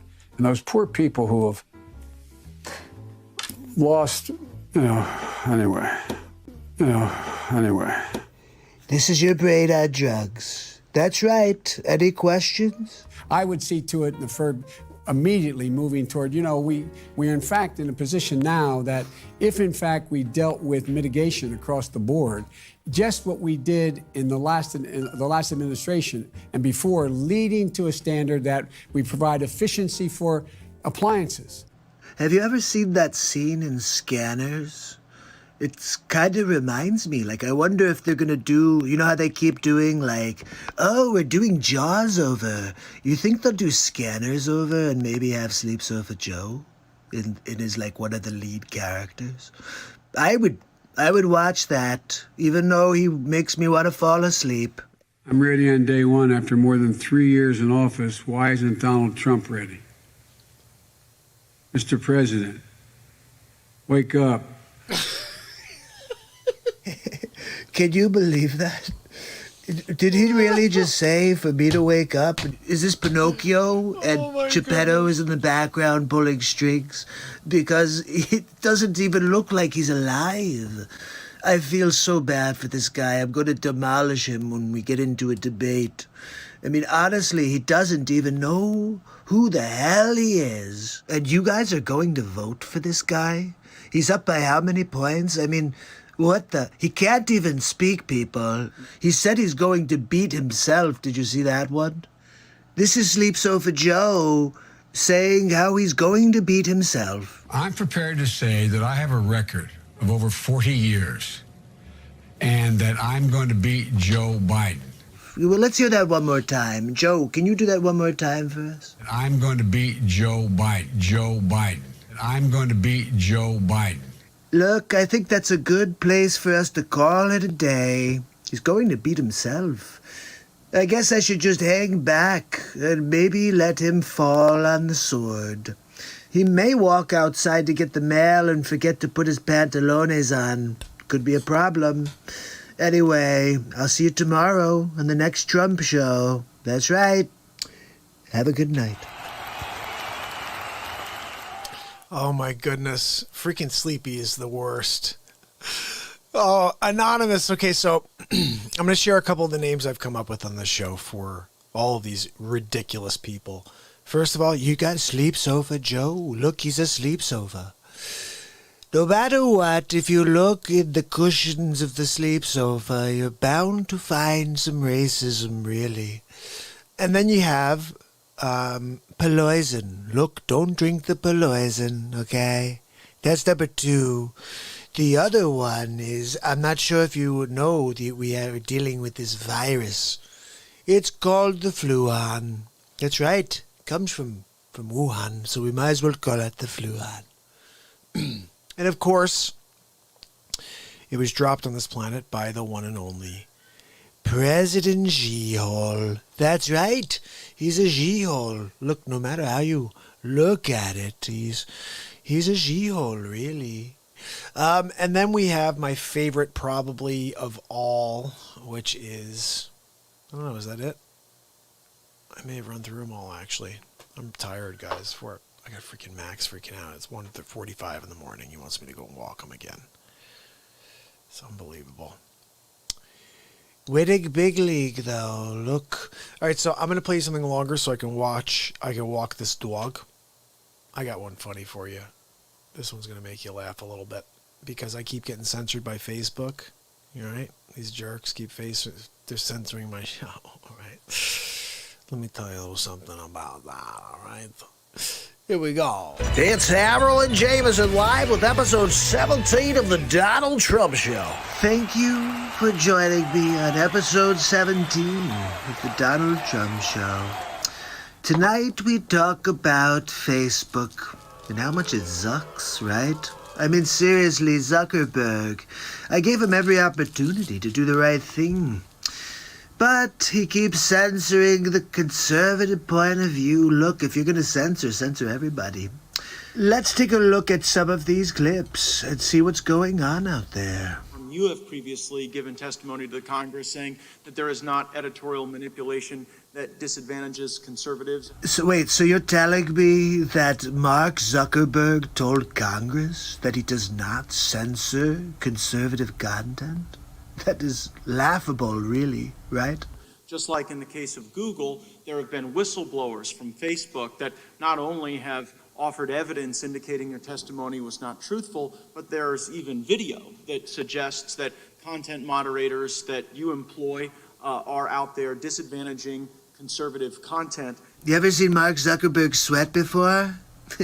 Watch this. I'm wondering if you are familiar with the experiences of Zach McElroy and Ryan Hartwig, two people who participated in Facebook content review. Friend of the Real Talk Show, Ryan Hartwig. Look, if you want to hear the real scoop about Zucks, you should check out the 3 times that Ryan was on the Real Talk Show. Anyway, let's see what else is here. And what is your response to the very damning video evidence and the testimony from them that the culture that you lead within Facebook is one that disadvantages conservatives and leads to content manipulation? Now that is a question I would like the answer to. I'm somewhat familiar with the concerns that they've raised. As I've said, we aim to be a platform for all ideas. Is Zuckerberg out of his freaking mind? What is he talking about? The last thing that you are is a platform for all ideas. We got into this because we want to give everyone a voice. Everybody gets a voice. Unless you disagree with Mark Zuckerberg's political leanings, of course. I certainly do not want our platforms to be run in a way that has any ideological bias. An ideological bias? Are you serious? You know you Zuck, right? I mean, you 100% are biased against me. You're biased against anybody who loves America. And I want people to be able to discuss a range of issues. A range of issues that you choose, right, Zucks? When people raise concerns like that, we do look into them to make sure that everyone in our operation is behaving and upholding the standards that we would like. So basically you're saying that everything's going to plan. I know that we have ongoing training in what we do. I think what we're trying to tell you is that you're training Zucks. I'm concerned that the content review does reflect the values of the company, but those values don't in fact give everyone a voice. They prejudice against certain content. Matt Gaetz with the left hook. It seems disingenuous for you to suggest that these videos come out that are very damning, that show the people that you trust with content moderation admitting on video that they disadvantage conservatives, that they label people who support the president as a way to push down their content and limit the reach of that content. Just like the way you've been holding down the Real Talk Show. You don't like it when they push the Trumper. Look, you can't stop the Trump. For you to then come to us many months later after that was all over the news and the internet and say, well, you know, you'll get back to us and you do a little training, it seems to suggest that you don't take these allegations and this evidence very seriously. Is it me, or does Mark Zuckerberg look like an Antifa guy right now? Look at that look in his eyes. He doesn't like being told what to do. would you at least be willing to acknowledge, based on the irrefutable evidence before us that you don't seem to have investigated, that it is possible that at Facebook, your employees do have the power to disadvantage conservative viewpoints, and that they in fact have used that power in ways that we need to root out? Oh my, Zuckerberg's got his hand in the cookie jar. Congressman, my testimony in the past and today is about what our principles are as a company and what we try to do. What you're trying to do is steal an election from Trump. And when you fire people as a consequence of their politics... Wait, what? Do you think that that impacts the culture and perhaps empowers some of the content moderators to also treat people worse as a consequence of their politics? I'm not aware of any case where we have fired someone on behalf of their politics, and I would say that that would be an inappropriate thing for us to do. Now, I have it on good authority that they got rid of Ryan for his political leanings as well, but let's listen in to what Matt Gaetz has to say here. Why did you fire Palmer Luckey? Palmer Luckey's NDA with you, I only have 10 seconds, but Palmer Luckey's NDA with you doesn't allow him to talk to anyone except government officials. I'm a government official. I've seen the messages where you have specifically directed Mr. Luckey to make statements regarding his politics for the benefit of your company. I'm pretty sure that's a no-no, right? So I think both in the case of these content moderators and in the case of the testimony you just gave regarding Mr. Luckey and firing people over their politics, there is serious question as to whether or not you're giving truthful testimony here or whether it's lying before Congress. I see my time's expired and I'll yield back. Bravo! Mr. Gaetz, you have arrived. I can't believe what I just heard. You took Zucks down. Almost like you're a billionaire. Maybe one day you'll be a billionaire, or at least 120 millionaire like Pelosi. I don't know. Anyway, look, let's see if there's anything else here. We certainly try to do this in a way that is neutral to all viewpoints. We want to be a platform for all ideas. Is that Mark Zuckerberg or Mark Zuckerbat?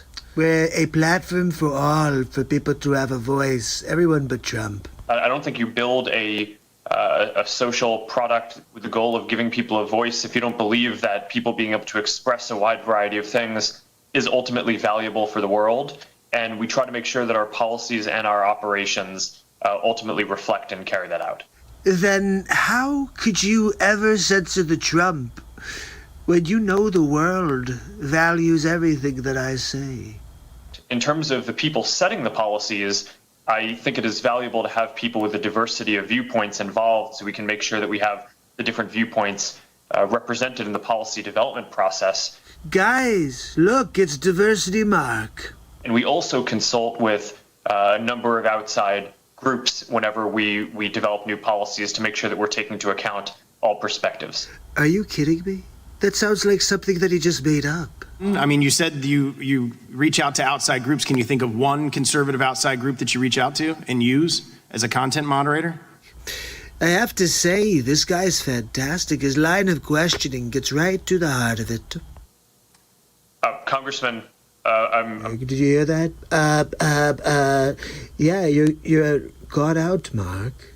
I'll tell you, this should be the trial of Mark Zuckerberg. Real quickly, can you briefly explain the approval process for third-party fact checkers and how many fact checkers does Facebook employ? We work with about 70 fact-checking partners around the world, and the goal of the program is to limit the distribution of viral hoaxes, so things that are clearly false. So you're not doctors, but you feel you could censor any doctor who talks about success that they're having on coronavirus. I think that's an overstep of your powers there, Zuckerdick. We don't ourselves want to be in the business of determining what is true and what is false. That feels like an inappropriate role for us to play. Says the guy who's playing that role. Look, I have a feeling we're going to have a part 2 of Facebook Zucks, so stay tuned. And I'll see you tomorrow on the next Donald Trump Show. Have a great night.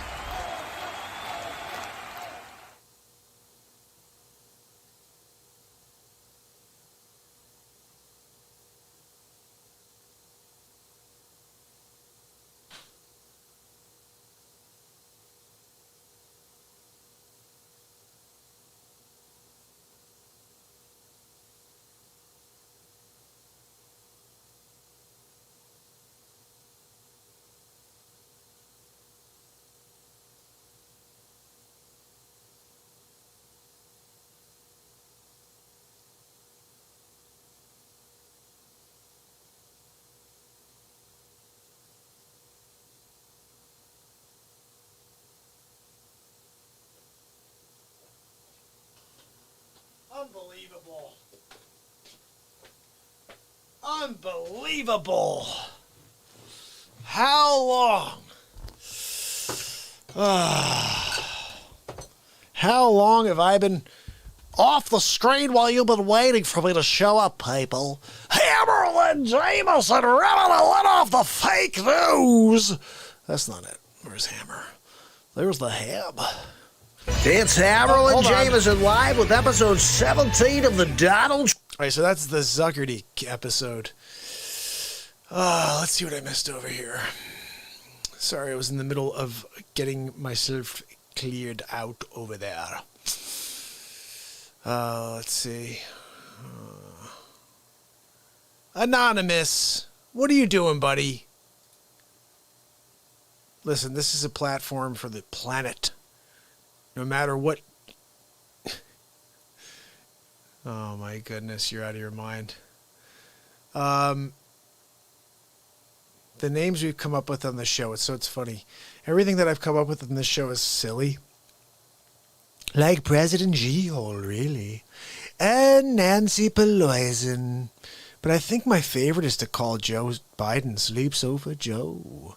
I have this idea. I'm going to do my Joe Biden impression. I just need someone to film me.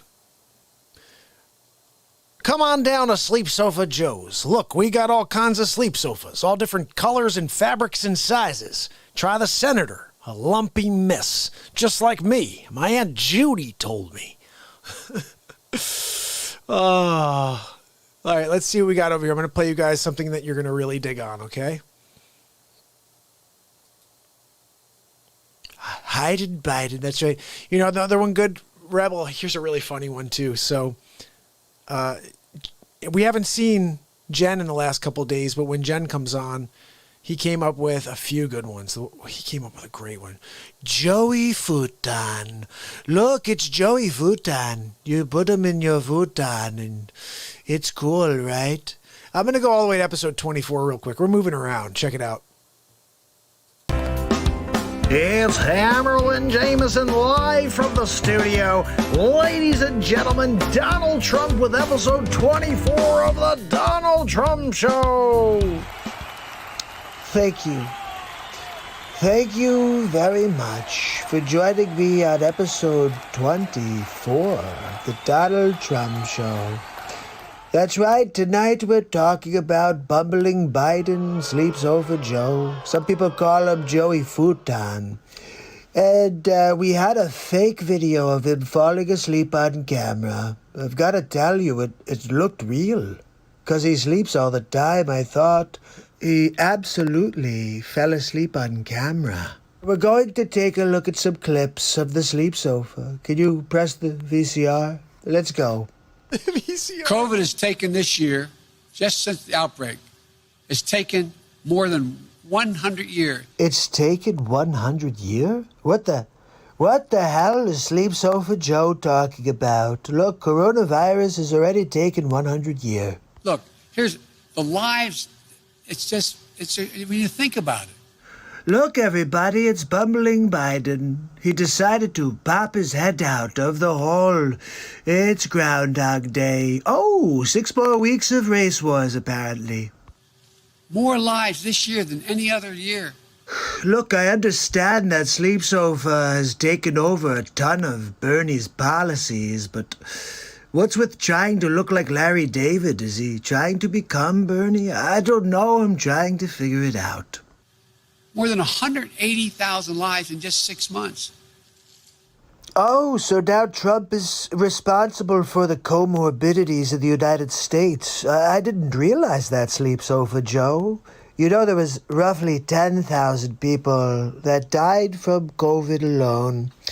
The rest had 2+ comorbidities. We have a lot of problems here, Sleep Sofa. In office for 47 years, and everybody got unhealthy on your watch.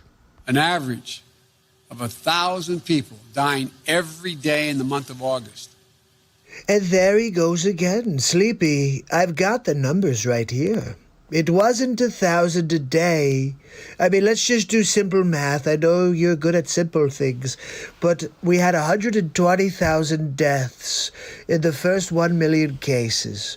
And we're up to like 183, I think, and that's 63 more. Over 6 million more cases. So where do you get your math, Sleep Sofa? You really feel safer under Donald Trump? So let's get this straight. I keep offering assistance to all of these Democrat cities. They send me very upsetting letters. They made me cry, really. Maybe if you came out against the violence that your lefties are doing there, Sleepy, then we would be able to have a conversation. Mr. Trump. It's Mr. President to you. You want me to call you Mr. Magoo? You want to talk about fear? Let's talk fear, Sleepy. Mr. Dramatic Pause. Or did you just forget your train of thought again? Do you know what people are afraid of in America? That somehow a Sleep Sofa will become president, and his vice president will push him down the steps in order to become president. Afraid they're going to get COVID. You're right, Sleep Sofa Joe. They're afraid they're going to get a virus that 99.6% of the people survive from. They're more afraid of getting you as president, really. They're afraid they're going to get sick and die. You know, Sleepy, you're right. People don't get sick and die when Joe Biden is president. Nobody died when Barack and Biden were president. Remember that, people? And that is in no small part because of you. Hey, Sleepy, what happened at the beginning of all this when I decided to close the borders to China? And you said, he's a xenophobe, he's a racist, we should impeach him. And what happened there? I think we'd have a lot more dead people, so why don't you go back into your cave and take a nap? And I'll see you on the next Donald Trump show. Have a good night. Freaking Trump show. Can't believe I retired it. 25 episodes and a prequel. It's enough. I think it's enough. Possibly enough. I'm not really sure. Did you guys see this? This is insanity. What the hell is going on over here? Hold on a second. That's not it. What the hell? This is me doing about 14 voices. It's Hammerlin Jameson with episode 22 of the Donald Trump Show.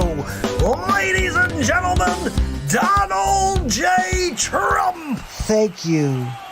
Thank you very much for inviting me to speak at the 600th episode of the Mark Pyers Real Talk Show. It's been quite a journey. I have to say, he's done a lot of face swaps. He's done a lot of different shows about the Trumper. But on top of that, he's got some episodes of the Trump Show that are pretty good. Making fun of Pelosi, Sleeps Over Joe. You know, we're calling him Joey Futon now as well. He's a futon. You can get futons or sleep sofas when you stop by Sleep Sofa Joe's warehouse. Comes in 7 fabrics and sizes. The Senator, it's a lumpy mess. Just like the Sleep Sofa, really. Look, I've got a few people that want to say happy 600th day to Mark, so let's get into it and see who we got. Number 2, it's been 600 days, and he's still alive. No matter what we try, Dr. Evil, he keeps broadcasting. But Dr. Evil, he did not follow our projections. Silence! Enough of this insolence. Everybody gather around. Look, I've got a plan. If we can just... Wait, no, hold on. Where are you taking me? Wait, let me go back because I'm trying to share my plan with them. Okay, let's send in the murder hornets. Are you kidding me? Dr. Evil called? Look, I'm kind of pissed at Dr. Evil right now. pocket dialed me last time. And I think he's working with Fauci and Bill Gates. That's right, evil Gates. Anyway, that's another story. What else we got? Yeah, I got one for you. It's Mark Pyer's 600th day in a row. And I called Artie to see if he wants to say anything. Hey, Artie. Yeah, I'll say hi. 600 days. That's freaking crazy. Congratulations. You know, I don't know about you, but I miss that tag team duo. Seriously, Norm Macdonald and Artie Lang? That's a match made in heaven. I'm wondering if God had that plan. Look, if we put these two together, they're going to make magic happen. Anyway, what else we have? Hi, Mark. It's Mark Zuckerberg. Look, congratulations on 600 shows, but I'm going to continue to block your show because I don't like your content. Maybe if you didn't talk about Donald Trump, I wouldn't suppress your program. But I suck. So wait, let me get this straight. So you censor the Real Talk program, and then you're going to call and say congratulations? Oh, congratulations, Mark, for broadcasting and me blocking you every single time. You're doing great at getting it nowhere. Anyway, what else we got? My name is Chuck Schumer. I'm here to talk about Sleep Sofa Joe and Mark Pyers, 600 days in a row. It's pretty impressive if it was not Mark Pyers. If it was a Joe Biden or a Democrat, I would really think it's great. I gotta tell you, I almost hate this guy as much as Pelosi. All right, who's next? I just wanted to wish Mark Pyers a happy 600 days. That's a lot of days in a row. And we've been working on the coronavirus vaccine for like 20 years now. So I know what he's going through. But it's quite an effort, and I'm hoping that he can get people to take our vaccine. Look, we all know you're trying to vaccinate the world, Bill. And I just want to strap you down and give you the first dose. Well, hi, Mark. It's Sleep Sofa Joe Biden. I know you've been calling me Joey Futon, but look, I plan on beating Donald Trump in November. The fact is, I got an earpiece in. They're telling me everything to say. And if I don't say it right, I got the teleprompter as a backup. My Aunt Judy told me I could be a heck of a president, Mark. So I'm counting on you for your vote. Gotta beat Donald Trump, and we need the Real Talk show. Normally I'd be like, that's cool, but it sleeps over Joe, and I'm actually kind of surprised he didn't fall asleep, Mark, during his little speech there. But there's still time between now and November for Sleep Sofa Joe to fall asleep on his futon. That's right, Joey Futon. What do we got next? Hey, Mark, it's Al Pacino. Just want to wish you happy 600. Not many people cooler than Al Pacino. You know, I'd love to get a cappuccino with Al Pacino. Maybe a Dunkachino with Al Pacino. I don't know. My name is Andrew Cuomo. I've been here doing this Real Talk program a few times now. It's 600 days. You know, I was on here last at 500 days. I said this guy's going to go over. There's no way he's not doing under 1,000. Okay? But look, COVID's serious. If you need some PPE, you can send them to New York, and I'll put them in the nursing homes. Look, I gotta go, but happy 600, Mark. Freaking Cuomo, right? Unbelievable. How's your Cuomo doing? Andrew, I'm pretty sure Mark does not want to hear from Cuomo. But you have a really nice Cuomo, much better than mine. Guys, what's up? Gary V. Look, 600 days in a row, Mark Pyers, Real Talk. I can't believe it. This guy's on fire. He's going to go all the way to maybe 15,000 days. And look, I just got to tell you, nobody else has got that. Nobody else is doing it. So crushing it. 600 days, crushing it. I think this guy's going to go until the sun burns out. I mean, I've never seen anything like this. Those are some kind words for the Real Talk show from Gary V. Gary Vaynerchuk, I'm not sure. If you don't know Gary V, then you must not be on social media. He's a good guy. He's rising up. Anyway, 600 days in a row is a big deal, and Gary V believes it. What else we got? Anything else here? Mark, I just heard the news. 600 days in a row. I can't believe it. Last time we talked, it was 500 days, and you just go. You like the Energizer Bunny. Oh, no. I did. I told you back then at 500, put your head down. Just go, man. No one can stop the bright light within. 600 is nothing. Look, Mark, go until the stars burn out. We actually found somebody cooler than Al Pacino. Christopher Walken's the man. Do you ever see him in Dead Zone? It touches things, and he can see the future. I wish Trump could do that for November. Find out who's going to win. Me or Sleep Sofa Joe. Look, remember, you can sleep on the sleep sofa all you want.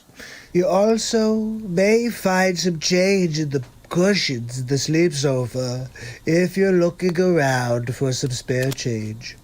That's all Sleep Sofa Joe has is kind of like loose memories. And also he takes naps on his Joey futon. That's right. I'll see you guys on the next Donald Trump show, but 600 days of real talk. Looking forward to hitting 700, 800, all the way to 1,000. And then we go and put our foot on the gas. That's right, people. We're just getting started. It's going to take time, people, but we're going to win big league. Have a good night. Oh, my goodness. Yeah, Mom, come over. You're over on the D Live. We need to get you over to the Tube again. You were with us last night. Hopefully you'll join us. So, guys, that episode was pretty cool, right? I love all these Trump episodes. That one is where I just played every episode. Shows you a little bit of my range.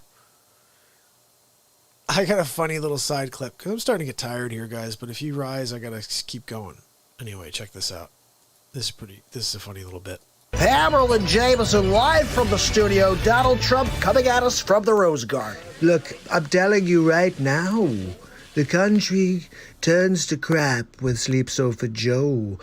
In the Oval Office, he's going to get rid of the chair at the desk, and instead he's going to put a sleep sofa right there.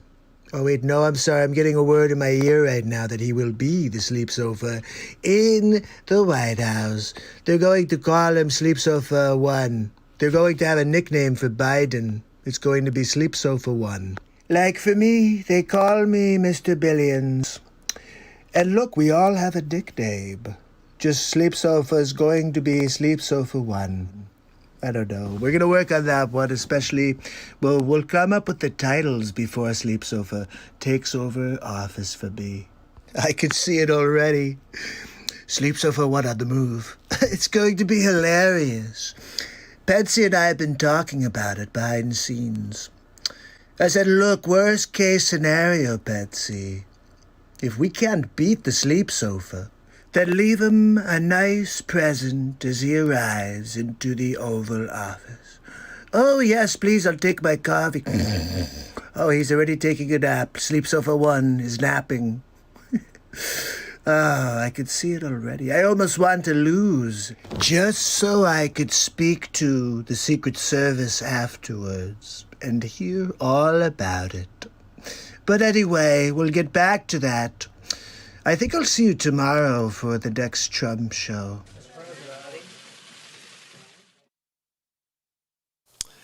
Anon, I'm pretty sure he has no idea what the hell I do.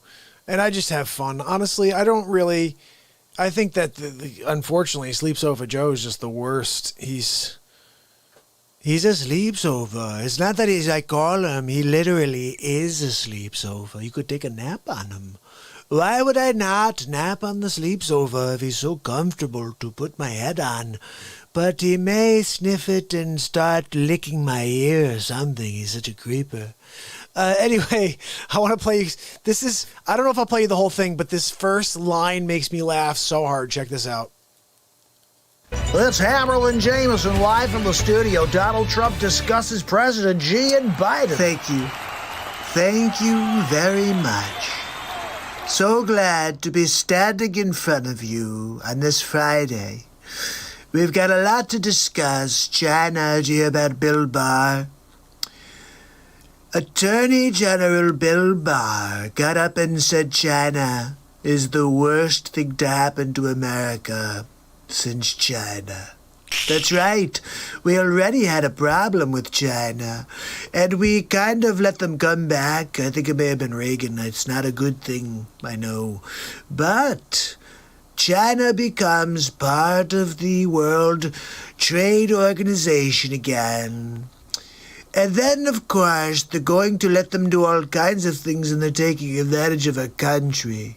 It's important for you to understand that we're going to hold China and President Xi accountable. That's right. I know. Look, the Wuhan, China, they had their worst year in 67 years, and it's because of Trump. So we have to try to give them another bad year. Nobody has put more time and effort in than my number 2. That's right, Mike Pence, the greatest number 2. Mikey Pence. I call him Pensy. That's right. We have nicknames. Pensy. Of course, we call Biden Sleep Sofa Joe, or Bumbling Biden. He's a bumbling Biden. I joke that he's a bumbling Biden sleeping on the sleep sofa, but he really instead is the sleep sofa. Look, if I lose, it's going to be doubly bad because Sleep Sofa Joe is going to beat me. The guy can't even string 3 words together without a teleprompter. But look, we'll see what happens in the debates. Looking forward to it, Sleep Sofa. Bumbly, bumbly, bumbly, bumbly. We'll have a lot of fun. Anyway, look, I gotta go. Oh, my goodness. I gotta tell you, Anon, the stuff that comes out, I have no idea, man. Seriously, it's so crazy how my mind works on these things. I'm gonna play you another one. Just because I want to show Anon something pretty cool. So, everybody has a problem with Trump. Everybody has a problem with Trump wanting to build a wall, right? Look, we need to build a wall. We're going to try to keep the really bad murderers and rapists out of the country, okay? Look, we have a couple of friggin' doors they could come through. Just put your name down on a piece of paper or something. What the frig? You can't do that? Are you kidding me? So anyway, this is what happens. The Great Wall of Trump. It's Hammerlin Jameson live from the studio with episode 9 of the Donald Trump Show, The Great Wall of Trump. Thank you very much for joining me. Episode 9 of the Donald Trump Show. That's right. We're going to get into it today. I've got a lot to share with you. Border wall. Everybody's always saying, Trump, when are you going to build the border wall? We're building the wall. But they gave me such a hard time. Such a hard time. The President of the United States, having failed to get Mexico to pay for his ineffective, unnecessary border wall. We'll get back to Schumer and Pelosi after some other clips. I think you guys may like these others, and we'll put it all into perspective. It's Trump Show. I'm just going to show you how other presidents felt about immigration. The bill before us will certainly do some good. Well, let's start with that. He says he wants to do some good. Let's see what's next. It will authorize some badly needed funding for better fences and better security along our borders. Holy cow. Obama wanted to put up a fence. Nobody cares. I want to build a wall stronger. They have a problem with that. We're talking 3 little pigs, people. He wants to use a fence. I'm talking about a wall that the big bad wolf can't blow down. The fence is now basically complete. Wow, Barack, you got 5 years out of that fence. Good job. We had to start building an actual wall because what you did was crap. Maybe they'll need a moat. Or maybe they'll need a wall. Maybe they want alligators in the moat. Now that one I have to give Barack. That was hilarious. Still, I'll take the wall. Every place in this country are rightly disturbed by the large numbers of illegal aliens entering our country. Bill Clinton says illegal aliens and everybody applauds and they get behind him. But Trump does, and they call him a xenophobe and a racist. The jobs they hold might otherwise be held by citizens or legal immigrants. The public service they use impose burdens on our taxpayers. You see, they're always with you when they need the vote. But as soon as they get in office, they turn on you. Get used to it, people. It's the way it's always been with the Democrats. That's why our administration has moved aggressively to secure our borders more. Can you believe that? By deporting twice as many criminal aliens as ever before. Maybe I should hire Bill to say his words / my words on the campaign trail. I voted for a fence. I voted, unlike most Democrats, and some of you won't like it, I voted for 700-mile fence. Wait, Sleep Sofa Joe voted for a fence too? Let me tell you something, folks. People are driving across that border with tons, hear me, tons of everything from byproducts from methamphetamine to cocaine to heroin. And listening to Sleep Sofa talk about the same issues I have with illegal aliens is just kind of laughable. It's all coming up through corrupt Mexico. Joe Biden mentions the drugs. He mentions the illegal aliens coming across the border. And he wants 700 miles of fence. No problem. He's not a xenophobe. He's not a racist. You call Trump whatever you want. That's the problem. You guys just make up your fake news. What do we have next? Anything left? Former presidents have said to him that they wish that they had built a wall. Do you recall President Obama ever saying that? Come on. Bumbling Biden. At it again. Look, guys, you could tell it's a double talk situation with Biden.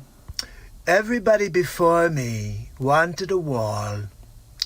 Remember when Schumer said ineffective wall? Construction of a 630-mile border fence create a significant barrier to illegal immigration on our southern land border. So let me get this straight. In 2009, a fence is significant, but in 2020, a wall is ineffective? Really? Everybody before me wanted a wall. Trump gets it done. All right. I'm scattering around because, Anon, you have to come back tomorrow and see all 26 episodes of this show. But I'm going to rock you on to episode 7 real quick. But I want to just make a clear... I want to make a line across the sand that we're living in a world right now that's kind of sad.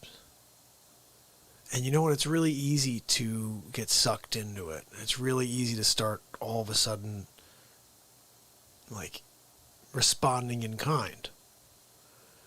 And what I think we need to figure out how to do here on this platform is to find the funny in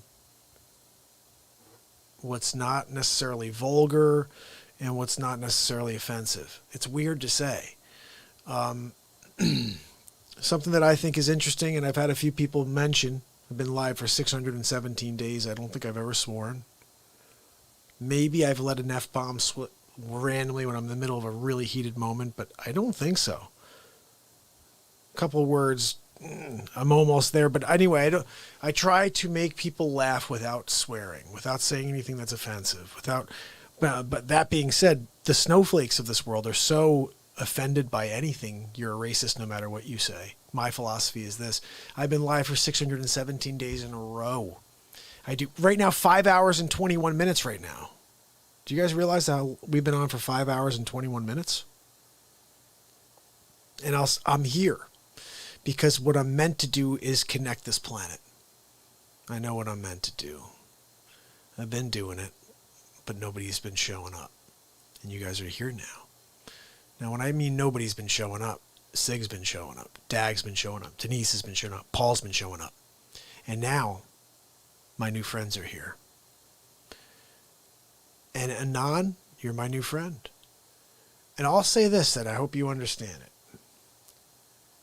I got a space in my heart for each and every one of you guys. And all I could ask is when you come here on this platform, just remember that I'm about love and I'm about us connecting. And if we can do that together, and just keep in your mind that you can go any other platform out there and you can get that out, the other thing. But here, I want you to dig deep, and I want you to find something positive and then bring it to the surface, because I'll tell you what happened last week is Jen, who's not on today. Jen is a cool dude. And Jen was on here, and he starts throwing out ideas, because he was loving Sleep Sofa Joe. He starts throwing out ideas, and he goes, what about Joey Futon? And at first I thought he was saying I look like Joey Fatone. I'm like, what? I look like Joey Fatone? And he goes, no, Joey Futon. And I'm like, oh my goodness, are you freaking kidding me? That's genius. That is the most brilliant name besides Sleep Sofa Joe and a bumbling Biden. Look, he says Sleep Sofa Joe, bumbling Biden, taking a nap on his Joey Futon. Really?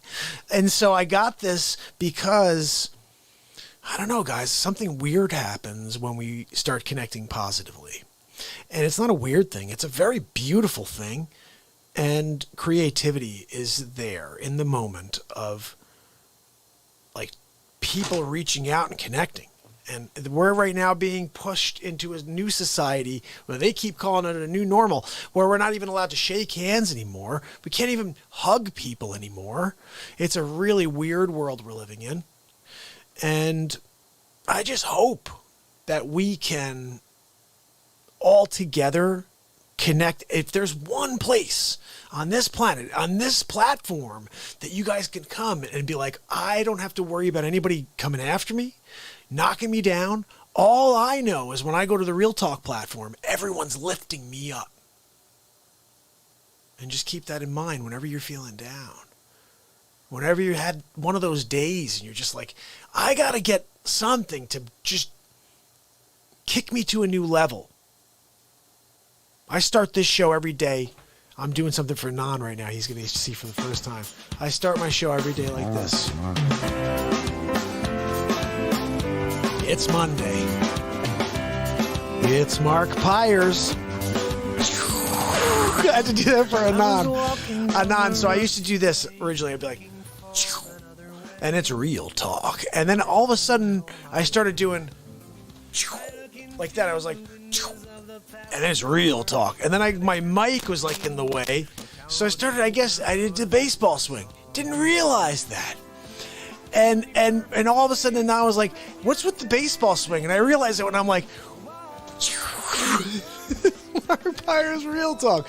By the way, this is my song. There's something to die for. Listen, there is something to live for. There's something to die for. And to me, it's this program.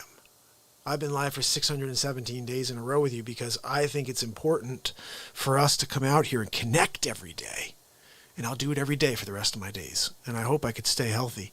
Now, honestly, doing 5 hours and 25 minutes, when I'm planning on coming out tomorrow to do the entire Donald Trump saga, which I'm calling the Donald Trump Show. But I'm going to play you one more, at least, because you guys are with me. And now you're growing. We got 9 on. We're going to be on until 10 in the morning. What the freak? I got something great for you. So this is what I wanted to play for Anon because I think he's going to really dig this. And this is probably one of the funniest episodes in the world for one reason. Where is it? Okay, here we go. Guys. Rap rock? Really? Check this out. Hammerlin Jameson, live from the studio. Donald Trump joins us for the 7th episode of the Donald Trump Show. Thank you very much for joining me on episode 7 of the Donald Trump Show. We're going to get right into it today. I've got a lot more on Sleep Sofa Joe. That's right, we're calling him Bumbling Biden as well now. So let's get into it. What do we got? First clip of the show. We gotta reassure, look, here, my message to everybody I talk to is we're gonna get through this. Are you sure, Joe? It looks like you can't even get through a sentence. We provide a Medicare option. That's exactly what Rap Rock and I talked about in the beginning. I'm sorry, did he just call Barack Rap Rock? I didn't realize he had a pet name for Barack Obama. Hey, Rap Rock, let's get together and go and talk about that foreign policy. Hey, Rap Rock, you want to get together and play some basketball? Hey, Rap Rock, could you make me a PB&J? Absolutely hilarious. I made a mistake. I said it 14 years ago. I trusted George Bush to keep his word. He said he was not going to go into Iraq. This is when it gets really interesting. You ready? Only way we're going to get rid of Saddam Hussein. And it's going to require guys like you in uniform to be back on foot in the desert taking taking Saddam down. Wait, I'm sorry, but didn't you just say that you were against the war, Sleeps Over? I think he's losing his memory again. From the moment shock and awe started, from that moment, I was opposed to the effort and I was outspoken. Let's take a look at Outspoken Joe. Yes, maybe his news. Maybe we'll call him Outspoken Joe if it's good. Let's see. Some of my own party have said that it was a mistake to go to Iraq in the first place. But the cost of not acting against Saddam, I think, would have been much greater. The President of the United States is a bold leader, and he is popular. No, after that clip, that's it. We're going to call him Backtrack Biden. That's right. He backtracks. He said that he didn't support the war, that he's talking about George Bush like they're best friends. I'm not sure what's true with Sleeps Over Joe. When I marched in the civil rights movement, I marched with tens of thousands of others to change attitudes. And we changed attitudes. When I was about the age of the guy standing over there, I got involved in the civil rights movement. And now, the truth. I was not an activist. I was not out marching. I was not down in Selma. I was not anywhere else. Okay, so basically, Sleeps Over Joe never did any actual protesting, although he's been campaigning on it for his entire career. The first year in law school, I decided I didn't want to be in law school and ended up in the bottom 2/3 of my class, and then decided I wanted to stay, went back to law school, and in fact ended up in the top half of my class. Look, I really want you to pay attention to the detail in this video right here. I think I probably have a much higher IQ than you do, I suspect. I'm pretty sure that your IQ is a moving number, Sleeps Over. I went to law school on a full academic scholarship, the only one in my class to have a full academic scholarship. So let's get to the truth. Senator Joseph Biden may have more explaining to do. The new questions stem from taped remarks of Biden during an April campaign appearance in New Hampshire. And in fact ended up in the top half of my class. I won the International Moot Court competition. I was the outstanding student in the political science department at the end of my year. I graduated with 3 degrees from undergraduate school and 165 credits, only need 123 credits, and I'd be delighted to sit down and compare my IQ to yours if you'd like, Frank. If I can say one thing. Look, the facts are Sleeps Over Joe was a terrible student. Biden now concedes he did not graduate in the top half of his law school class. He didn't? That he does not have 3 degrees from college. He doesn't? And that he was not named Outstanding Political Science Student in college. Really? Newsweek says Biden actually went to school on a half scholarship, ended up near the bottom of his class, and won only 1 degree, not 3. I'm sorry. I can't stop laughing. Back then, I guess they didn't fact check you in real time. That must have been a couple weeks later. So funny. Now Biden says Newsweek is right. His memory had failed him. Sleeps Over Joe makes up things. Bumbling Biden. Did you hear him bumble there? He's a bumbler. Bumbling Biden strikes again.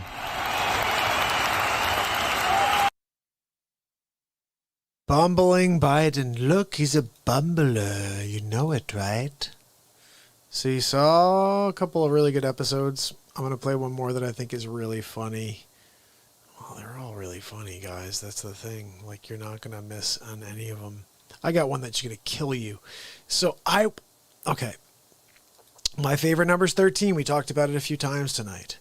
And when I got to episode 13 of the Donald Trump show, I was really nervous because I had 12 really good episodes in a row, and I'm like, I don't want to destroy it on my favorite number. How could I ever one-up number 12, 1 through 12, and do something really good on 13? And all of a sudden, the clip presented itself to me. And you guys will remember this clip as soon as you see it. Here we go. It's Hammerlin Jameson with the exclusive Donald Trump with episode 13 of The Donald Trump Show. Thank you very much for joining me on episode 13 of The Donald Trump Show. Tonight, we're talking about this stupid ad that just came out. Did you see this? Sleep Sofa. That's right. He's sitting with Obama. They're sitting together. Actually, I thought Joe was going to fall asleep a few times, but Obama, I guess he's pretty charismatic. He kept his attention. So let's get to it. I don't understand his inability to get a sense of what people are going through. That's very interesting, Joe. I'm wondering if you'll ever be able to get a sentence out without sounding like you're falling asleep. He just can't relate in any way. I can't relate. That's funny. I can't relate to your communist leanings, no, Sleep Sofa Joe. That I cannot relate to. One of the things that I have always known about you, Joe, it's the reason why I wanted you to be my vice president and the reason why you were so effective. Effective? He was effective at smelling young girls' hair and whispering in their ears. But what else did Sleep Sofa Joe do while he was in the White House? Ways in which presidents motivate people. By doing something really ignobling. Doing something really ignobling. I believe Joe thinks that ignoble's a good word. Ignobling. Important, and people go, oh. Or to do something really bad. Oh, wait, Sleep Sofa, you've got me confused now. Because ignoble means dishonorable. And then you said really good. Or really bad. I'm really confused, Sleep Sofa. I think you're not really sure what the dictionary definition is for ignoble. This guy has generated a sense out there that people are waking up to, that he ran by deliberately dividing people from the moment he came down that escalator. Wrong. I've been connecting people to the truth, Sleep Sofa.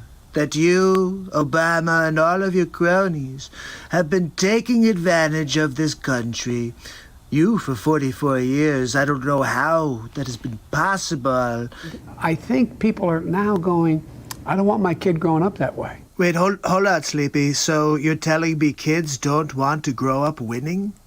Oh, no, they want to be losers like Sleep Sofa Joe. Joe, they all want to be winners, okay? Stop telling people to lose. I shouldn't be surprised, though. Being vice president is like winning the silver medal at the Olympics. You know what it's like as much as anybody. What are we talking about now? Falling asleep on camera? Pooping your pants? Just elaborate, Barack. To be in the White House during a crisis. Oh, I'm sure you got a lot of great information out of Bobblehead Joe. You know what it's like to have to... I just have to ask, why does it take Barack so long to form, like, the simplest of sentences? Get laws passed through Congress. You know, I'm really glad you brought that up, Barack, because Sleep Sofa Joe does have some experience drafting the crime bill in 1994 that put a lot of people in jail. Too many to count, I believe. You know what it's like to deal with foreign leaders. Barack Obama with another direct hit. How did you do in Ukraine, Joe? That's right. And how about your son, Hunter? Been looking for him. I have a couple of questions. Attorney Bill Barr will be calling him. You may want to let your son know. You know what it's like and how lonely it can be. Look, you're probably right, Barack. It must get really lonely for Sleep Sofa Joe, those couple of thoughts running through his head on a daily. It's okay, Joe. Just take a nap. To make tough decisions where not every decision is going to be perfect, but you got to make them. You know, Barack, it's kind of hard for Joe to make any decisions at this point. And to take responsibility for it. I do have to say I give that to Sleep Sofa. I've heard him say he's going to do a boom boom boom, so he does take responsibility for his poopers. Okay, does it or does it not seem like Barack is thinking the same thing? And the thing I've got confidence in, Joe, is your heart and your character and the fact that you are going to be able to reassemble. Okay, so wait a second. What is Sleep Sofa, bumbling Biden, going to reassemble? He can't even assemble a sentence. He doesn't remember his name half the time. He said he's Joe Biden's husband, Joe Biden. That's stupid. Reassemble the kind of government that cares about people and brings people together. Look, I think Joe could bring people together for a nice nap, okay? But he's not going to accomplish anything except be the Muppet puppet for the left. I have to laugh, though, Barack. You say to help and care for people, but you're the ones who are causing all the problems right now. Anyhow, this was the 13th episode of The Donald Trump Show. We're going to continue to dig deep into the Sleep Sofa and find what's in the cushions. And I'll see you tomorrow at the next Donald Trump Show. Oh my goodness. So guys, that was a killer episode, but I'm seeing you guys talk on the side here about Planet Nibiru. And I want to chat about that a little. I've been so caught up in Dr. Fleming and coronavirus and everything else going on. I watched a documentary. It wasn't a documentary, it was actually like a VHS tape switched to DVD called Ancient Alien Civilizations and something else. Ancient Alien Civilizations was basically what it called, something like that. With Dr. Jeremiah Sitchin. Is it Jeremiah or was it? Yeah, it was Jeremiah, right? Or Zachariah. Zachariah Sitchin. Jeremiah Sitchin. I think it was Zachariah. Dude killed me. I mean, literally, I played this for my straight up genius scientist friend who works at a facility similar to the UTC. You guys know UTC? Anyway. He watched this with me, and there's a couple things that stood out. One of them was that, the ancient Babylonians, they wrote Sumerians, they cataloged all of their thoughts and their history on stone tablets. And he made a point of saying, you think your VCR is so high tech. And we didn't have phones, but we think our phones are really high tech. And all of a sudden, in 10,000 years, how's that cell phone doing? How's that carrier? How's the VCR? How's that running for you? The tape that they made? All gone. But those stone tablets. So, what's high tech? And I'm like, man, I love this guy. So he starts telling me about, and by me, I mean us, that there's a handful of people in this world that know how to read ancient Sumerian. He's one of them. So, some of these texts that I've come across stick out as strange. For example, they talk about 10 planets. And actually, I think it's 12. Because they talk about the sun and the moon. He says, geez, 12 planets, sun and the moon being included. That means that there's 10. Now, I maintain that Pluto's a freaking planet. I don't know what these a-holes did out there, but it's a planet. I don't care how small it is. It's a freaking planet. Okay? So there's your ninth. And then you have Nibiru. And so he starts explaining something. One of the different stories or texts that they came across was that the Earth is the 7th planet in the solar system. 7th? It's the 3rd, isn't it? Because we see it as sun out, and we are the 3rd, rock from the sun. Whoever was told the story, whoever cataloged this story, placed us as the seventh planet. And the only way that would make sense, Zachariah, thank you, Anon. The only way it would make sense, Zachariah said, is if you came from outside in. And as you pass each planet, geez, the seventh one would be the Earth. Throughout time, they've always said that this theory or whatever was written was crazy because they thought that there were 6 planets, there were 7 planets, there were 8 planets. They've always continued to see things as soon as they've had the technology or created the wherewithal, the ability to see that far into the galaxy. And Galileo, I think, had a lot to do with that, right? And I know Dr. Fleming likes to talk about Galileo. Galileo, I think, is the one who invented the telescope. Someone correct me if I'm wrong. Galileo created a lot of cool stuff. Helicopter, form of airplane, I think, too. Form of the airplane.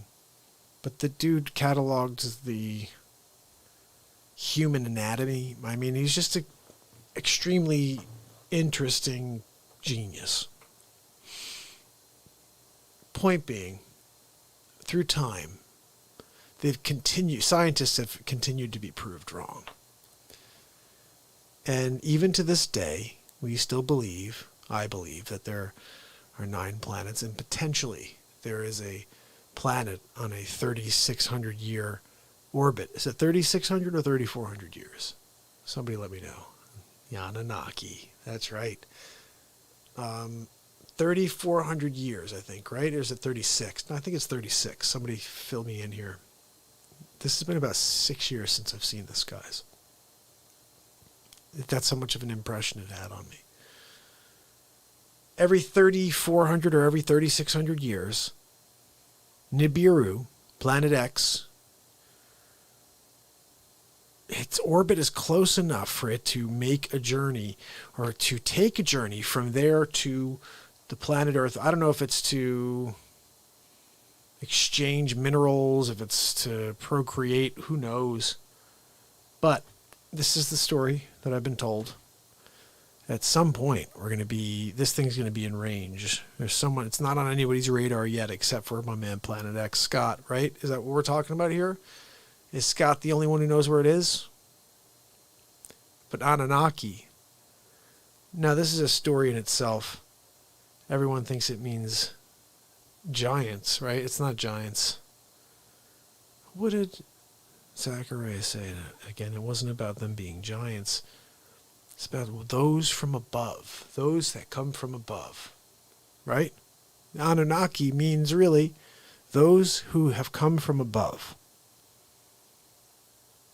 So think about it. Everybody thinks, that these are giants. Nobody's ever found giant bones, so we know it's not that. Those who come from above, we've been visited throughout time. I always thought it was quite interesting that you had Roswell, and then immediately we had microwave ovens and all these crazy things and televisions and microchips.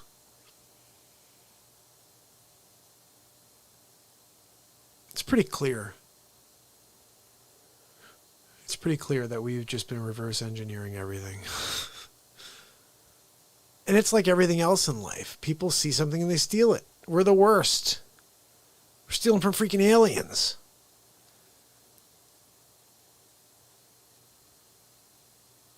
I can almost see a group. Oh, freaking Max. I can almost see a group of people that are specifically looking for alien ships so they could find the newest tech. Are you kidding me? It's freaking 250, dude. 251. Get it right. All right, guys, we've been live for 5 hours, 46 minutes, and 54 seconds. And I'm not done yet. 3,600 years, Sigger said. Sig, you rock, buddy. And the bottom line is, I hope we are here when it finds. So I haven't had a chance to catch up on Scott's page yet. How far is this thing away? What's the theory or thought process right now on how far it is from us? Because I'd be down with taking a trip there. Let's do a real talk show from Nibiru. Ladies and gentlemen, Hammerlin. Uh-oh, yeah, Max is crying. Okay, let me put on a clip for you guys so I can go up and walk him, okay? Here we go. My wife is sending me messages. Let me give you a long one here for a second just so I can go and I'll come right back, okay? Oh, here's the Don Lemon clip. You guys are going to love this. This is going to blow your mind. How sour is that Don Lemon? Hammerlin Jameson live from the studio. Donald Trump is back with episode 10. How sour is that Don Lemon? Thank you for joining me on episode 10 of the Donald Trump Show. That's right. Today, we're going to continue our journey, destroying fake news. Today, we're going to look at CNN. Don Lemon. That's right, we call him Con Lemonhead here, but I have an old clip that came across my desk I wanted to share with you guys. Give me your perspectives, okay? Take a look at this. It got some, many on the political right, wondering why the so-called liberal media wasn't talking about other problems in the black community. That's interesting, Lemon. Why? Why would you say? This is 2013, by the way. The outrage that I have is in the lack of really the national attention to what is an epidemic of crime in the black community, committed largely by blacks. These are the same stats we're talking about now, and everyone calls us racist for bringing up. Why aren't we talking about it? Good question. Actually, that's not a good question. We've talked about it many times on this show. You have? And on CNN. You see, he could tell he was lying because he took a longer breath. So that's the reason I didn't want to discuss at length crime in the African-American community or how to fix other ills that seem to be plaguing the community in general. But now that the jury has reached its verdict, one that everyone must accept, it's time now for some tough love on the subject. Some tough love from the lemon. Sounds good to me. Someone on another network got the chance to go first because I couldn't go during the week. I'm only here on the weekend, so listen to this. The reason there is so much violence and chaos is the disintegration of the African American family. He's got a point. He does? In fact, he's got more than a point. Wow. Don Lemon agrees with Bill O'Reilly. Who knew that was coming? Drugs, hustling gangs. Nobody forces them to do that. Again, it is a personal decision. He is right about that, too. But in my estimation, he doesn't go far enough. Oh, Don Lemon's a mathematician now. Yes, I'd like to hear your estimation. Black people, if you really want to fix the problem, here's just 5 things that you should think about doing. Here we go. Con Lemonhead, 2013, 5 ways to fix the black community. Let's hear it. Here's number 5. Pull up your pants. Pants on the ground. Pants on the ground. Looking like a fool with your pants on the ground. Number 4 now is the N-word. Oh, my. Here we go. I understand poetic license, but consider this. I hosted a special on the N-word, suggesting that black people stop using it, and that entertainers stop deluding yourselves or themselves and others that you're somehow taking the word back. I am curious what people think of that comment. A lot of African Americans took offense to that, too. Oh, he answered it. Now, number 3. Respect where you live. Is this a special message to the people in Chippy, Chaz? What are they calling themselves this week? I think it's a message to Chap. Start small by not dropping trash, littering in your own communities. Imagine if they played this over the loudspeakers in Chap. I've lived in several predominantly white neighborhoods in my life. I rarely, if ever, witness people littering. Here comes a cheap shot at his community. I live in Harlem now. It's an historically black neighborhood. Every single day I see adults and children dropping their trash on the ground when a garbage can is just feet away. Wow, stereotype much? Just being honest here. Interesting. When did you decide to get rid of the honesty policy, Lemon? Number 2, finish school. You want to break the cycle of poverty? Stop telling kids they're acting white because they go to school or they speak proper English. What Don Lemon is saying right now would be considered racist in 2020. A high school dropout makes on average $19,000 a year. Wait, a year?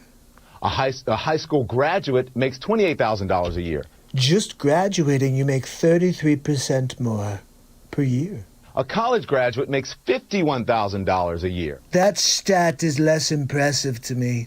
It costs like $50,000 a year for college. A college graduate makes $51,000? Over the course of a career, a college grad will make nearly $1 million more than a high school graduate. That's a lot of money. Yes, $1 million is a lot of money.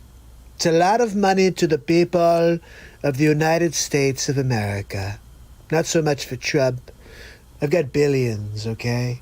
And number 1, and probably the most important, just because you can have a baby, it doesn't mean you should. Words you will never hear Don Lemonhead speak again.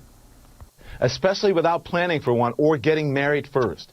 More than 72% of children in the African American community are born out of wedlock. That means absent fathers. Look, can't you see, this is the point. Nothing ever changes. It's always the same. It was 72% in 2013 when Obama was the president. And the studies show that lack of a male role model is an express train right to prison. And the cycle continues. Yesterday you saw that Sleep Sofa Joe was the one that put them in prison. And Don Lemon remarked how it's a problem in 2013 when Obama was in office. So what's the problem when Trump wants to fix it? Anybody? Bueller? Pay attention to and think about what has been presented in recent history as acceptable behavior. Is rioting in the streets acceptable behavior? It's a good question, Don Lemonhead. What do you think we should do, Don? Pay close attention to the hip-hop and rap culture that many of you embrace. I embrace the Sugar Hill Gang. To the hip-hop, the hibbity-hibbity-hibbity hip-hop, to top-it, don't stop. The boogie-boogie bang-bang, sugary-bug-bug. A culture that glorifies everything I just mentioned, thug and reprehensible behavior. A culture that is making a lot of people rich, just not you. The time CNN spoke the truth. Wow, it's almost surreal, right? It's surreal to see CNN speaking truth. I kind of like it. How do we get them to speak the truth always?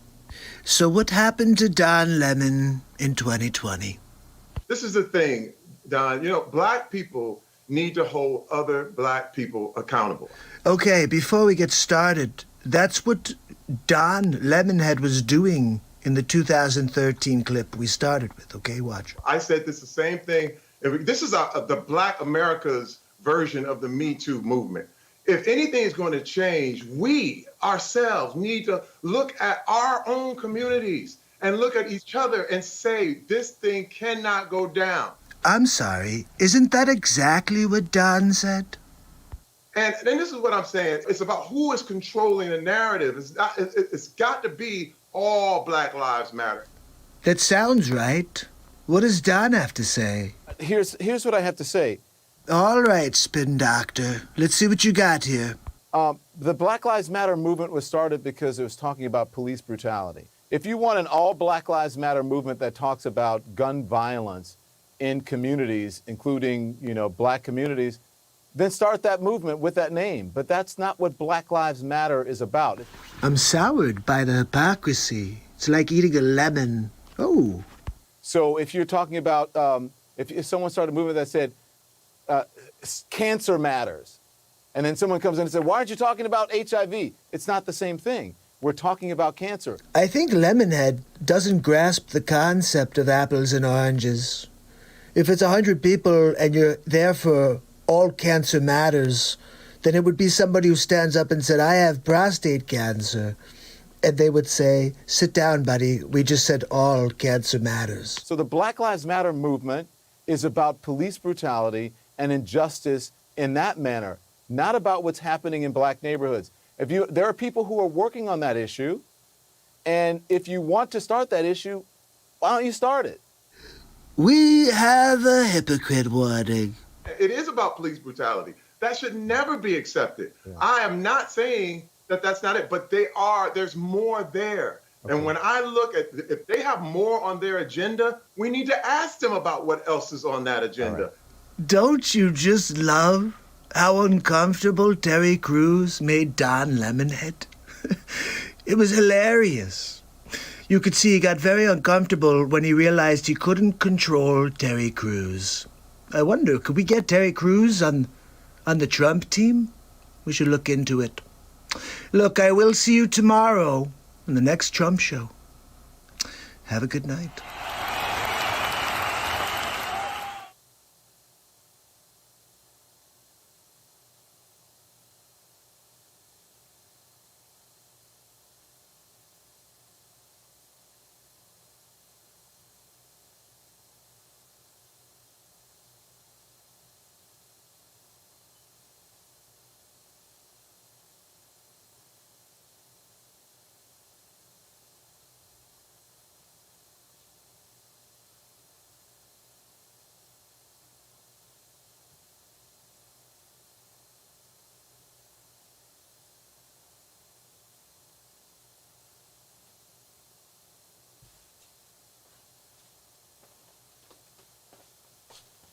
All right, where are we now? Am I with you? Can you guys hear me? Holy cow. Let's see, I'm watching how long. Okay, I'm still here with you. So look, guys, we're at 5 hours, 59 minutes. Can you believe it? In 1 minute, we hit my first 6-hour show ever. You guys are on for the first 6-hour Real Talk ever. How insane is that? 6 freaking hours? Anon, you out of here, buddy? Oh, my brother Anon. Dude, so glad. I look forward to seeing you hopefully tomorrow. Tomorrow night, I'm rocking through all the episodes. I'll start probably around... I'm going to try to go on a little earlier tomorrow, guys. Hopefully you get the notifications probably around 6:30. I want to get on and rock out early, okay? So it's going to be about a 4-hour show tomorrow night as well, so pop on. Daryl, I got to thank you, brother. And so, I was reading this. Well, sorry, it was while I was getting Max going. Let me go back over these comments you guys said. So I was going to ask you something, Sig. You said something about the sun being a gateway. Let me go back and see what I have here.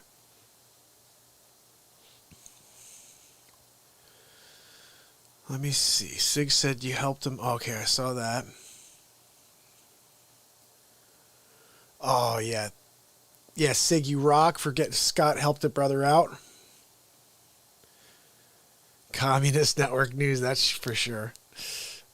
Let's see. Okay, so Anon unfortunately has to leave, but Daryl's with us still. California fires were started with dews. Oh, guys, I saw something crazy the other day. It was about the Building 7 from the World Trade Center. And that was brought down purposely. The guy even said it. The guy was like the lease owner. He was like, yeah, we watched it fall down. They took it down. Like, that was real right there. Oh, Nana's driving. Where are you, buddy? Because right now, where I am, it's 3:05 in the morning. And we've been officially live for 6 hours and 1 minute. Can't believe I did a 6-hour freaking show. This is insanity. But listen, guys, it's 3:05 in the morning here. Tomorrow, we will be live for the full rendition of the Donald Trump Show. Every episode, back to back.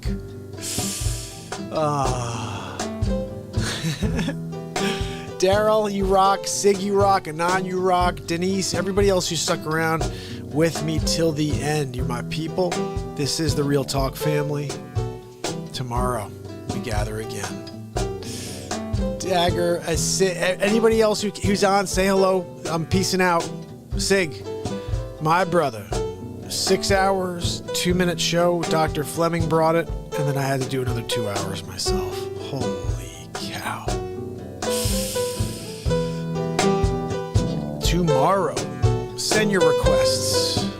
I'll play some songs too. Why the heck not?